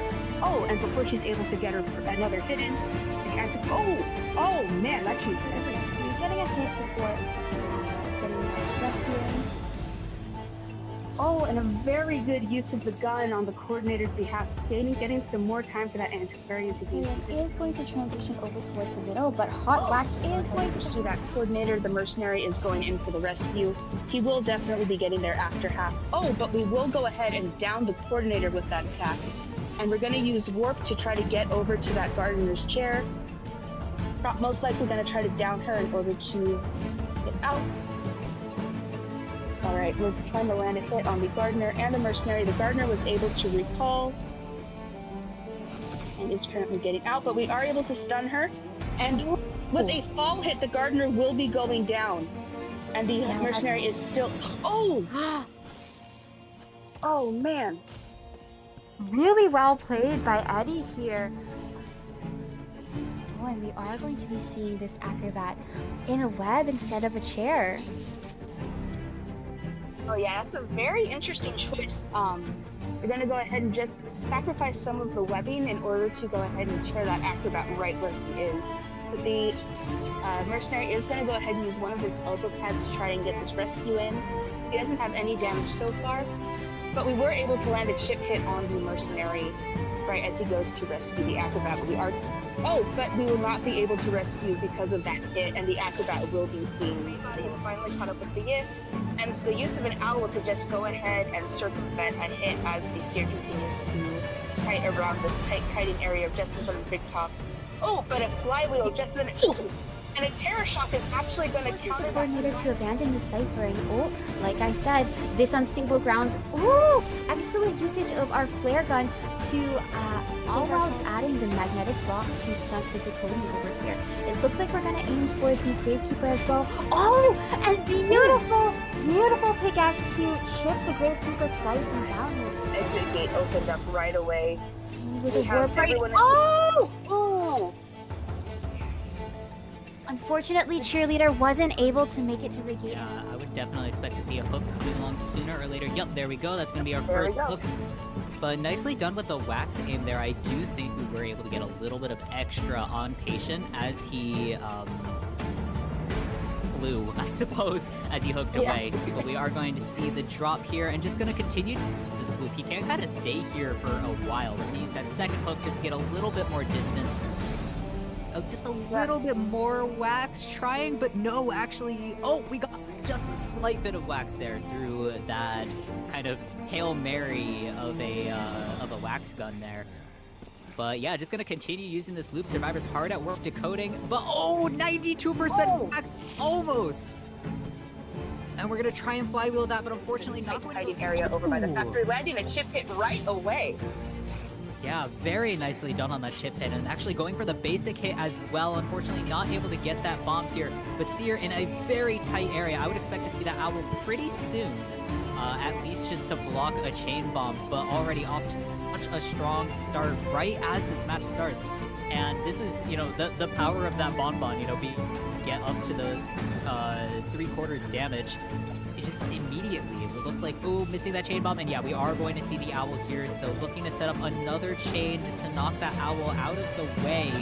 Are we going to be able to get it, or are we just going to go for the basic hit? Now you're able to sneak all the way around. We had Tinnitus and then we lost Tinnitus, and the female dancer is doing a very good job of trying to maneuver her way around the map. Now it is just a race against time to see if we have her in sight, we have the bonbon in sight. Come on, female dancer, will you make, an excellent flywheel and a use of that deep, she made it. That coming in for the rescue is honestly a really good choice. She does currently have the slowest decoding. Nicely done with the dodge on that spin there. We're not going to see a chip hit go through, but waiting, playing around this chair, looking for the terror shock here. With the double hit!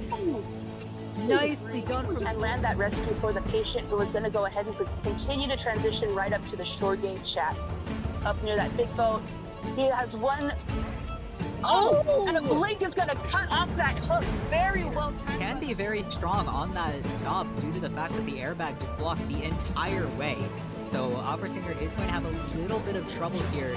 Yup, we are going to be forced to break that airbag and take the chase onto the fire investigator. Now we are going to be working with only one airbag remaining, but that cooldown is off for it, so we can definitely anticipate it. Beautiful airbag to knock the Opera Singer out of her dash. So we're gonna look to just send Mercenary across the map with this Cypher Pop, but it looks like, I would say Opera Singer probably just, not going to wait. And, just a little bit too long on that pop. Now, Opera Singer is going to be catching a ride on our roller coaster with our mercenary. Now, of course, being at half health makes him vulnerable to this detention hit. And let's see how this pans out. Our third stop is not turned off, so it's just a matter of getting off. Nice. And the Mercenary is... Run, Florian. We're going to put down an airbag right away. We're going to push off the airbag and force the Naya to get out of her. Oh my god. Around the area, trying to bait Naiad away, not wanting to go into, this is a lot of abyss here, a lot of water. Oh no! Not actually coming in for this, and Coordinator is going to go down to the water as well. We're looking at almost a triple down situation with Fire Investigator avoiding the hit a little bit, and the rocket coming in clutch. And getting caught in a second spike, missing the hit, and the owl coming out!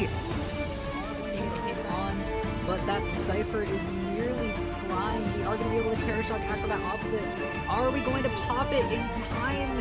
But no, it's actually The coordinator is still in the process of healing. We might want to just go ahead and chair her, though she might be able to struggle free if we don't pick the right chair. Oh no! And sure enough, the coordinator is able to struggle free. She doesn't have a flare gun anymore, so it will just be a raw kite if she's able to make it, but unfortunately she goes down. But she's been in the coffined! coffin. Oh the my coffin god! in the area. All 4 survivors are at the gate. Smiley face teleport is not quite up just yet. I believe the gate is open. Not afraid yeah, of those continuing. connections. Nicely done with the stun, just to hold off a second longer, but and going to just continue right through that pallet. These pallet games are so scary, especially with a geisha, because she is very vulnerable to pallets, but a lot of the strategy is to just, take advantage of the survivors knowing. No ciphers decoded just yet. We did get a hit on the prisoner, but we are going to use a stun to get him out of attack recovery, and a blink to down that prisoner. Very well done. Are we going to go ahead? Looks like we are going to go ahead and continue to pursue that first officer, try and get that double down while we can. Very well played on this clown's behalf. And that mind game! Beautiful prediction there. Novelist was chaired down in basement, so everything on the surface is still up for grabs. Yeah. Nicely done with that blink. Currently just trying to keep an eye on these different ciphers here. Luki does know where she is. It looks like we are going to try to go through, get a pickaxe. It's going to be utilized on this embalmer who does vault the pallet they dropped down earlier. Ooh, beautiful flywheel. Oh, but unfortunately we are going to get down after this. And this opera singer is going to catch up to this perfumer just in time. We are going to be having the owl on the perfumer. Oh, we're gonna blink and perfume that. It seems like we're gonna try and stagger him as much as we possibly can. We do have warp online to cut him off here, or to get a little bit closer to the chair. And getting a wonderful terror, and maybe not even being able to. What a terror! We will be seeing the coordinator struggling out, maybe shooting, and getting the first officer off the chair. Oh, beautiful, beautiful rescue coming off of this board. But it does look like we're just gonna go in for the run because our puppeteer is at the gate. If Acrobat can get the dungeon, beautiful bomb towards the dungeon. Seems like we're going in for a rescue. What a beautiful dodge there. Transition though over to the graveyard, and that owl is going to come through just to ensure that transition does go off. Going to bait the opera singer into some bolting, getting back over to the mercenary and landing that painting to stop looking for that entomologist and finding him eventually at a distance. That ball is now up and ready to be used, and oh my goodness, using the blink successfully.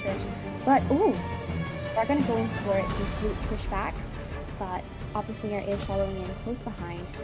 Excellent stun right there. Oh yes, that's a very good stun for the very beginning. Antiquarian able to gain some good distance heading into that lower broken area. Vaulting a pallet down as the opera singer goes ahead and gets back into the shadow form to pursue her. And before she's able to get her another hit in, the man, that changed everything. He's getting a hit before getting a rescue. And a very good use of the gun on the coordinator's behalf, getting some more time for that antiquarian to gain. He is going to transition over towards the middle, but Hot Wax is going to pursue that coordinator. The mercenary is going in for the rescue. He will definitely be getting there after half. But we will go ahead and down the coordinator with that attack. And we're going to use warp to try to get over to that gardener's chair. Most likely going to try to down her in order to get out.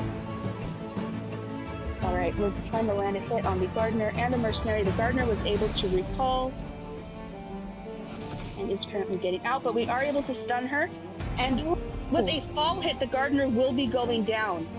And the mercenary is still... Oh man. Really well played by Eddie here. And we are going to be seeing this acrobat in a web instead of a chair. Oh yeah, that's a very interesting choice. We're gonna go ahead and just sacrifice some of the webbing in order to go ahead and chair that acrobat right where he is. But the mercenary is gonna go ahead and use one of his elbow pads to try and get this rescue in. He doesn't have any damage so far, but we were able to land a chip hit on the mercenary right as he goes to rescue the acrobat.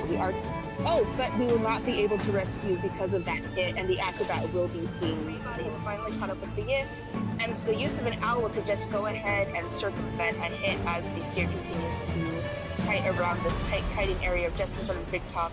Oh, but a flywheel just then.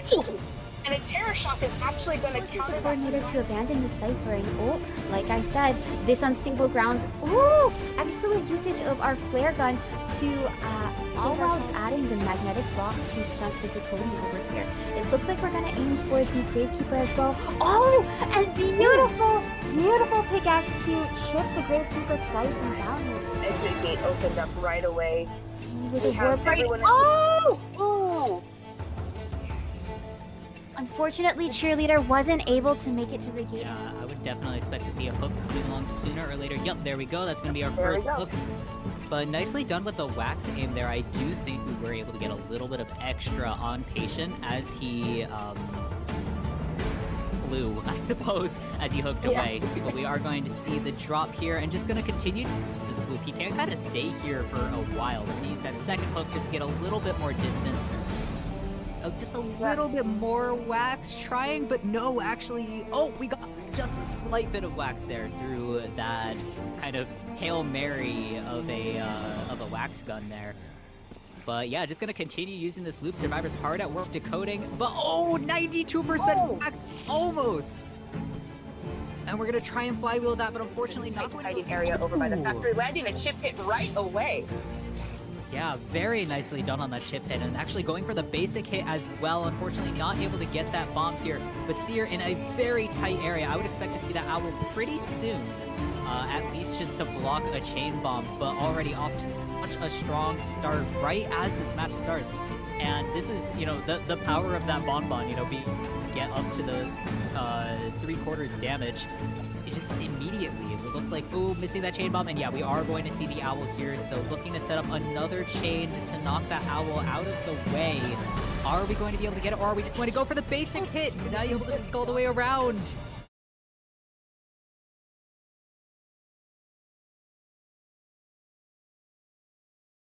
All right.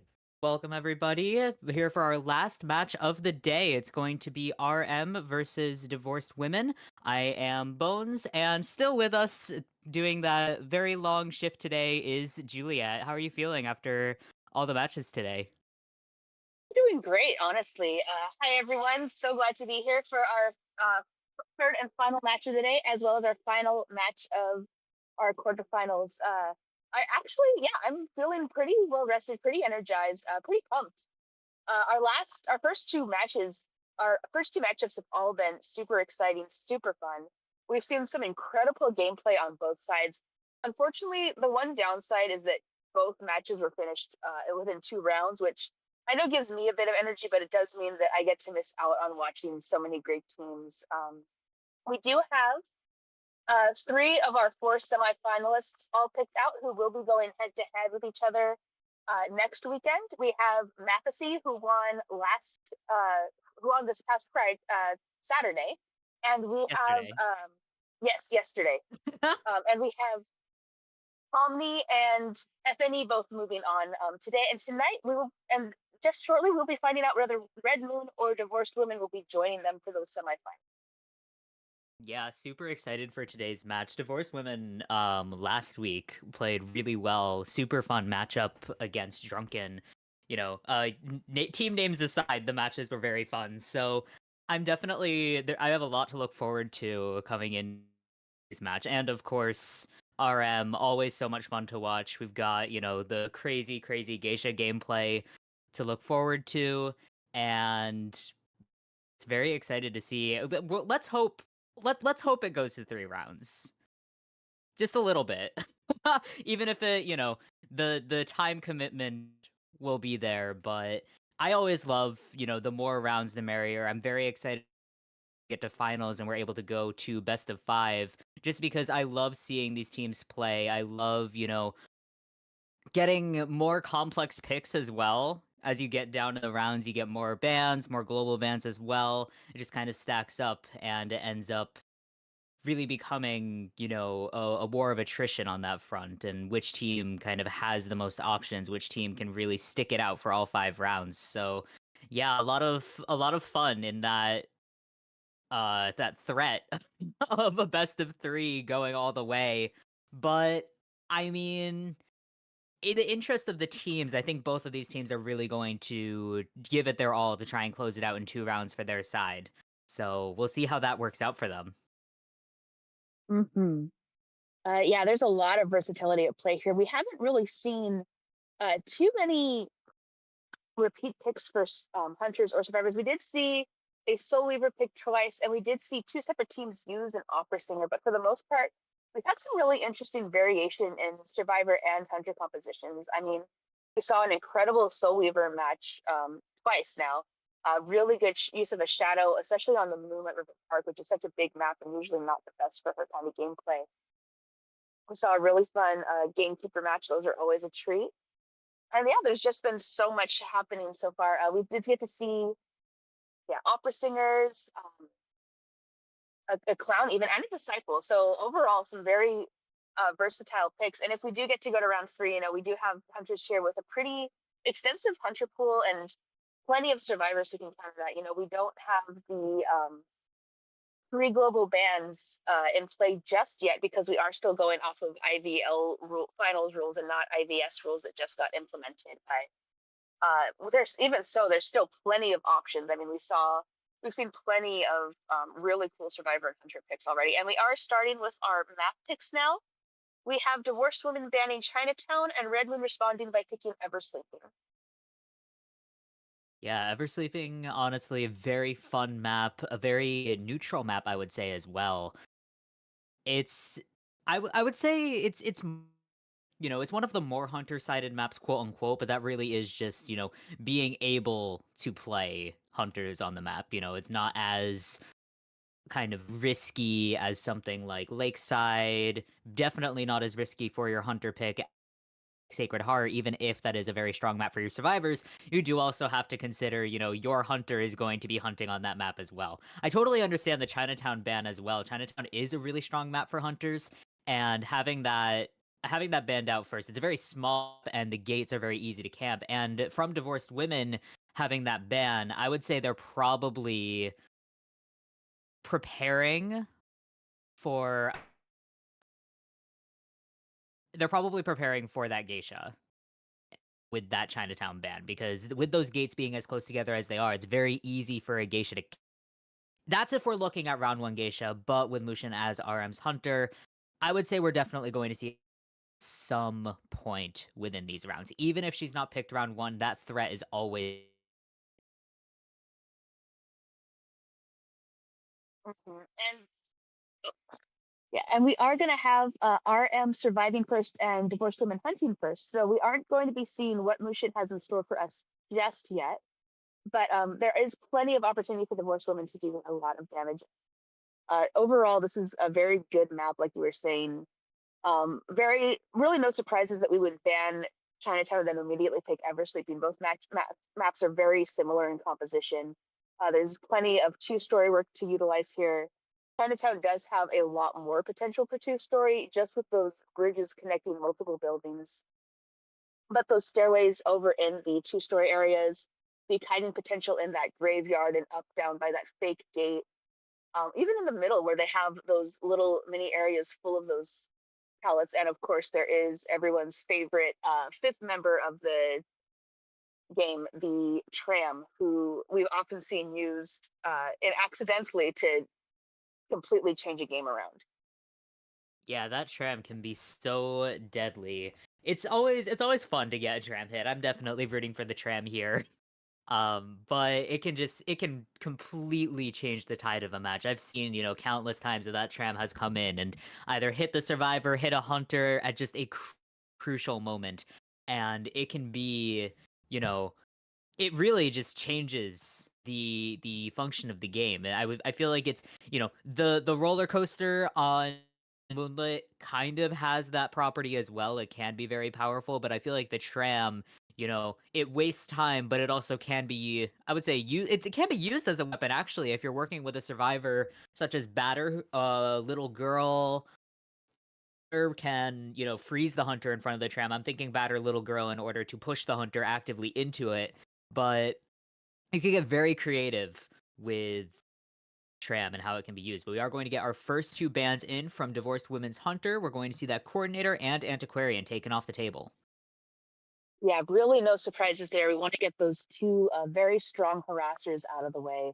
The Antiquarian, as we all know, is a very strong harasser, especially when she has all those tight alleyways, all those corners, all those obstacles to work with. She's able to disarm a hunter very, very easily. And meanwhile, the Coordinator, she does have that gun that she can only use once, but even with that gun, she still has plenty of vaulting abilities, plenty of kiting abilities, plenty of abilities to help with Cypher Rush as well. Antiquarian as well. She only gets a decoding debuff at the exit gate, but there's still plenty of time to prevent that. As long as you have other people in the match still, you don't have to worry about that. So really good on the Hunter for getting two of those very strong survivors out before we have to worry about Cypher Rush or anything. Yeah, and especially against RM. RM does love those stunners. I would not be surprised to see possibly a stunner locked in for these first two picks when we get to those.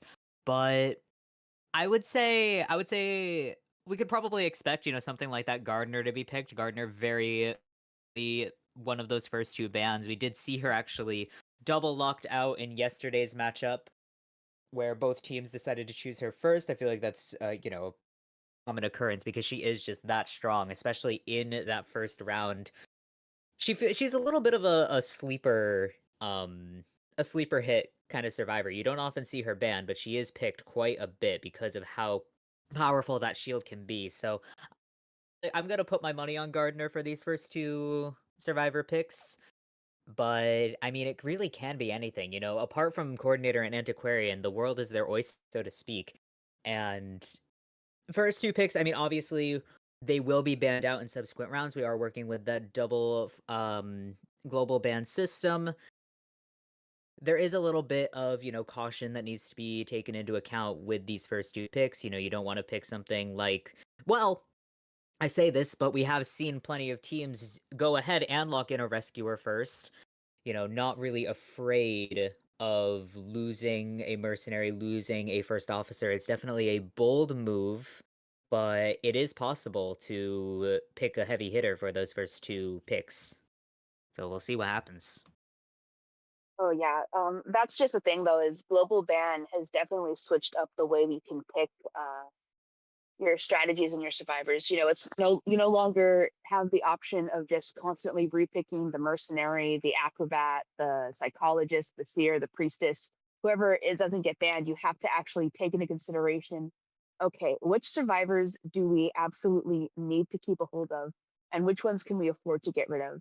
Usually, back when the opera singer meta was as big as it was usually easy to just throw away a gardener pick or a wildling pick or a puppeteer pick in that global ban because you knew you were specifically countering an opera singer no matter what. But with the introduction of the shadow, and especially in this tournament where we have so many hunters that just don't play the automatic opera singer pick or that automatic shadow pick, we have such a wide range of hunter use and versatility that even picking those global bans can always be a gamble. You never know whether or not the hunter you're trying to counter against can actually turn around and counter what you're playing.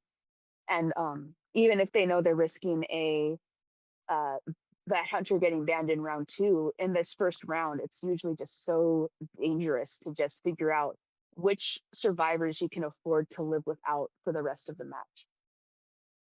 Yeah, and it is such a risk. And we have seen, a lot of those that instance you're talking about where the survivors, trying to counter something specific get hit with something complete that counters them. We've seen kind of the reverse happen as well, where a hunter is trying to set up a specific hunter. This happens a lot with Hermit, mostly because Hermit has such dedicated counter picks.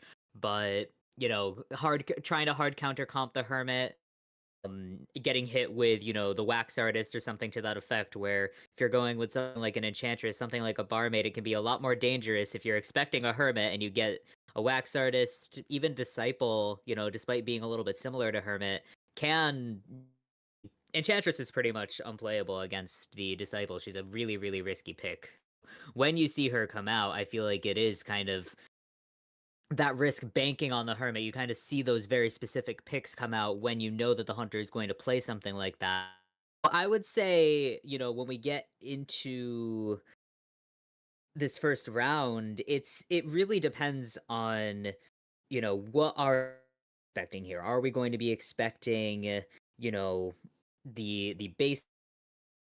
We could also see, something a little bit less traditional in this round one, because we're not working with any hunter bans. So it's it's good to play it safe in round one, but it's an opportunity to get as many points on the board as possible and kind of swing the match in your favor before those bans come into play and can kind of, mess up the rhythm. Because if you win round one, best worst case scenario, tying the rest of the rounds will still lead to your victory. So round one can be so, so crucial when it comes down to it.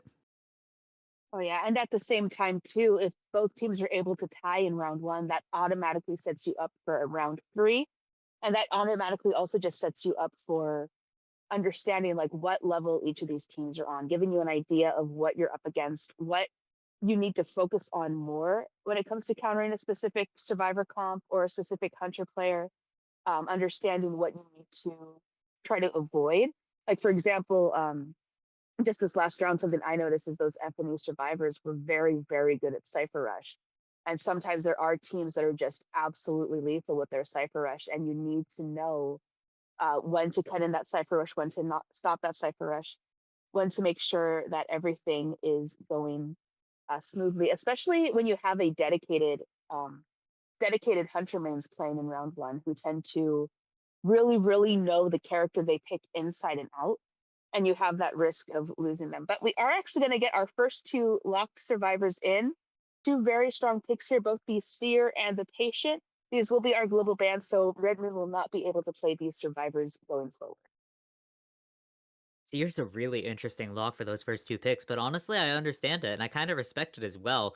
The Seer does tend to get banned in subsequent rounds if we are looking at those single hit hunters. Single hit hunters are pretty much the meta right now, so having that Seer up first is a very strong asset for RM. There is the danger, obviously, of being met with an Ivy. Seer's a little bit, struggling against Ivy, isn't able to get more owls very easily, but you still have the one owl. You're still able to either take 3 hits or allow a teammate to take 3 hits, which can be huge in order to extend kiting time, keep the hunter away from ciphers. Just a very, very all-around powerful character, and a really bold pick from RM as well. They are not taking any chances here, not even going to bargain for that gardener. We're just going to go right into the Seer. But Divorced Women is going to ban the forward in response, and we will see a wildling coming out from RM. Oh, yeah, lots of sense here. I'm getting the sense that we are anticipating an opera singer pick. Both that Patient selection and that wildling selection feel like it's a bit of a giveaway there. The Patient is very, very good at gaining distance, and especially in a map like Eversleeping. If you play your cards right, you're able to use those those stairs to your advantage, those getting inside of those buildings. And the wildling as well. He has been popping up in the meta more and more frequently lately, specifically as a counter to the opera singer. But there are several hunters who's also good at being utilized against. That boar allows him to take extra hits, being able to jump over the windows on that board to avoid the pallet stun. I don't really see him used to harass with the board nearly as much as I do to see him extend a kite or go in for a rescue. Overall, yeah, this is a very, very strong team composition thus. Yeah, wildling I feel like is still, it's such a risky pick, because you do have, that capability of outrunning the opera singer with that speed of the boar. As soon as you get knocked off that boar, though, it really is just very over for Mr. Murrow Morton there. He does have I believe it's a 30% movement debuff when he's not on that boar, so it's a little bit difficult to counter. And his decoding also, not very stellar, but what he can do on that board is why he, just sticks around, keeps being this presence within tournaments. We see him very often coming out against the opera singer, as you said. And it's, it, I still, I analyze it myself because I feel like, as long as the rest of your team, it takes a lot of trust in your team to pick a wildling, which is why you see him not very often, in solo queue, or he's a little bit more dangerous to bring in solo queue. You don't really see that wildling, but when you can trust your team to be able to cypher rush without you, he can be very, very powerful. Well, we are going to ban the aeroplanist here from divorced women, and instead RM is going to lock in that acrobat as their final pick. Yeah, really, really strong team here overall. A good team with a lot of kiting potential, as well as a very good team for just taking hits left and right with both that wildling, and they are able to both take hits when the wildling is on that board, and that Seer is able to, if he can time his owls just right, they can definitely extend a kite for either himself or his team. And meanwhile, you have the acrobat, who is an incredibly versatile survivor. We've seen him so often in pretty much every tournament out there, not just professional, like official ones by netties themselves, but even in here we see him picked almost constantly. He's just a very strong, useful survivor, able to use those bombs, able to regenerate those bombs as long as he meets certain criterias, with his only real decoding debuff coming from the exit gate at the end. But everyone here otherwise has decent decoding. There's very good potential for Cypher Rush as long as they can get the right survivor kiting, which I think is the goal here. They want to try and just extend whatever kites they have for as long as possible as we get our hunter pick ready. Yeah, and that's definitely a very big possibility. That survivor, that survivor team with that, support of the wildling. Acrobat also can do a little bit of support himself. He does the fire bomb, which can cancel skills. He's also got the interaction. I feel like it's a little bit unappreciated. That ice bomb allows you to down the hunter's pallet breaking speed, but also balloon speed. But we do have our hunter pick here from Divorced Women that is going to be an Ivy. So we will be seeing an Ivy here for this first round. Very exciting and a little bit scary. Oh, because I feel like that wildling a little bit vulnerable, a little bit that strategy of forcing the hunter to not be able or to tunnel a specific target. It's a lot more difficult to do that against an Ivy because by nature she is all around the map. She can tunnel any survivor by just teleporting to their location, syncing to them, teleporting. So yeah, it's very complicated for this to be able to keeping the pressure off of the survivors who are trying to decode and keeping the pressure on that wildling possibly. And I would say really any of these survivors do have great kiting potential, so whoever does take that kite has a good chance at being able to extend it for a long time, but it is still that Ivy, so it's going to be a very fun matchup, to say the least.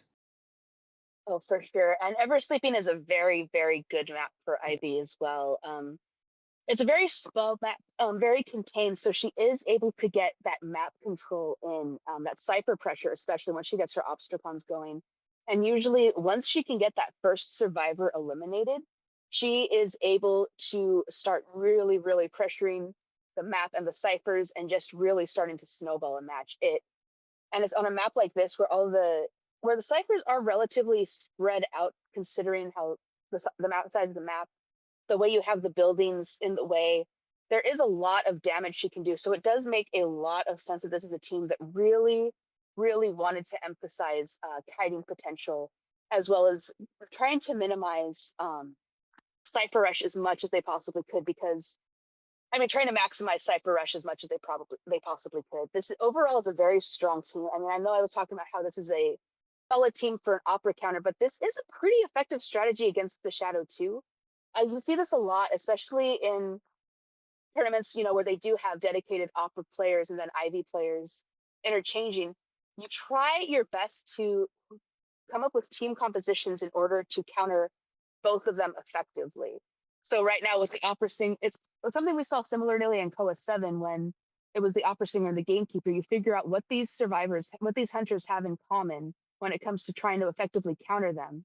And then you just try to work your way around it. So both Cypher Rush and Kiting are two of the strongest counters to both a Opera Singer and a Shadow pick. So really, it's no surprise, even with a targeted survivor picks like the Patient and Wildling, you can definitely afford to lose them for next time, or even use them against other hunters besides the ones that they're most well known as counters for. Yeah, and it's... Sorry. Some technical issues on my end, so I was working those out. Oh yeah, no problem. But yeah, there's just a lot of potential overall for the way this match can go. It can genuinely go in so many different ways. If the first kite is able to extend for as long as it possibly can, we might end up seeing a potential 4-man escape, 3-man, even 4-man escape from the survivor side. But on the other hand, if they aren't able to rush those ciphers effectively and we are able to get our first elimination, there's a lot of potential for a snowball on the Ivy side because she is so good at that as long as she can keep everything pressured. And overall, we do have very strong survivors, a very strong hunter. There are just so many twists and turns that this match can take, and I'm very excited to see which way it ends up going because it's really hard to just guess how it could go. Yeah, I definitely agree with, and it really comes down to, if the survivors are able to Cypher Rush, then, that'll go great for them. But with the Ivy potential to just snowball, camping the ciphers, camping the gates, as you Cypher Rush against an Ivy, she does kind of get more powerful on that front because there's less ciphers for her to camp, which means that she can just move around them. Eversleeping is a relatively, I would say, easier map to control ciphers on. Because of the placement of those ciphers, they tend to be fairly close together. So the survivors are really need to be cautious of how they rotate in these early stages. We are going to go for that plus formation. Ivy spawning up near the north gate. And it looks like Wildling is going to try and act as bait in the center there, trying to take that first kite. But overall, it really is going to come down to whether these survivors are able to counter the Ivy's map control. But here we are for round 1 of our final semifinals match here on Logging Off League Week 2, Day 2. I am Bones here with Julia, and best of both RM and... best of luck to both RM and Divorced Women. Oh.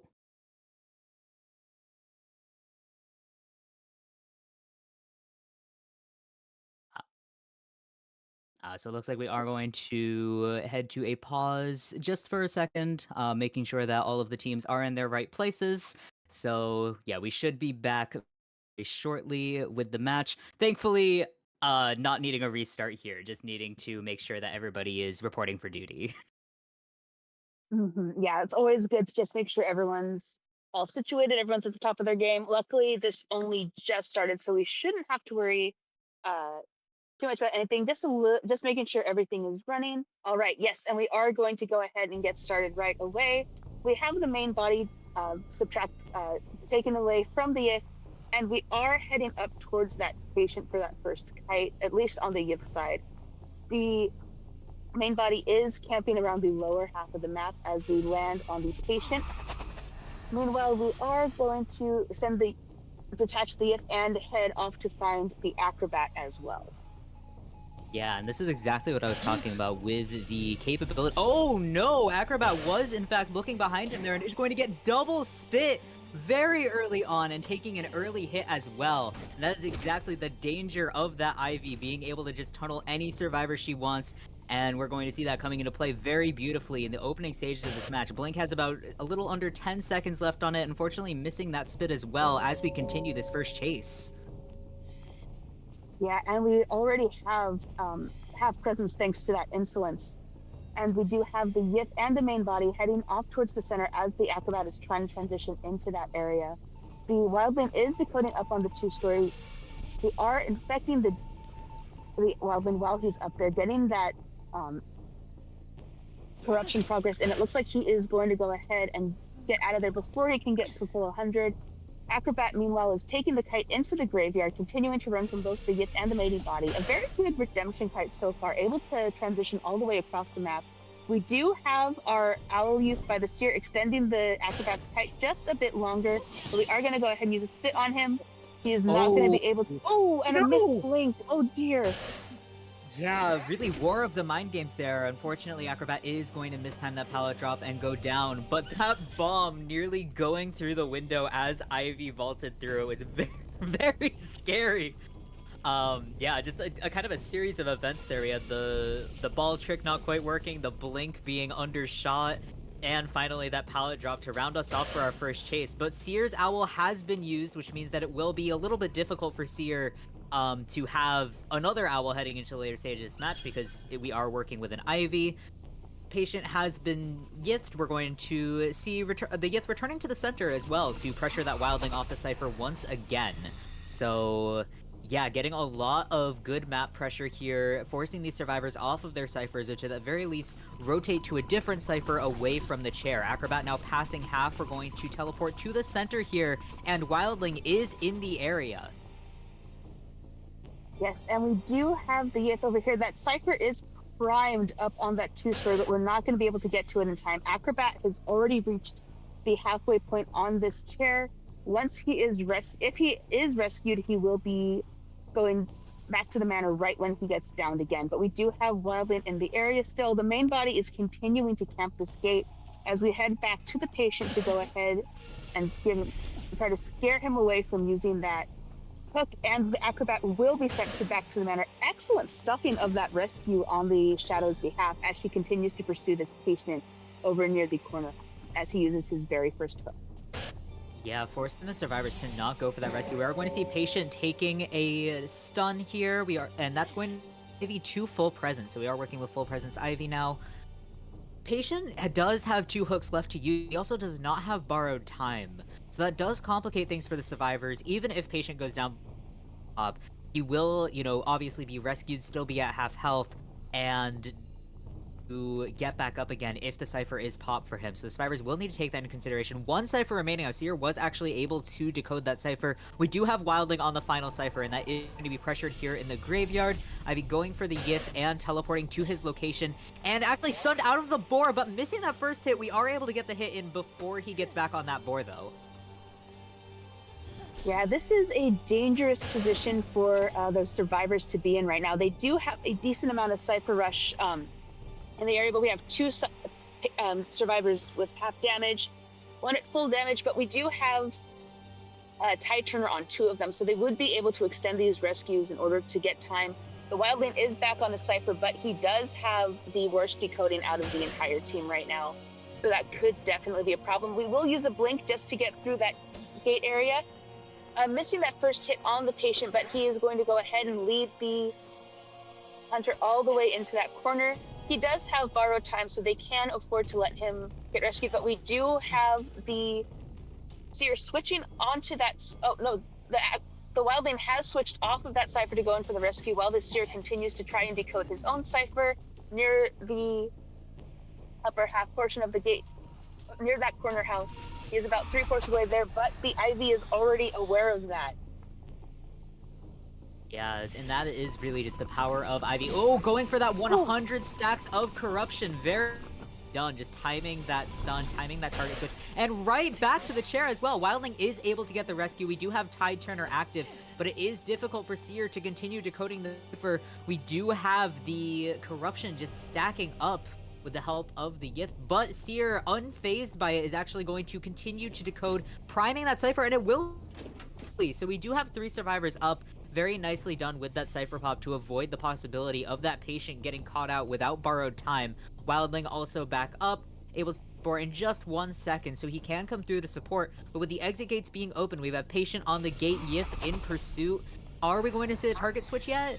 Possibly. It looks like we Yith over here. Is that the tram? Yeah, but it looks like the Oh, body was just barely able to avoid it. We do yeah, have the very Yith. close work there. Go ahead. Yeah, it looks like we are going to go ahead and just try to pressure whatever we can. Patient is working on trying to get that Obstracon downed and opening that exit gate again. It looks like he will have the graveyard exit gate open in time, and the Seer's already with there. We are looking at a tie situation at best if we are able to stop the Wildling from getting into the dungeon, but we are not able to. Last second No. 3-man escape. Very, very well done on the RM survivors, able to turn around what looked to be a draw or worse, depending on how things would have gone. Yeah, just unfortunate there for the able to have that endgame map pressure. Just with the timing of the yes, the survivors were also very diligent about breaking those tablets while still continuing their cipher rush. So very nice management on that part. And really, really what made that game for RM survivors was not allowing Ivy to commit to a target, which also Ivy didn't commit to a target, and that was part of her downfall. But just rotating around with the survivors, not sticking to a target, and having both of those ciphers primed or being worked on, the one in Graveyard as well as the one at the corner house, having kind of a backup plan for when or if Ivy was able to lock off a cipher. But even then, she was never really able to fully lock off that corner house cipher. Seer was still able to decode it. So it's a little bit unfortunate there, not really able to see kind of the long end game that Ivy is capable of. But very well done by RM survivors to counter that when her end game, I would say, is the strongest part of her character. So to be able to counter that is just very well done there. Oh, absolutely. Very, very well done. You could tell this is definitely a team that knows what they're up against when it comes to a character like the Shadow. I mean, even with those specific character selections, I mean, you have the Wildling was able to use that board to his advantage, be able to get that distance, even if the Shadow would have been able to hit him on detention, it just would have knocked the board out. He would have still been able to run and gain some distance. But because he was on that board, he was able to buy even more distance while his teammates were able to get to that other gate. Very, very good rotation on this entire team, making sure to have one cipher on one side of the map and then the other cipher on the other side of the map, and leaving the rest of the entire map for their team to decode, to kite. And with each of these teammates knowing how to kite effectively, they were ultimately each able to carry their weight and work together to turn a very early sell on a chair into a very good 2-point lead going forward into round 2. And our first bans for Red Moon are going to be Antiquarian and the Perfumer. Really interesting first ban. Yeah, a little bit disappointing from my end as well to see that Perfumer ban for the second half of round 1, but I understand it. I understand it. If we are looking at that a Perfumer main here, it feels like a very targeted ban. But I do actually, you know what? Perfumer ban is smart here. If we are looking at a Geisha from RM, having that Perfumer off the table, that is something that that divorced women could lock in. As that Geisha counter, a little bit disposable. Not too worried about having her out first. This does leave the Gardener open as well as Seer. We could see a situation where both teams decide to lock out that Seer and we have Seer global banned overall. I would say it's probably not the worst idea, especially since you do still have that Gardener as backup, but Gardener's still a very good choice here. And of course, Antiquarian. What what situation are we in where the Antiquarian is not a viable ban? It's very unsurprising. But we are actually going to see that Seer locked in here as well from Divorced Women, as well as the Barmaid. So really looking to counter those single hit hunters. I'm curious, not curious, but I'm definitely interested to see kind of the Barmaid versus presumable Geisha here, or versus the Opera Singer. It's a speed battle with that Barmaid. It's always good to just lock in a healer when you can, especially when you know you have such a wide range of hunters to deal with. You do have the geisha, you have the opera singer. I mean, you do have potential for another Ivy pick. I know Mushin also has a wax artist who can be pretty lethal as well. Um, Mm. in general, it does make sense to. The psychologist does tend to be the more popular healing pick out of both her and the barmaid. The barmaid is considered much more of a backup to her, which does make sense because she only has about 2 heals versus the unlimited heals so long as you can get that psychologist up and running. We are going to go ahead and ban the dancer as well and lock in the coordinator. No surprises there as well. The coordinator is very, very good for kiting. Good for that one stun, but once she can start kiting and decoding, you are in for some serious trouble. Yeah, and we are going to see that final ban from Red Moon will be the Weeping Clown. Now, Weeping Clown, I feel like, has become kind of this niche meta pick. There was a Weeping Clown play this morning in IVS that absolutely blew me away. So he is just kind of did he get did he get nerfed recently? I think it was either a nerf or a buff. I think they altered his decoding. I think they may have nerfed his decoding I think they did a very mix of recently. I both, thought or I like saw something about that in the patch notes. they either nerfed him, or they gave him like one of those weird like mixes of both like a nerf and a buff at the same time. I It Ah, might be that they just they nerfed him, but even so, I'll I have to do think recheck. yeah, and oh yeah, our final lock-in is going to be the first officer. Very nice to finally get to see him played. He's been banned so often in this tournament. I think this might be the very first time we get to actually see him lock let out of prison.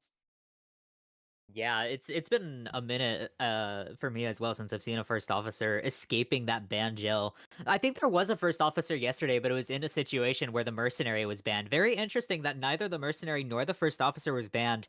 With the first officer left unguarded though, I almost wonder if we will be seeing that wax artist you mentioned, or I would say Disciple's not really a round one pick. I wouldn't expect a Disciple here.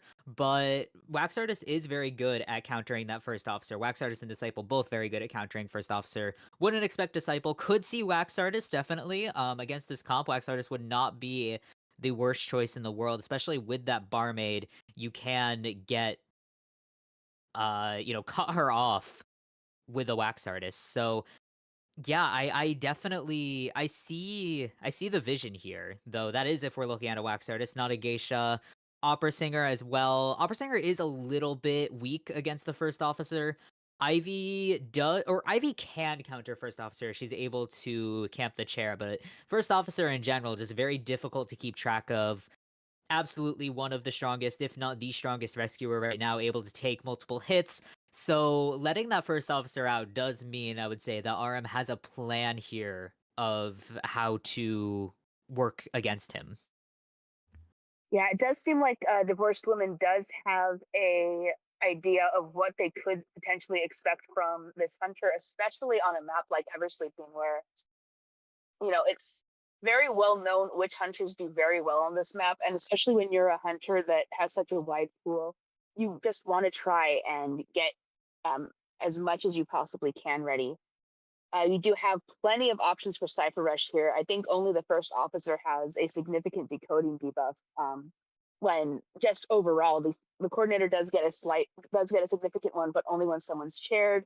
The barmaid, I think she still gets one after she drinks or makes us a drink, but Yeah, I but don't isn't know. it They've only buffed like her so 8%? often that I think so. I think you can get up to 16%, but That's this year I don't nothing. think has yeah, and especially when the first officer starts using his pocket watches, and you can go from a 20% decoding debuff to just a 6% decoding debuff. So there's a lot of potential for Cypher Rush here, a lot of potential for kiting as well. Just taking as many hits as you can with that Seer using his owls, the barmaid able to use her drinks to extend her kites both through speed and by healing. Coordinator getting that gun out of the way, being able to use her vaulting buffs, and the first officer, being able to use that pocket watch to gain some distance, to gain some speed, just to get away from whatever he needs to. There's just a lot of potential here. Yeah, overall, it is a really strong team, a very balanced team as well. I'm definitely excited to see. I hope to see, in the event that we do end up with that Barmaid first chase, Seer support on a barmaid chase can be very, very strong, allowing that Dublin to go through unimpeded. We're actually going to see a bit of a surprise lock, but one that is very Ooh. exciting. We're going to see Fool's Gold. I hope Mima's in the chat for this one. We've been looking for that Fool's Gold, and I think actually somebody in chat earlier was asking about Fool's Gold, and I was like, maybe we'll see one later when RM plays, because I know that they have the Fool's Gold. So welcome to Fool's Gold Gaming, I suppose. But yeah, definitely a really exciting pick here. And I feel like that perfumer ban, aiding the geisha, playing with the idea of the geisha. But yeah, Fool's Gold, I would say, likely taking this team a little bit off guard as well, because you do have, a chip hunter now with a survival comp that's a little bit closer. I would say, not entirely a single hit hunter counter comp, but definitely looking for that single hit hunter with the seer and the barmaid. Fool's Gold definitely throws things, or I guess I should say throws a pickaxe. But this is very fun. I'm very excited to see what this Fool's Gold is capable of. Oh, for sure. This is a very, very exciting composition, both on the survivor side and the hunter side. An unexpected pick. I know Mushin does have a Fool's Gold. He actually brought it in playoffs last week against BYD, where he did a very effective Fool's Gold play.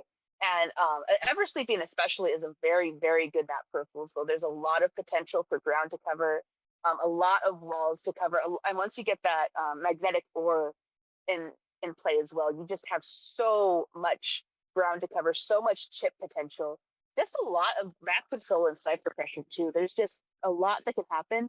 This team is really going to have to make sure that they get these ciphers rushed as much as they can, and just try to circumvent and undermine the cipher pressure and map control that the Fool's Gold is going to be able to utilize as he continues his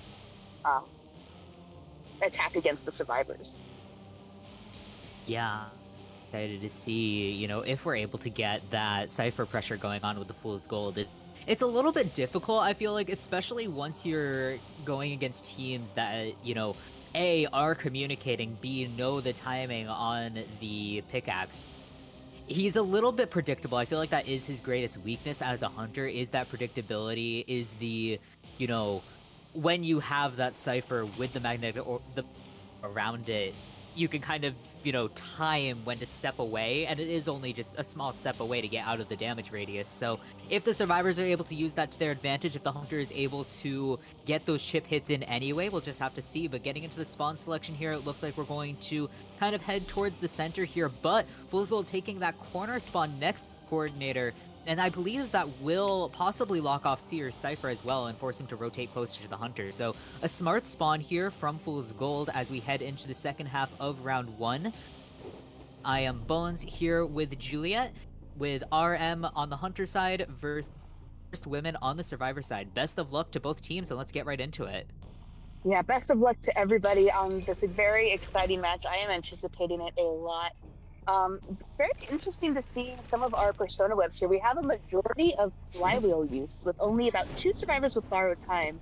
We'll need to see how well that goes. We only have detention as well on our hunter. We are going to go ahead and get into this kite up north over by Fake Gate. We have coordinator taking the first kite, looping around this area, being very careful to avoid the walls that are being primed for chips with that pickaxe throw. Yeah, and we will see a little bit of pressure around this pallet as well, but coordinator doing a great job of just staying out of the radius as well, and we're going to see that gun come into play. So Fool's Gold is going to be frozen there for a moment. Unfortunately, no tram to come through and make that stun even longer, but we are going to get a chip hit as coordinator vaults that window, so great timing there from the Fool's Gold. Flywheel is up in just a moment as well. Yes, and we are transitioning over into that little gate over by the graveyard gate, flywheeling right in the nick of time in order to avoid that chip damage. Very well done on the coordinator's part, continuing to just take this kite over up by the north gate, pursuing over by Fake Gate, just running right in front of the tram, but luckily, right behind the tram, thank goodness, I forgot it goes that way. But we are going to land our first regular hit on the coordinator, We're just a chip away from her going down, as well as a chip away from half presence. Oh, but a blink is going to go ahead and connect that, and the coordinator will be going down right here up north by the fake gate. Yeah, nicely done with that blink just to cut that. Was a 2+ cipher containment. We are seeing 2 of those ciphers already pop as well. Looks like okay, that is Seer on the cipher out there. So yeah, very good cipher progress here. We are going to see first officer coming in for the rest will be activated. We're going to see a heavy hit trying to bait out the first officer, but unfortunately not going to go through. Oh, and a very narrow missed hit as well. It's just the downside of the Fool's Gold hitbox being very, very small. But oh, interrupting that rescue. We're going to see if we can push it to after half here, but unfortunately not quite. Coordinator, I do believe, has a slightly longer chair time, and first officer just not quite adjusting accordingly. Will we get this chip hit? It looks like a chip on the coordinator on this rebound kite. Yeah, and we are transitioning over to the graveyard where the Seer is currently getting his cipher ready, but we do have an owl in play here, trying to just bait up, and the chip hit is going to get absorbed by that owl as we continue this kite. Barmaid is already on her last cipher, getting that final cipher going. We do have she was able to get a drink to the first officer. The 2 of them are decoding together. Seer is nearly finished with this cipher as we have the ore in place, just trying to chip him as we continue to pursue the coordinator.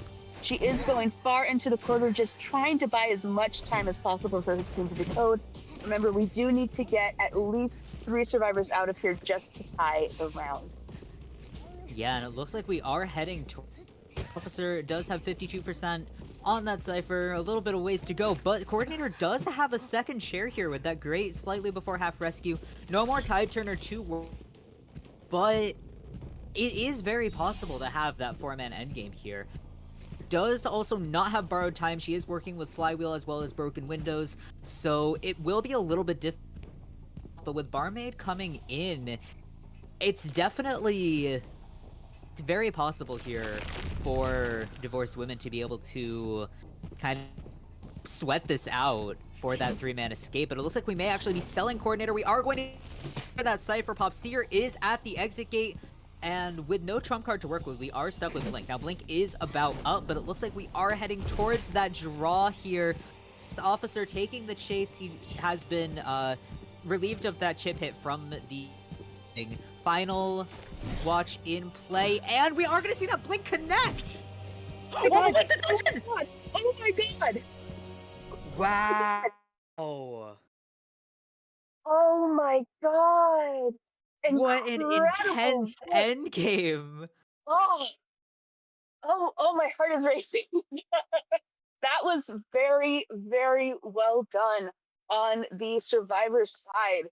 Oh my gosh, that was a very, very fast end game. They knew they needed to get out of there as fast as they could. The first officer having that last watch really helped him. And especially once you saw that blink in play and you saw the Fool's Gold down him, that is why the first officer gets banned so much. It's because not only does that he get that decoding debuff lesson, not only is he able to buy distance between where he is and where his pocket watch says he is, but he also gets that little temporary tide turner, which was able to gain the distance, and he was able to get close enough that even once he was downed, he was still able to get that dungeon and secure a tie for round 1, which absolutely incredible. Just bravo.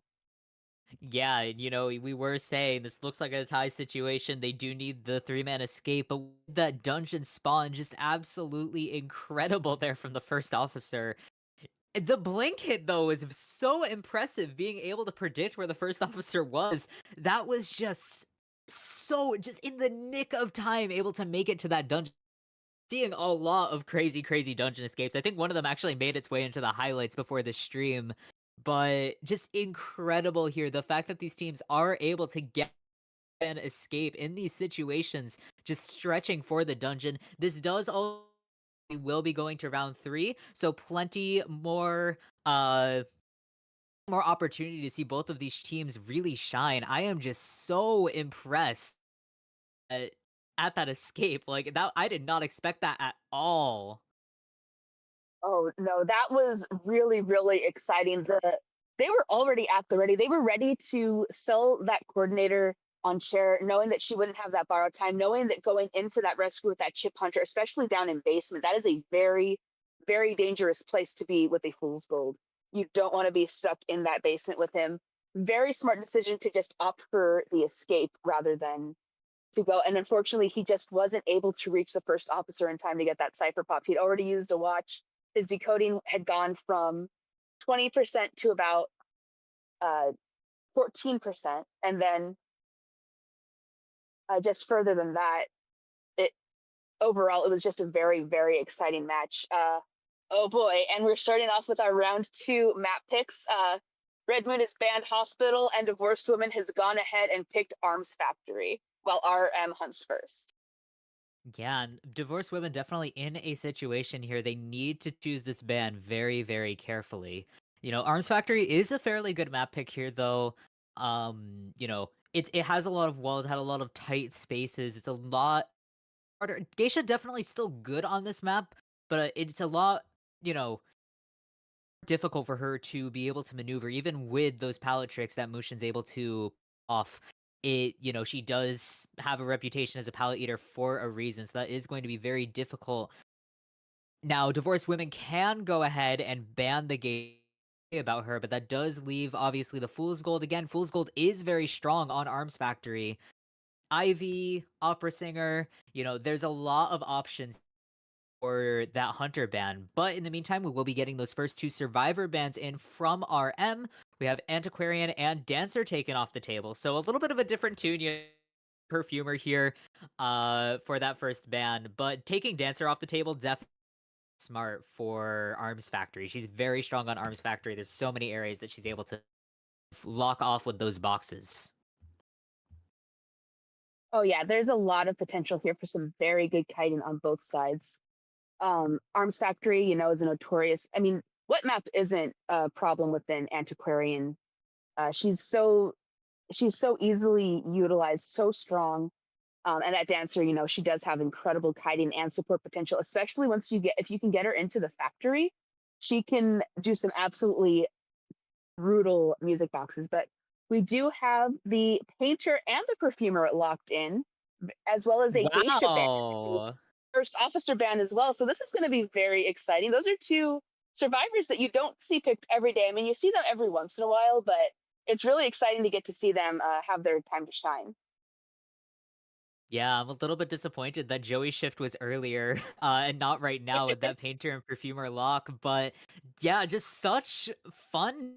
We're going to go ahead and lock in a cheerleader as well. It looks like we're not really focusing on that rescuer. Normally you see a first officer ban, you end up with a mercenary coming into Gravekeeper, Wildling, even a journalist or a forward as well can fill that slot, aeroplanist. But no, we're going to go ahead and lock in the cheerleader. Now, Painter as well as cheerleader in a sense can all comfortably carry Tide Turner. They do have plenty of kiting capabilities. Painter especially does have a 4% speed boost once he's used both his paintings, so there's a little bit of passive kiting ability to work with there. But we will be seeing that Merc band come through from RM, so looking for this rescuer, taking that first officer band very, very seriously, and we will see in place. So yeah, that Wildling is going to come out here, looking for a little bit of teams. And yeah, just overall, I would say this is a pretty strong comp. It's a bit of a non-traditional comp, but that Painter, Perfumer as both waste a lot of time. Cheerleader with her support potential. Cheerleader and Perfumer is something I'm very interested in seeing, because with the cancellation of cooldowns from Cheerleader, Perfumer can be, just that much stronger with pretty much infinite perfumes. Yeah, these are some very, very strong. Overall, it's a very strong survivor team right here. Definitely a little bit unorthodox. I mean, the cheerleader, she's always useful to have as a support when you're able to. She has excellent speed boosts, excellent support for her team. Wildling, we've noticed he's been slowly coming up and up more frequently.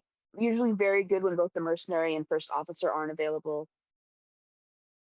The Painter and the Perfumer, both very fun picks. The Perfumer, I know she got buffed recently to where her respawn after using her perfume is like basically cut in half. So there's a lot of Yeah, they potential half the for time on it.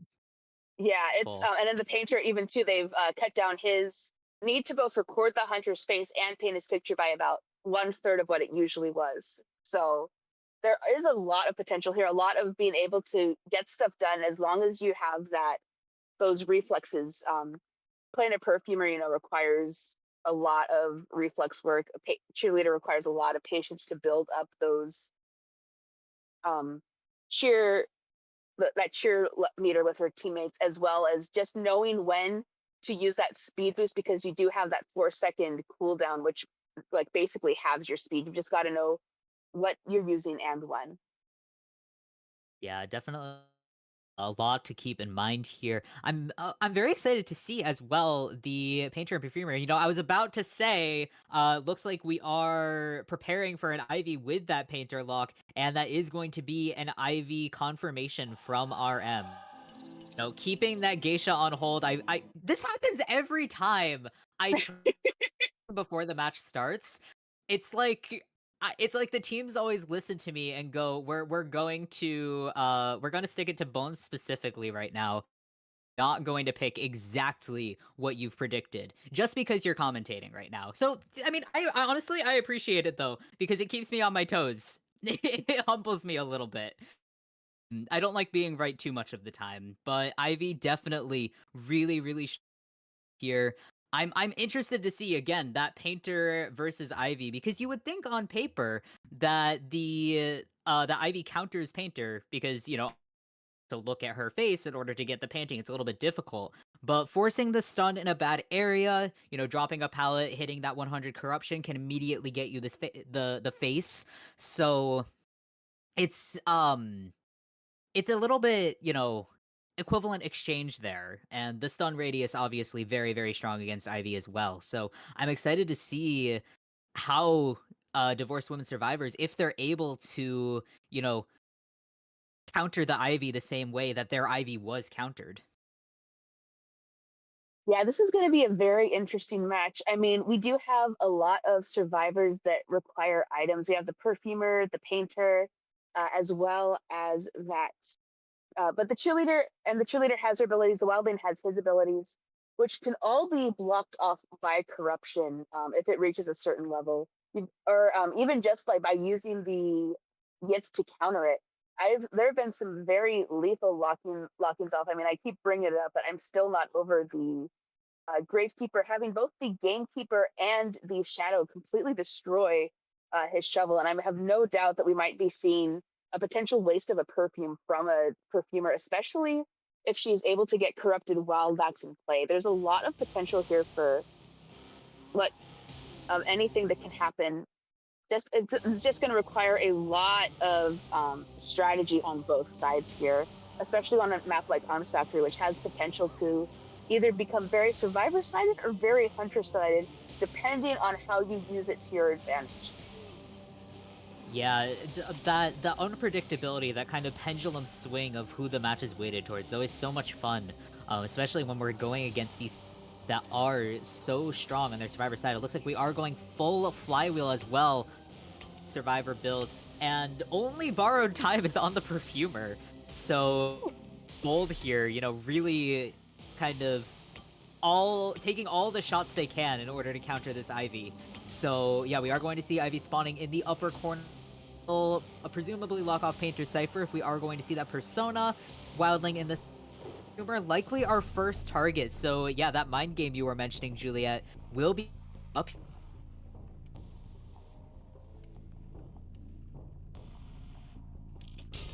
Heading into the first half of round 2 here. Once again, I am Juliet. RM is hunting first. Divorced women are the survivors, and best of luck.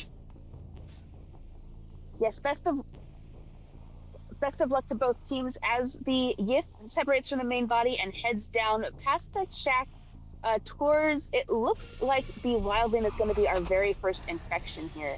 But we aren't going to stick on the wildling. We're going to detract from the Yith and send both down the same way. We have perfumer in the area, as well as Painter, everyone around here.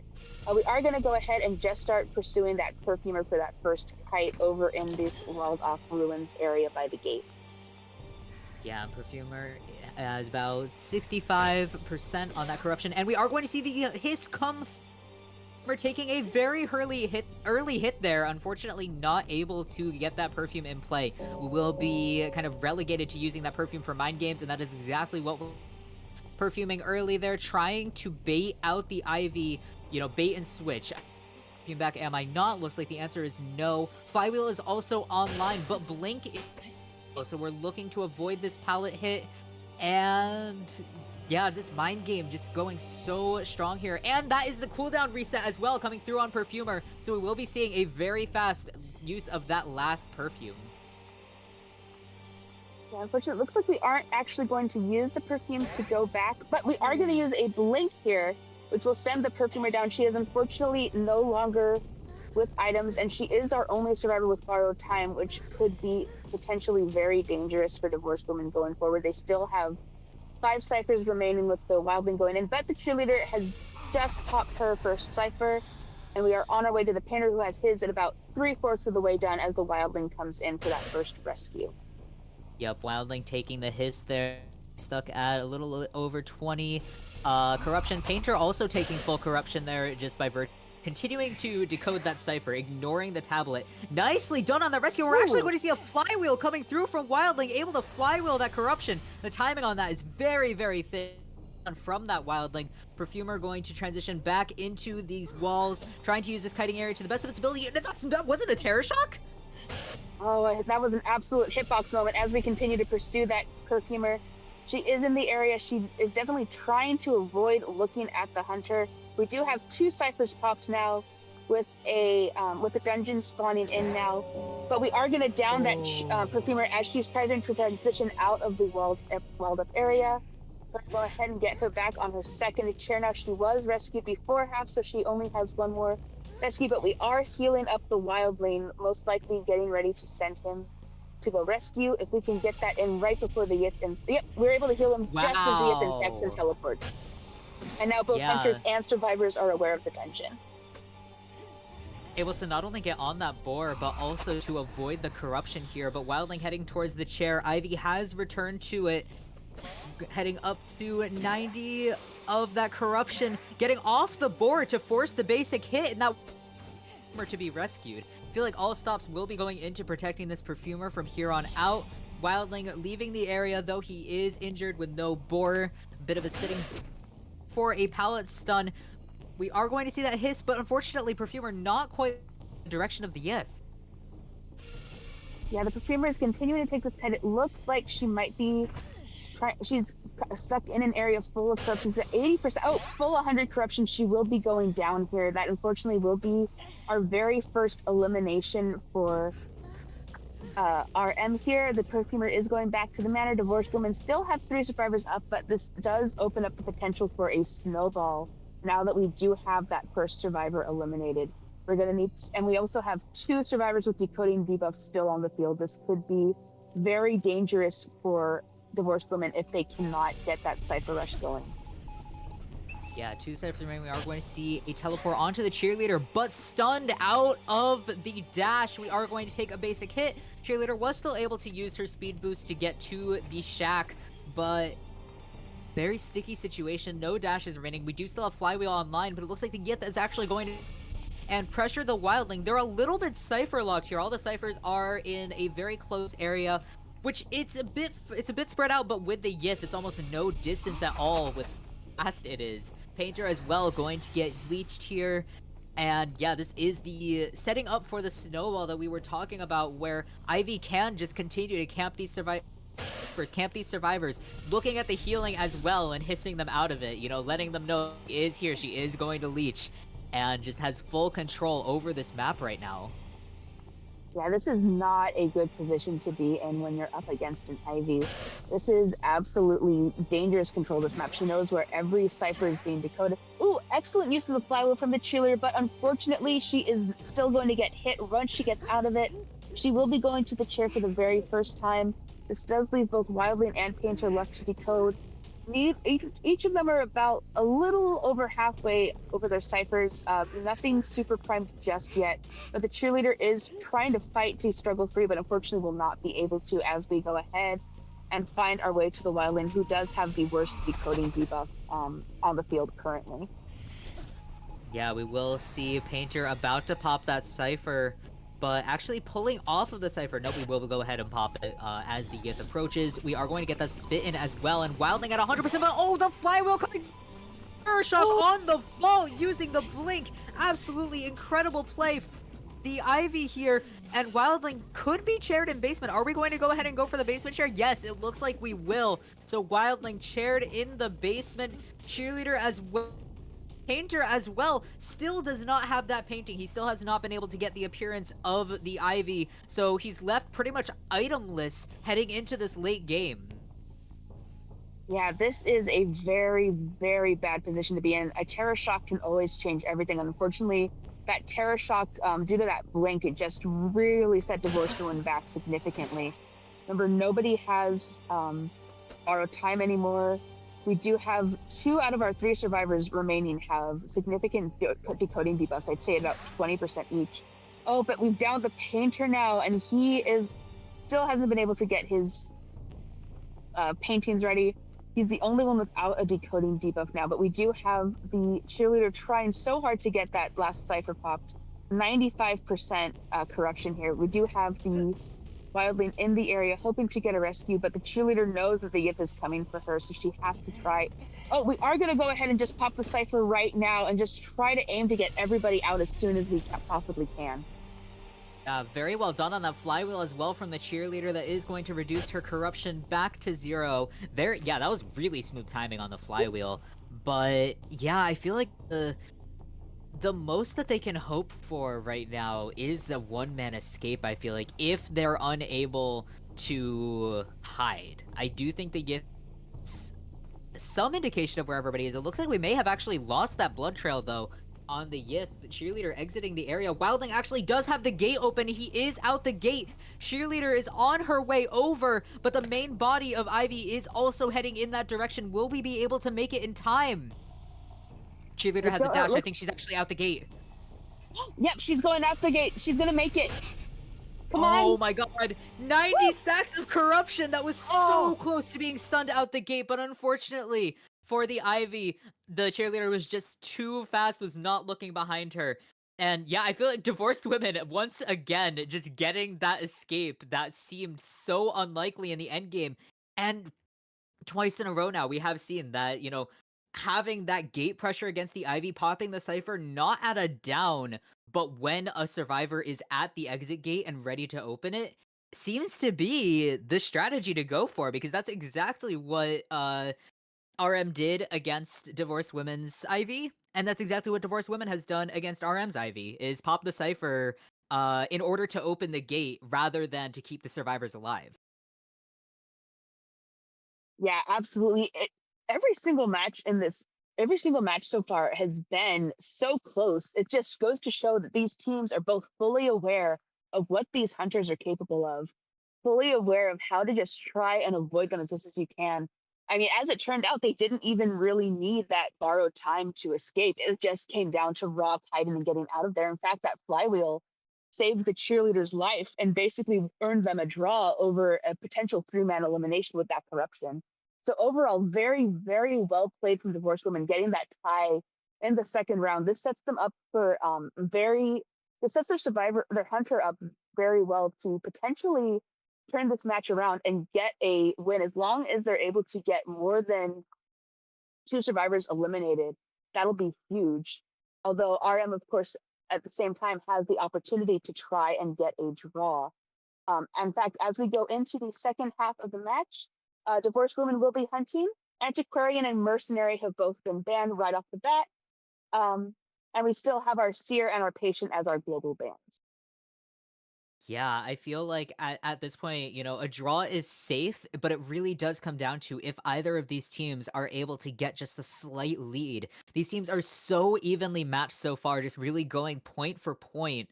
If either team is able to just get that extra escape here, that could be huge. Even if we are guaranteed to go to round 3, as long as a team is able to get a slight edge and then maintain that edge, that could be the deciding factor in this matchup. So I almost, I almost wonder if we'll see something a little bit daring, or I guess not daring, but something like an embalmer, uh, to be able to try and ensure that extra escape or that extra survivor being alive on the field. Yeah, there's a lot of potential here. There's plenty of opportunity for a bunch of different survivors and hunters as well. We also have that hunter ban, that one hunter ban in place during round 2. So we could definitely be seeing the Ivy get banned again. This is a very dangerous map for her if we want to just try to avoid that. We have the same hunter hunting a second time. Antiquarian and Mercenary are both very strong picks for banning those two. Yeah, overall, just very, very strong. I mean, we talked about the Antiquarian at length because, I mean, she keeps getting banned. Some point, there's really just nothing more you can say. But the Mercenary as well, he's a very strong survivor. And considering we are going up against RM, I know Mercenary is a very popular pick when it comes to a rescue. So good to just get him out of there. It doesn't seem like we are too scared about what rescue they might pick. We just want to make sure they don't pick that specific rescue. Yeah, one throwing the first officer out, or I would say trying to get that first officer off the table, because if we do end up, anticipating a first officer ban, locking in the first officer now, it would be a fairly safe pick. Wax Artist is not the best on this map, but we could always go with that Disciple here to try and ensure that draw. So I feel like baiting the first officer and looking for that Disciple to be played. So yeah, a bit of mind gaming going on here from Divorced Women's Hunter, trying to say, oh yeah, like I'm not gonna play a first officer counter. You can absolutely go ahead and lock in first officer. It will be so safe for you. Of course, not going to fall into that trap. They will be picking the coordinator and the for their 2 survivor picks. So with the coordinator in it obviously comes down to that gun acrobat once again being that strong containment character, just to be able to. There's a lot of mobility he can get on Arms Factory as well because of the amount of walls, because of the amount of pallets too. He just has um really on any map, but he's very strong on Arms Factory. Oh yeah, overall this is a very strong combination here. Definitely understand wanting to lock those survivors in when you can. We do automatically have a round free, but you just want to try to get as many survivors out of here as you can. I mean, as you could see, that especially up in those ruins, that is a very dangerous place to be caught in, especially with someone like an acrobat or a coordinator. They both have significant advantages when it comes to vaulting over pallets and windows. Significant advantages when it comes to either stunning the hunter or giving them significant debuffs as they are kiting with the use of that gun and those bombs. Overall, there's just a lot of potential here, especially as we also banned the aeroplanist. It looks like we are just trying to get rid of survivors that can build the distance and buy time for their team. Yeah, Aeroplanist ban here once again. I'm very sad about, but I do absolutely understand it. Having that Aeroplanist on the field, especially on Arms Factory, that hover can be very strong just because of its ability to bypass pretty much every wall on the map. Even if it is for a brief moment, he can break a lot of distance that way. But it looks like we first officer locked in, so not worried about the possibility of a Disciple here going ahead. He is still one of the best rescuers in the game, and the watch as well can just buy so much time. So I would have kind of keeper here, but first officer as well, very very strong rescuer and a very reliable rescuer at that. As well as obviously we have seen the power of those pocket watches just go on the opposite survivor team, but still that first officer is very very. Also see a cheerleader ban, and for our final pick, kind of coming in to round us off, we will see that gardener. Yeah, it looks like we are going to go ahead and finally pick that gardener pick. She's very, very versatile, a very strong survivor to have on the field no matter what. Overall, this is a very strong team, a very good team in order to just try and build distance, try and kite as best as you can, try and just avoid whatever the hunter may have in store. I mean, that Gardner pick does make me wonder if we are anticipating potentially an opera singer or something else. We do have Ivy band. She is our hunter band for this round, so we won't be seeing her again. But I do wonder if we might be seeing an opera singer instead, or potentially something else, just trying to work to focus on kiting, especially it looks like kiting in closer areas. So it looks like we are looking to go up against single hit hunters here. Yeah, and that single hit hunter, I feel like, is kind of on the table here. The opera singer. But in general, I mean, even if we're going against a disciple, another tie hunter, we can definitely, see picks come in handy. I feel like all of the survivors here do have a very strong early containment. Um, Obviously, as long as she doesn't miss her gun, does have a strong early containment. She does also have a passive kiting buff on top of that. So yeah, I feel like all of these survivors are going to be against the hunter pick. Yeah, overall, we do have a lot of potential here just for basically, it's a very well rounded team. You have you have your solid rescuer, you do have your sub rescuer and the coordinator, but she's also very effective for kiting. Acrobat, always good for kiting and support, like you were mentioning earlier. Gardner also can be utilized as a sub rescuer. Using that bubble can definitely help her to go ahead and shield up from a terror shock on that chair or on a cipher. Just trying to buy your team a little bit more time. I mean, sure, it does build presence, but at least you're building presence on something empty rather than actually taking a hit. But we are actually going to get our hunter locked in, and this is incredibly exciting. We are actually going to get to see a bloody queen out on the field for the first time today. She has not been picked as frequently anymore, but it is super exciting to get to see her again. Yeah, and I'm kind of kicking myself for this as well because I did flip my mind that Seven Luo is the hunter for divorced women, is known for that queen. So very exciting to see Bloody Queen coming out here. I saying Thai hunters and then not listing the Bloody Queen, I'm feeling like, she is the Thai Queen. So I mean, generally speaking, she is the Thai Queen, but in the hands of Seven Luo, I feel like she is very, very powerful. Arms Factory as well, a very strong map for her. She does kind of ignore those walls, as well as just she has full control over the map with the range of her mirror. Arms Factory, obviously a very small map. She can pretty much reach anywhere on the map with that mirror at any point. So Cypher pressure on lock, being able to cut off kites as well, really confining survivors, sandwiching them in between the mirror and her main body. Just very exciting to see that Bloody Queen come out here. Now we do obviously have a team that counters close range single hit hunters. Acrobat can be very challenging to go against, especially when you're chasing him with the mirror image. So a very strong team, I would say, but it really can go either way. We do have, these teams are so evenly matched. Very, very talented hunters, very talented survivors on both sides. So it really comes down to just the finest adjustments on either side in order to see this through, trying to push it to something more than a draw. Yeah, absolutely. There is a lot of potential here just on both sides. We do have very good survivors for close fighting. But this Bloody Queen, she's able to use that mirror to try and circumvent that and even powder all those ruin areas, just trying to avoid that. But we are going to go ahead and get into our map picks, our map spawns. We do have everyone deciding. We do have a double tide being brought on both the first officer and the gardener. Very exciting. A lot of flywheel, a lot of borrowed time as well. We're going into that L formation with coordinator spawning in at the factory, gardener in that ruin area beside her, Acrobat in the middle, first officer and Bloody Queen both spawning in on either side of the shaft. We are getting into the second half of round 2 of Divorced Woman versus Red Moon. Divorced Woman hunting, Red Moon surviving. I'm Juliet. This is Bones. Best of luck to both teams.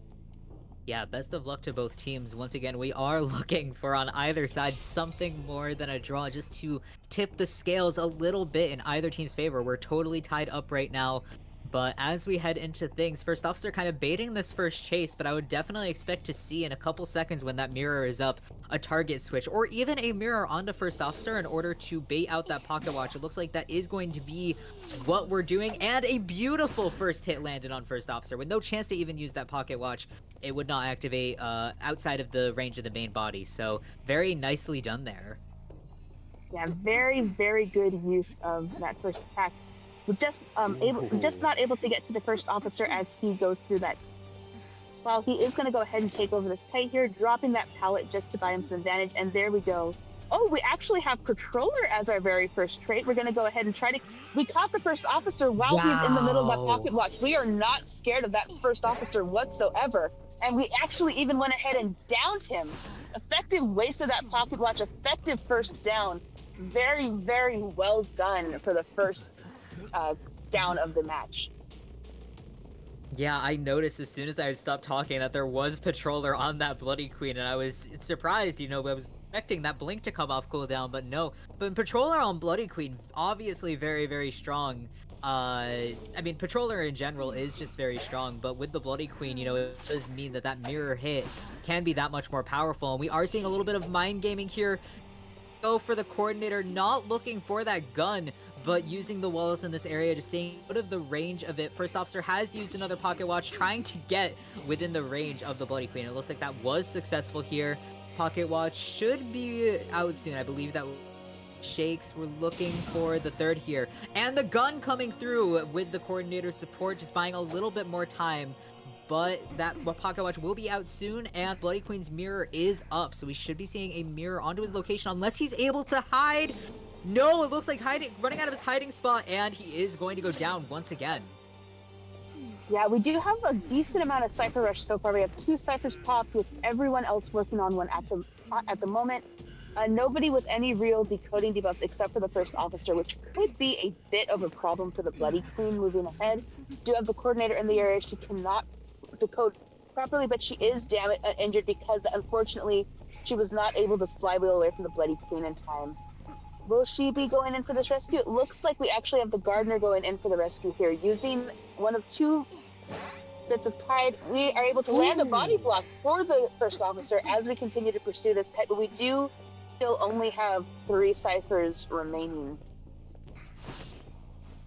Yeah, and First Officer able to drop that pallet here, knowing that the Hunter is not running Blink. We do have Trump card up, though. I would say we're probably more likely to see a Teleport or a Warp Switch, or a Blink coming through, as well as Abnormal in the later stages. 3 Cyphers remaining here, and First Officer will be taking a hit. That full presence mirror image, much to avoid, much easier for the Bloody Queen to aim, and that will be First Officer heading back to the manor, able to use his Tide Turner.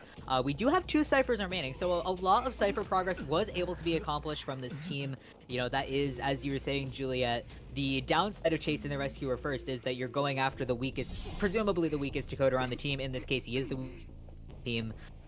So that did allow the Survivors to get quite a bit of Cypher Rush in, but as we switch targets to the Acrobat here, that is going to disrupt it a little bit. I believe he was working on a Cypher, so Unfortunately, that bomb turned out to be a bit mistimed. Unfortunately, not able to get away from the Bloody Queen like we had hoped. Instead, managing to dodge. He is aware of this, so he is heading down into this ruin area. But the Bloody Queen is just keeping a very close eye on those Cyphers, making sure she knows when to use that mirror effectively, waiting for it to get used up. It looks like she does have her... Oh, we are going to switch to Teleport now and head right to that Gardener as she continues to get away. But we are... An excellent use of Flywheel to avoid that Bloody Queen, but it's not enough as she gets Terror Shocked right out the window. Yeah, very nicely done there. That is the pro of the Bloody Queen as well, sandwiching her off at that pallet, forcing her to not be able to stand still, looking for that bubble. Looks like we are actually going to avoid the basement. That is smart. She wants somebody to come in to rescue. She doesn't want them to stay decoding. And she also wants to be able to use that mirror to pressure the Cyphers without leaving the chair nearly as much. So we are going to see that mirror come through, looking for the Acrobat. Just trying to pressure him off, looking for the down. Unfortunately, not quite able to get it. Coordinator is here for the rescue, though. She does have a perfume as well, and she is actually going to... Bloody Queen baiting the hit, though. We will see the Gardener taking off chair and just immediately going down. Block in sight, and unfortunately just nothing to work with in the area. Yeah, and we only are about 60% of the way decoded here. This could definitely turn out to be in a divorced woman's favor, especially as we are able to avoid with the flywheel. Very well done on the acrobat's part. We are going to continue to just try and pressure both the cipher and the chair, but unfortunately we aren't able to get that hit in on the acrobat, and the mirror does run out. We Yeah, know smart that of the cipher is getting coordinator.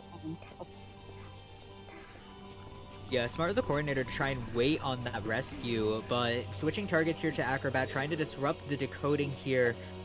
Not quite able to get that mirror hit as well. Acrobat doing a great job kind of redeeming those bombs. But looking for that pallet hit and just walking straight through that pallet with absolutely no fear. We were able to get the Gardener healed back up though, so that does mean it's a little bit safer for him to be looking for that draw. You know, they do need a draw here in order to survive, but it looks like we're actually going to go ahead and drop the Acrobat here, not wanting to get that pallet stun and looking for a hit on the coordinator as well, just try to get a little bit more damage on this team. Going for the mirror hit, unfortunately the wall getting in the way, and we're actually going to teleport off from the Acrobat. Gardner has started another Cypher, and it's already at 22%, and a great pallet stun from the coordinator. Yeah, very, very well done from the coordinator. We are trying to just go ahead and get that second cipher decoded. A bit of pressure here. We're trying to get at least a tie, but it looks like we are trying to aim for more than just a tie here. It seems the coordinator was able to get to the Acrobat in time, so he didn't have to use his self-heal. Overall, very, very strong on the survivor side, just trying to avoid this. Gardner's cipher is nearly at half. We are in pursuit of the coordinator over here. She has nothing to work with. She hasn't been able to get any items. Gardner still has a rocket kit, and the Acrobat still has a ball in use. All right, we are getting those ciphers double primed here, and we are going to get the coordinator down right before either of them can get popped. Yeah, we are going to go ahead and chair the coordinator. I was a little bit worried that we were going to go for the target switch. Coordinator is chaired. We do have Gardner at full health looking to come in for the rescue. Acrobat definitely.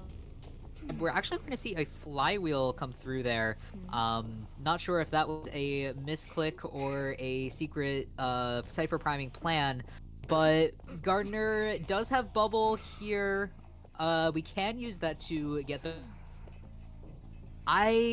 It's very tense here. Gardner does not have borrowed time. She will be able to take the hit, but we will need to be very careful with this cipher pop. Yeah, we are keeping a very close eye on that prime cipher. I think we are aware that it's primed. I think we know that the Acrobat's in the air, but we're continuing to just pressure this rescue as best as we can. Kind of leaving the Gardner no choice but to go in at this point. We are after half. We are going to get that recall up. We are going to go ahead and just go for that rescue right away. He's going to try and bloody block. This would be a very devastating bloody block. We're not going to be able to land it, but we will get that cipher pop. We do have the coordinator back up and running. We are in a 3-person end game. Oh, and an excellent use of the flywheel from the coordinator, but unfortunately it will not be enough to avoid. We will be getting sent back to the manor.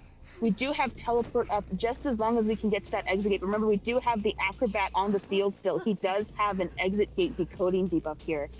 Genuinely some very, very dangerous situations to be in as we teleport just in time for both survivors to split. Yeah, Survivor's doing a great job just getting away from that exit gate. Acrobat hiding very close to the Hunter here. Really a matter or not, we're able to see where he is, and unfortunately it does look like we missed him, at least for now.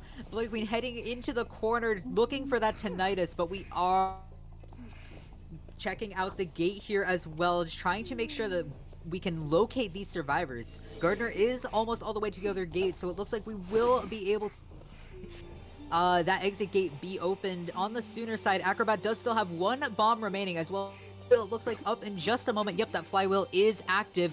We can make a push for dungeon here if we're able to make it that far. Mirror up in about 8 here. Gardner halfway through that gate. This is going to be a very tense, once again, fighting for the dungeon. But, oh, and a flywheel coming through, but unfortunately Acrobat going down is away, and that will shift the tide of this matchup with them taking the win of the second round. Yes, very, very well done here. That was so tense. On you can just tell how evenly matched these two teams are just from the way these games have been playing. It came right down to just the very end, right there with the acrobat, just inches away from the dungeon and using that fireball to cut off the Bloody Queen's mirror. But unfortunately, it just was not enough to get away in time.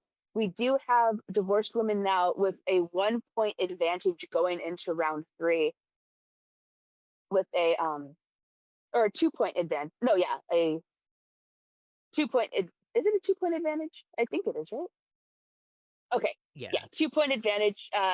We are heading into a very exciting round three with a 9 point lead over a 7 point lead with one 9 to point and 7. The one score is round. 9 to 7. Yes. Numbers are hard, Hmm. but yeah, it's all good. Especially because this does mean that there is a chance for RM to bring things back around, absolutely, if they're able to get an overwhelming victory in round 3. Divorced women, though, all they need to do is tie and just continue to tie. Obviously doing more than that is great, but if they're able to just tie, then they will win by points alone. Obviously winning the round would grant them the win as well with that 2-round victory, but with the slight lead that divorced women has, that does put them at a very big advantage, especially since, we keep saying this, but these teams are just so evenly matched. It's very, very close here. So it really, even with that win from divorced women, it can still go either way, which is going to be at the edge of our seats until the very end of this. Yeah, there's a lot of potential for turnaround. There's a lot of potential for anything. Divorced women does have the advantage going into round three. They will definitely have a chance. All they have to do is just maintain that lead. Maybe just aim at least for a tie in this next round. There is a potential, of course, for overtime, just depending on the situation. But with how evenly matched these teams are, I am just ready to prepare for anything. We are going to be heading into our third round soon. We do have 4 global bans active as well as no map bans as research. Yeah. Yeah, really heading into this round 3, we've got so much to look forward to. Um, I I'm really excited to see what these teams bring out because even with those hunter bans in play, we don't have a map ban to work with, so any map really is on the table here. It's very, very tense heading into this because once again, it can go either way. This very close. Divorced women does have a slight edge, but that can go anywhere. So it looks like we will be heading with Chinatown for our map pick from RM. So a very I would say it's pretty balanced map. We do have obviously the hotel areas that we can loop from the survivor side, but those exit gates are very close together. And when you have, multiple hunters that can camp exit gates very effectively, dash to both gates, teleport to both gates, just keep in both gates at once, this end game is going to be crucial for both teams. Yeah, there's a lot of potential here on Chinatown for plenty of kiting, plenty of hunting. Those 2 stories can be a pretty big advantage. Unfortunately, we do have Patient banned completely for RM, which is unfortunate because this is one of his better maps, but that still opens up plenty of survivors like the Aeroplanist, like the Toy Merchant. Even the Priestess, if someone is able to get her out in time, there's just a lot of potential for what you can and can't do on this map. Yeah, I do hope to see that toy merchant coming back through. Even an aeroplanist let out of band jail would be fun to see. And being round 3, those obviously, if I don't even want to say it. But in the event that we head into round 4, those global bans will be active for round 3. But I feel like, from either side, it really is all or nothing. So locking out some of those stronger characters first, I would definitely from the survivor side here, but it looks like divorced women will be hunting first, really looking to get, able to get a 4-man elimination. I believe that's going to be it because there will be no other result for the round than a tie. That's really the only result that will be achievable from RM if to get a 4-man elimination in the first half. So a really aggressive choice as well as a smart choice to hunt first because it sets the stage for both RM Hunter as well as Divorced Women Survivors heading into the second half of the match. So yeah, I'm hoping to see, some very aggressive picks here coming from the Hunter side because you can shoot for a tie. I would say shooting for a tie is definitely safe in this situation. But if you're able to get that 4-man elimination, it means the survivors don't even have to play. So that can be huge for any team. Yeah, yeah, there's a lot of potential here. As long as they can get that 4-man elimination, that would just end it up right here. That is a automatic win condition if Divorced Woman is able to pull it off while they're hunting. It looks like we are going to lock in Priestess and Antiquarian as our first two bans. Makes a lot of sense. I mean, I've talked about the Antiquarian at length here, but the Priestess, she's very useful, especially on a map like Chinatown, where she is able to just use those portals. There's a lot of buildings here that are just basically there to fill up space, create obstacles that you can't really go into. And the Priestess is able to just completely override those, which is incredibly useful when you're trying to kite. But it also, and knowing this, hunters do tend to ban Priestesses very quickly. Yeah, taking that priestess off the table, definitely very smart. So I'm hoping to see that toy merchant coming through as kind of a replacement for her. Antiquarian, no further words need to be said about the Antiquarian. I believe she's been banned for every single round between these two teams. So not wanting to see that Antiquarian at all, and for very good reason. She is such a strong stunner. Her ability to lock off can be absolutely detrimental to a hunter. So yeah, taking that Antiquarian off the table, very smart here. But I am very excited to see what RM to choose in response to this because it really is all or nothing. We are going to see actually a Prospector and Mercenary locked in. I was kind of expecting that Prospector here from RM. They tend to pull out that Prospector in these crucial situations. Prospector as well does counter Disciple, and if Divorced Women wants to play it safe, pick wouldn't be a bad idea, but with the Prospector on the team, that does add a little bit of complication.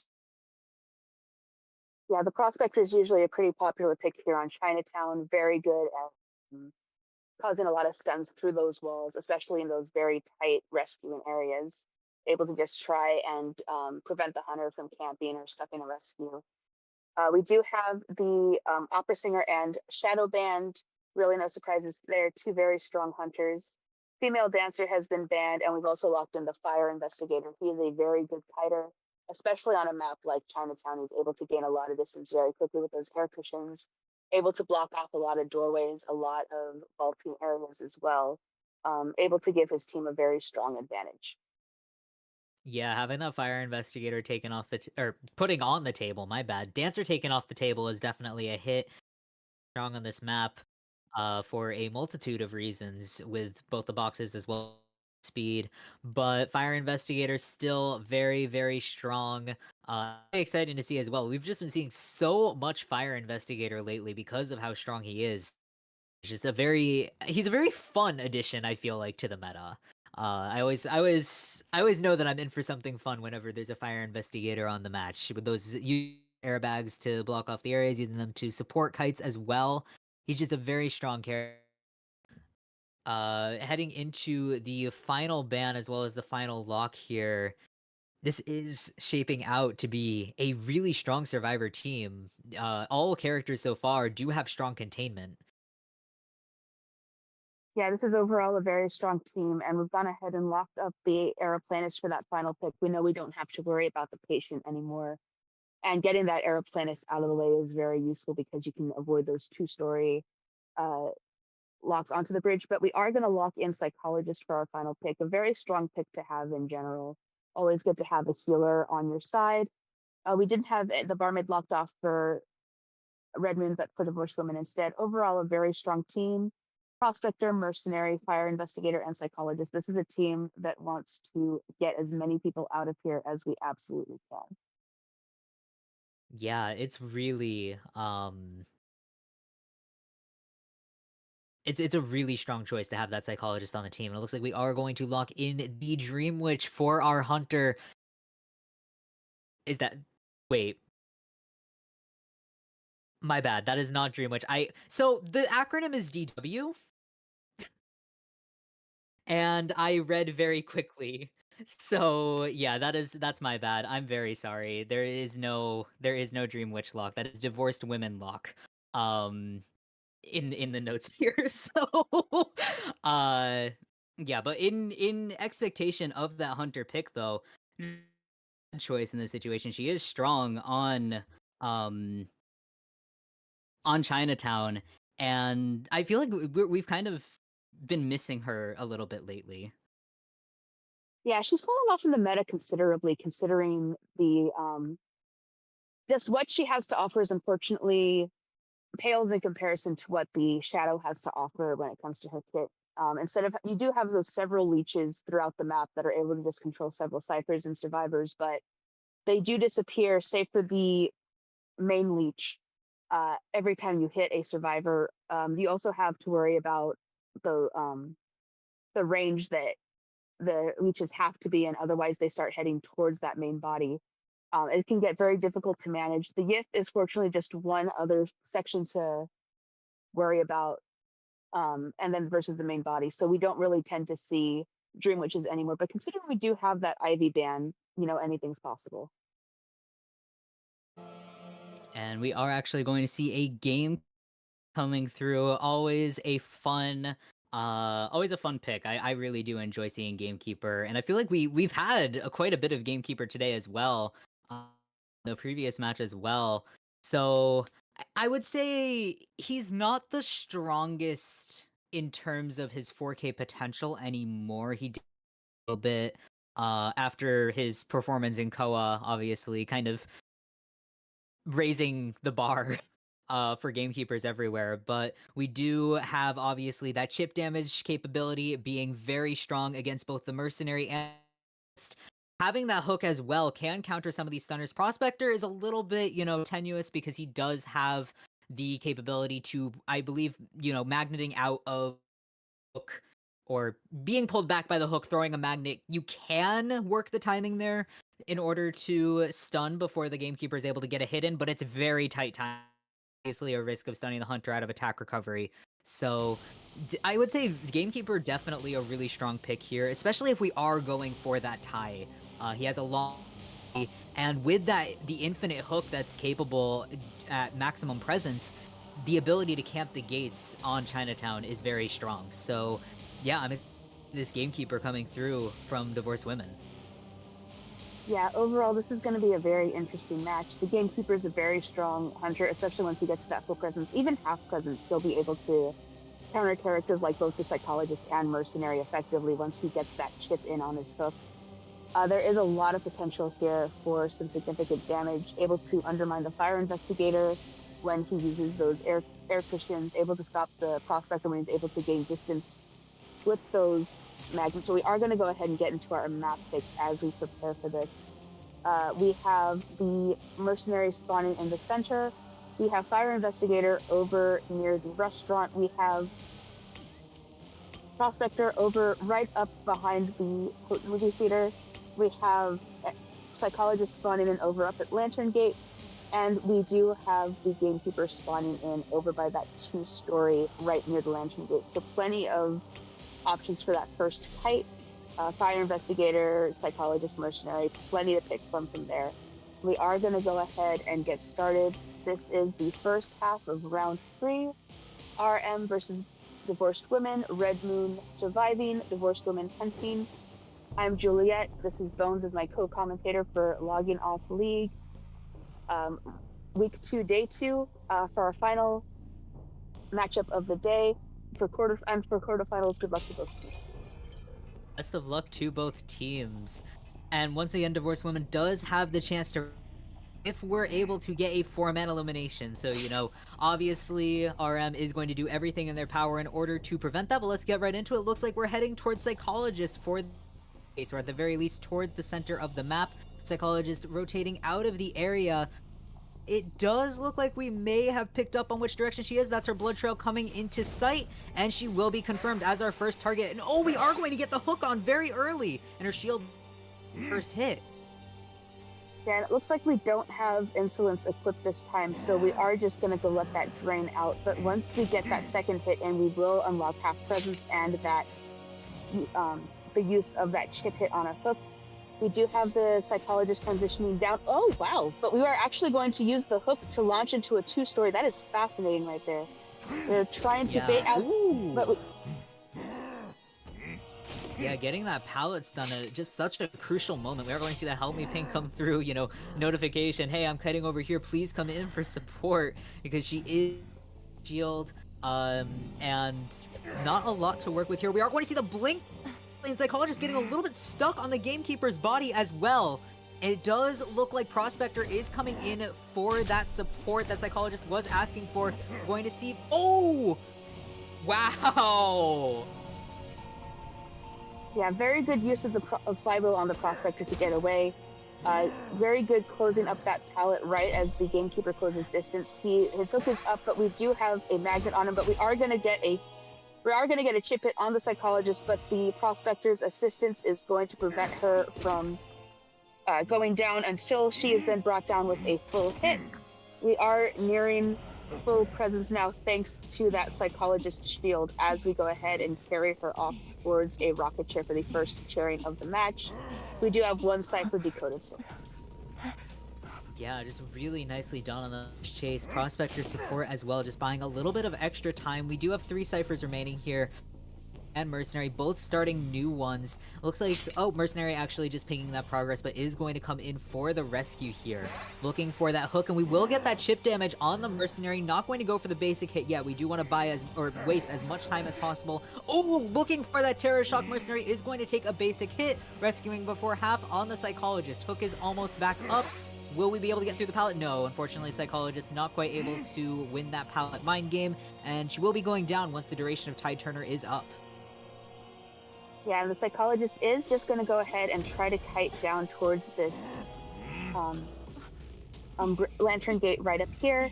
Continuing to go ahead, and we're going to go ahead and chair her back in the same chair she'd been in, but we do have Prospector in the area. Knowing this, catching sight of him, not wanting to risk that, we are going to go ahead and loop back and chair her in front of that terrarium.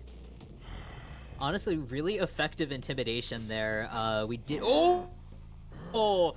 Playing with fire there from the Mercenary. Really, you know, that can experience Survivors with the Gamekeeper's hook, and Survivors not quite knowing the range of it, but Mercenary did in fact know the range there, was able to move out of the way. Prospector here, as well as the magnet support coming through, but oh, not quite able to eat that hit.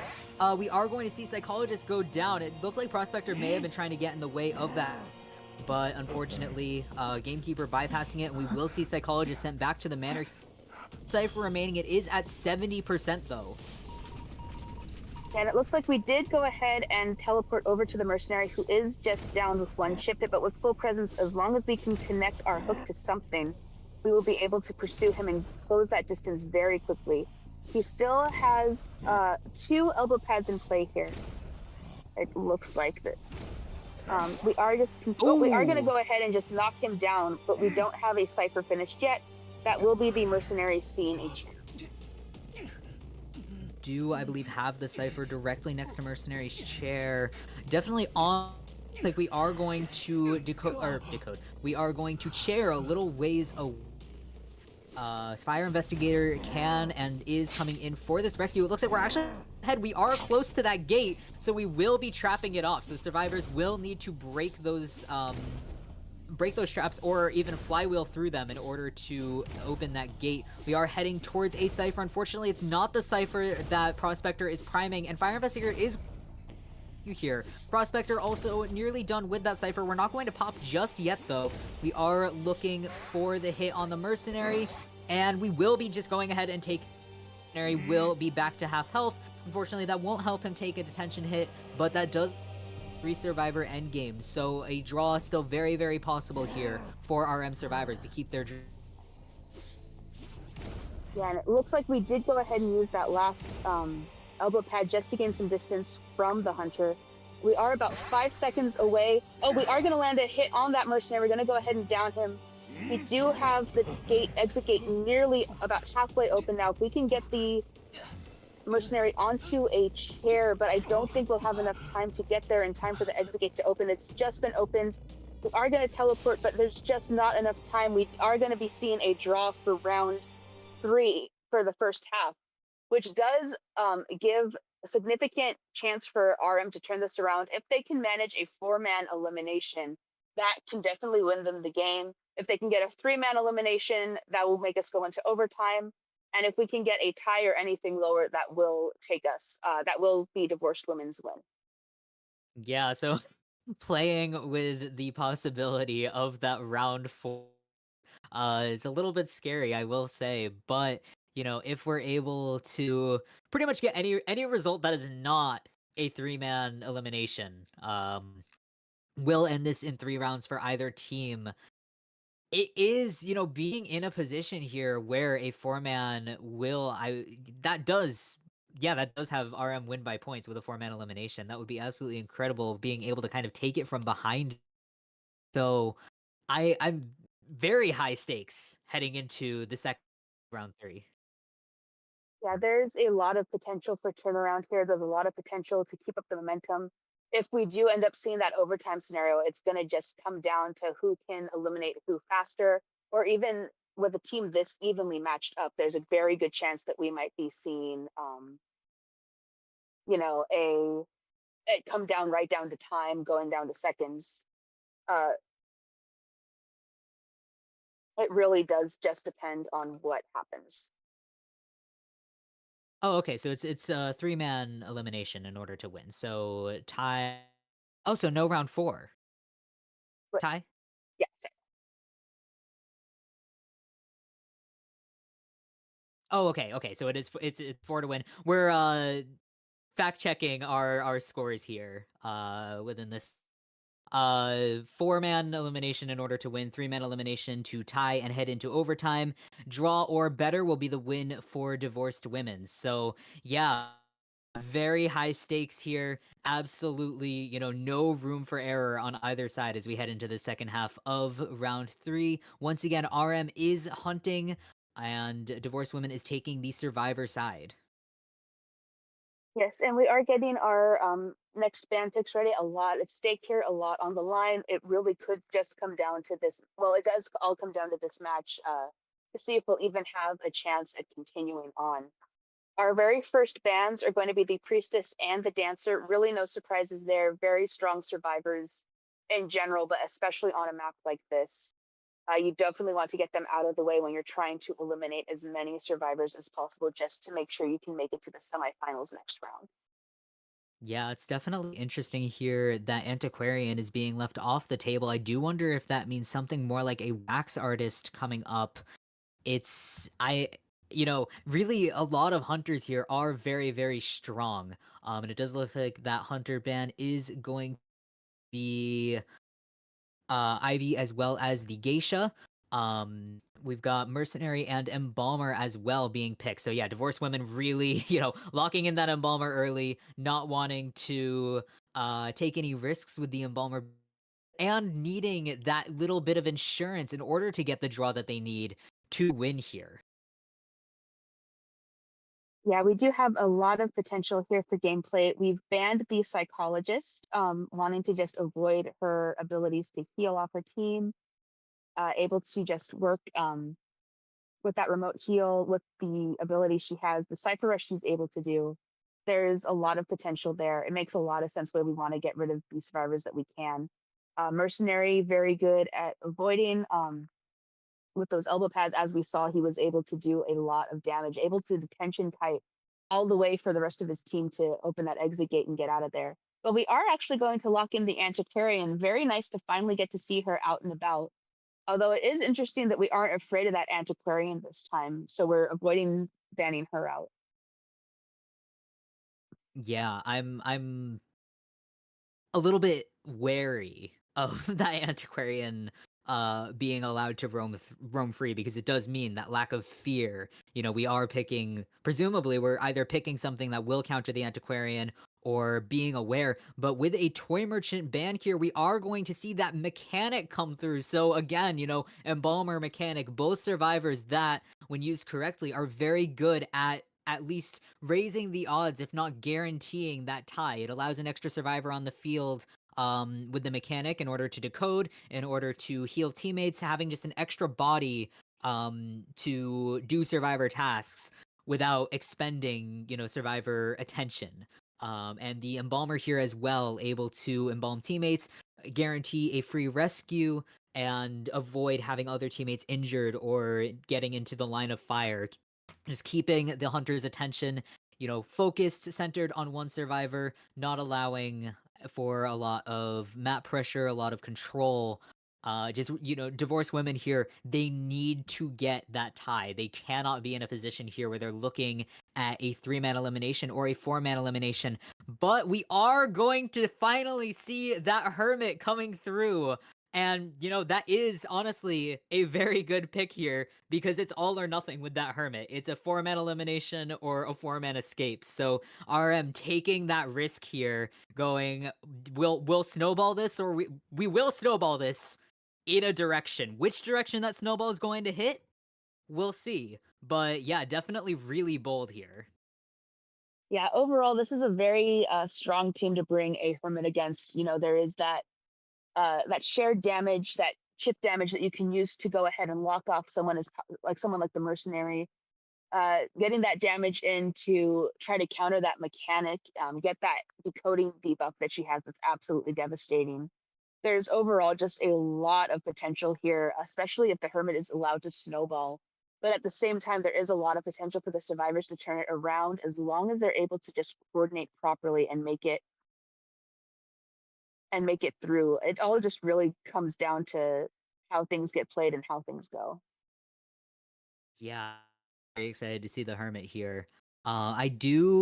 I feel like Antiquarian, I definitely understand not banning her now, because he does have that stun capability, long range stun as well. So you tend to be out of the radius of the Antiquarian stick, but of course Antiquarian will be preparing for that. She can use her stick as a flywheel with the flip in order to get out of the range of that hermit's stun.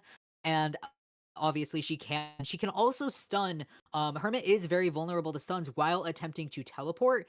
Stunning him does send that skill back into cooldown, so Hermit does have a little bit of danger department. Mercenary is a little bit weak against the hermit, but on Chinatown, hermit actually has a lot of mobility. He can go through the buildings. He can also go on to the 2-story areas and use that as leverage to teleport even further than normal. So he does have quite a bit of map control. I would be happy to see him bringing warp here in order to increase that map control, especially with the mechanic. With the embalmer on the team, you have not only more survivors to look for, but also that coffin to watch out for. So a little bit extra mobility definitely wouldn't hurt in this situation, but we will have to see what Hermit decides to bring. Yeah, overall, there's a lot of factors here, a lot of situational issues here. It really just depends at the end of the day what everyone is capable of doing. If they're able to distribute the damage effectively and avoid the hermit's attacks, if they're able to circumvent his cipher pressure, and that the way they're connected, and utilize that to their advantage to get a cipher rush going.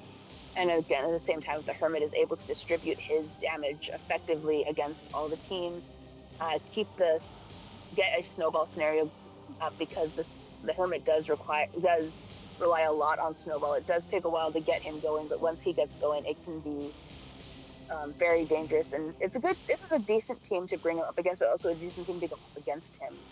There's just a lot of potential here, and we are going to go ahead and start getting our map picks ready.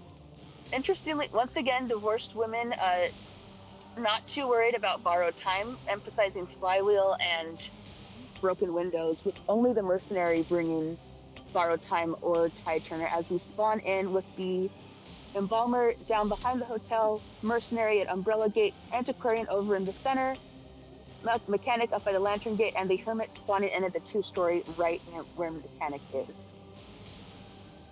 Yeah, overall, I feel like this is a really strong comp.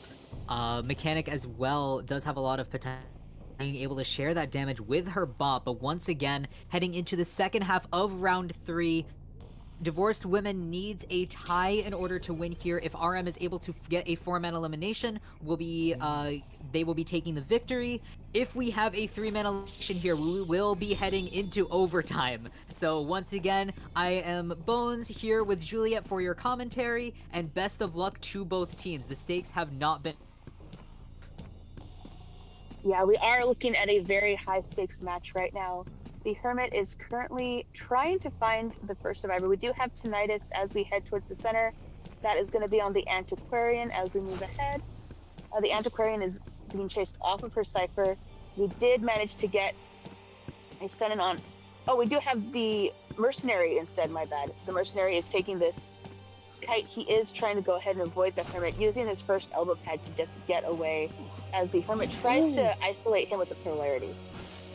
Yeah, nicely done with that camera trick. Mercenary running into danger there. Mercenary also not a bad first use of the electromagnetic stuns in order to stop those dashes, prevent him from getting that little bit of distance. But it looks like we're actually going to go ahead and use the warp to switch onto... does already have a charge. So honestly, a very smart strategy here to try and get that distributed damage. Antiquarian has used that flywheel in order to avoid the stun, as well as using this from the stick in order to just get a little more distance. But that stun was still there. Antiquarian will be frozen. She will be at half health here as well. And we will see both Mercenary and the Polarity. Yeah, and that does mean that the Mechanic's double stack of damage is in effect. Do keep in mind that she has been buffed recently, so it has gone down. This is now a 50% debuff versus a 70% debuff, and we can actually see that in action here. She hasn't gotten much decoding progress done just yet. We do have the Embalmer switching onto a red polarity, the Mercenary on a red polarity as well. Antiquarian about a chip away from going down, and we still have no ciphers primed as we get... Oh, but we are going to land a disarm on the Hermit just briefly. And we're also going to get a stun in to knock him out of that monitoring. He is going to break the connection, though. Neither survivor can switch to that blue polarity, so Mercenary will not be able to take a hit here. I don't think he would be very interested in that, though, because he is a little bit intact for this rescue. But we will see, unfortunately, not quite getting that stun on the Antiquarian. It looked like that was actually the wrong polarity here. But having switched to the red shark, looking for that stun. It's off cooldown in just a second. But Antiquarian has done so far, so yes, she is actually going to be able to avoid that stun, but not quite able to escape the teleport, and she will be going down here, but already 2 ciphers have been decoded, and again, that is pretty, that's pretty powerful, because he's a hunter that's difficult to cipher rush. He does cut pretty much every cipher's decoding progress in half by default, and that's not even counting the mechanic having her own debuffs on the team, Mercenary as well. So yeah, a lot of time that Antiquarian is able to buy for the team. But we will see actually the bot here distributing damage to the other team being used against the mechanic. Yeah, we do have the Mercenary coming in for that rescue. He is the only one with Tide Turner. This will be the only use of Tide Turner in the game. Unable to land a hit on the Mercenary as he gets a rescue in, but we are going to manage a hit on him now that will bring the mechanic back up. But we still are going to go ahead and pursue that Antiquarian through the map as we have mechanic working to get something new from her chest. It looks like she's switching out for either a syringe or the doll. Yeah, really nicely done.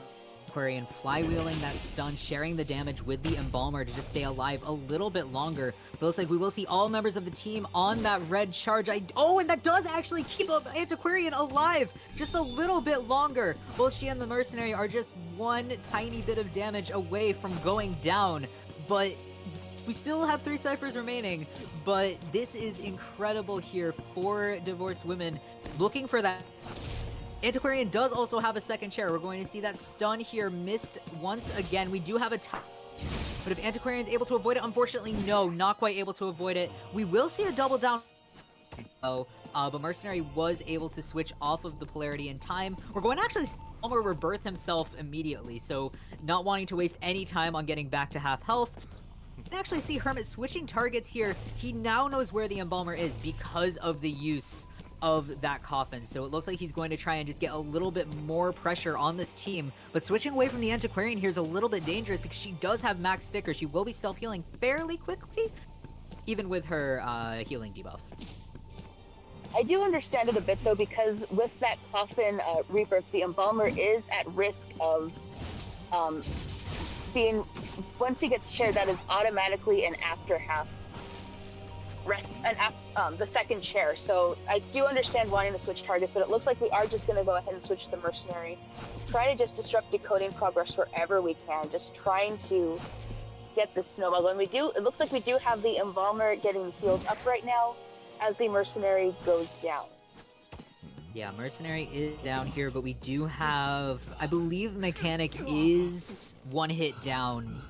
Maybe slightly off of one hit down, but it is still dangerous for her to come in for this rescue. Antiquarian, though, has been restored to full health here, so she can comfortably come into this, or come in for rescue, but it looks like we will be switching targets here. Warp in play, and towards the Embalmer as well as the Mechanic is in the area with that wanted order. So she is going to take a blue charge here, and just on the edge of that polarity, very, very close to going down here. We do still have Flywheel to work with, as well as a little bit of juice left on that bot. She is chaired, but looking for that red charge here, trying to go for Embalmer as well, but Embalmer able to switch polarities in time, and that Flywheel coming through on the Mechanic. It's very, very well done on the Mechanic's part. She is able to just avoid the Embalmer is continuing to decode. We did rescue the Mercenary, but he was rescued after half. Mechanic trying her best to take this hit, unfortunately not able to land that pallet stun right when she aimed to. The Embalmer has the Cypher nearly primed now. This is the final Cypher, but he is right, so it looks like we might be just aiming for that Cypher pop, because only the Mercenary has borrowed time here. Yeah, are heading into that Cypher pop now. Order. Looks like we're just going to go ahead and play. Mercenary is dead on one hit though, so it is very go through with that. Embalmer is going to go down. He does not have borrowed time, so they're unable to pop the Cypher. This is not a great position to be in, though we do have the Antiquarian support coming through. She is going to take a hit. They're not going to pop the Cypher yet, though, just continuing to play around it. They want Embalmer to be chaired first, but it looks like Hermit has no plans of doing that. Just going to leave the Embalmer on the ground here, knowing that he doesn't have borrowed time. Undershooting the teleport by just a... Mechanic is not going to get the charge on here, and it looks like we're going to actually remote pop the Cypher, and Embalmer self-healing, but unfortunately taking a hit shortly after. We're not going to go share him. He is just left to bleed out here. But with a 3 survivor, well, I guess 3.5 Embalmer on the field still, this is still looking very, very good for divorced women if they're able to just tough this out. We do have Mercenary on the gate. Remember, he is also dead on chair, but we aren't able to land a hit on him just yet. We are able to get a hit on him, but he is only at health. That distribution did bring the Antiquarian and the Embalmer down. They both self-healed. This could be very, very dangerous, but the Mechanic is in the area. She was able to successfully heal that Embalmer up, but we are going to get a Terror Shock on the Mercenary as the Mechanic heads in to heal up that Antiquarian, just getting everyone up as fast as possible, just trying to get everyone here as we can. We're going to go ahead and take the Mercenary to this chair. He will be sent back to the manor. That's one person eliminated, as we still have 3 survivors left at half health. This could definitely turn around for RM's favor. All just depends on how things get played. Yeah, definitely very dangerous here, especially with Hermit. I feel like the strategy right now is to just try and hide and wait things out for as long as possible. Hermit trying to teleport through the wall, but unfortunately the stair is getting in the way here, and Embalmer is going to avoid detection for just a little bit longer, but we will be catching up on his blood trail here. Looking for the red charge, unfortunately just not connecting, but that will connect here. Both the other survivors just not looking to share that damage at all, going, alright, go ahead, down the Embalmer. Still get this tie. Hermit is still on cooldown with those stuns as well. He was forced to use that teleport here. It's still got 8 seconds on cooldown. Catch up, but it looks like they're actually not going to go ahead and open the gate here. Just trying to wait out detention. We've got seconds left on it. So that is, I would say, going to happen now. Yeah, it looks, and but at the same time, Warp is just about to act up again. He is making sure the Cyphers are connected. Embalmer is still bleeding out right now. Remember, we do need to get a draw just for this either get a draw or a 4-man elimination, but we are looking at a potential 3-man situation, especially as we teleport over to the mechanic. She still has self-heal versus the Embalmer and the Antiquarian. The Antiquarian getting back on that gate could be very dangerous because the Antiquarian does have a exit gate decoding debuff. We are just going to go ahead and take that mechanic's height. This does look like it could very well be a overtime scenario with a 3-man elimination on the horizon. I'm not so sure. The Embalmer looks like he is bleeding out over the dungeon. If we're able to get Mechanic out of the match, Divorced Women can still get a draw here. I believe Antiquarian's been able to open. Mechanic is going to just stay alive as long as possible. Going for that pallet stun here. We do have that red charge on, and I don't believe, because that gate is open, going to be able to share the damage. But yeah, Mechanic will go down here. Antiquarian does have the gate open. Embalmer, actually no, Antiquarian has gone and healed the Embalmer. Is Mechanic sent back to there? Okay, Mechanic does still have a chair to sit through. This is still a little bit dangerous, but with 2 survivors up, this is a mind game, I think, that wasn't really expected. You know, that Embalmer was just bleeding out across the map, but Divorced Women really pushing it to the final moments of this match. Yeah, it looks like the Antiquarian is over up by the opened gate, and we are going to go ahead and try to chase after her. She is inside the gate now. She does have an elbow pad. She was able to escape. What is the Embalmer going to do? Is the Embalmer going to be able to reach the Mechanic in time? No, he is not. This is very dangerous. The dungeon is open, but the Embalmer is just... Oh, he had the gate! The gate did open because of the cipher. The gate was connected, so that's how I was able to... Oh my god. So that is going to be a draw scenario. Divorced Women have beaten Red Moon. Congratulations. Oh my gosh. Just absolutely on the edge of my seat until the final moment of that match. What a great performance there from both teams. That was so stressful there at the end. You know, just I didn't realize it had been open. I didn't realize there was progress already on it. For it to open with the gate transmission. So I'm like, where is Embalmer running? He's running away from the dungeon. But having that gate open, just using the Hermit's connection against him, what a great play there from Divorced Women, but obviously very well played from Red Moon. Just unfortunately falling just so slightly short of heading into the semifinals, but a well-deserved congratulations here to Divorced Women. Yes, very well done from Divorced Women, becoming our 4th semifinalist, joining the ranks of Mathesy, Omni, and FNE as we head into our semifinals and then our finals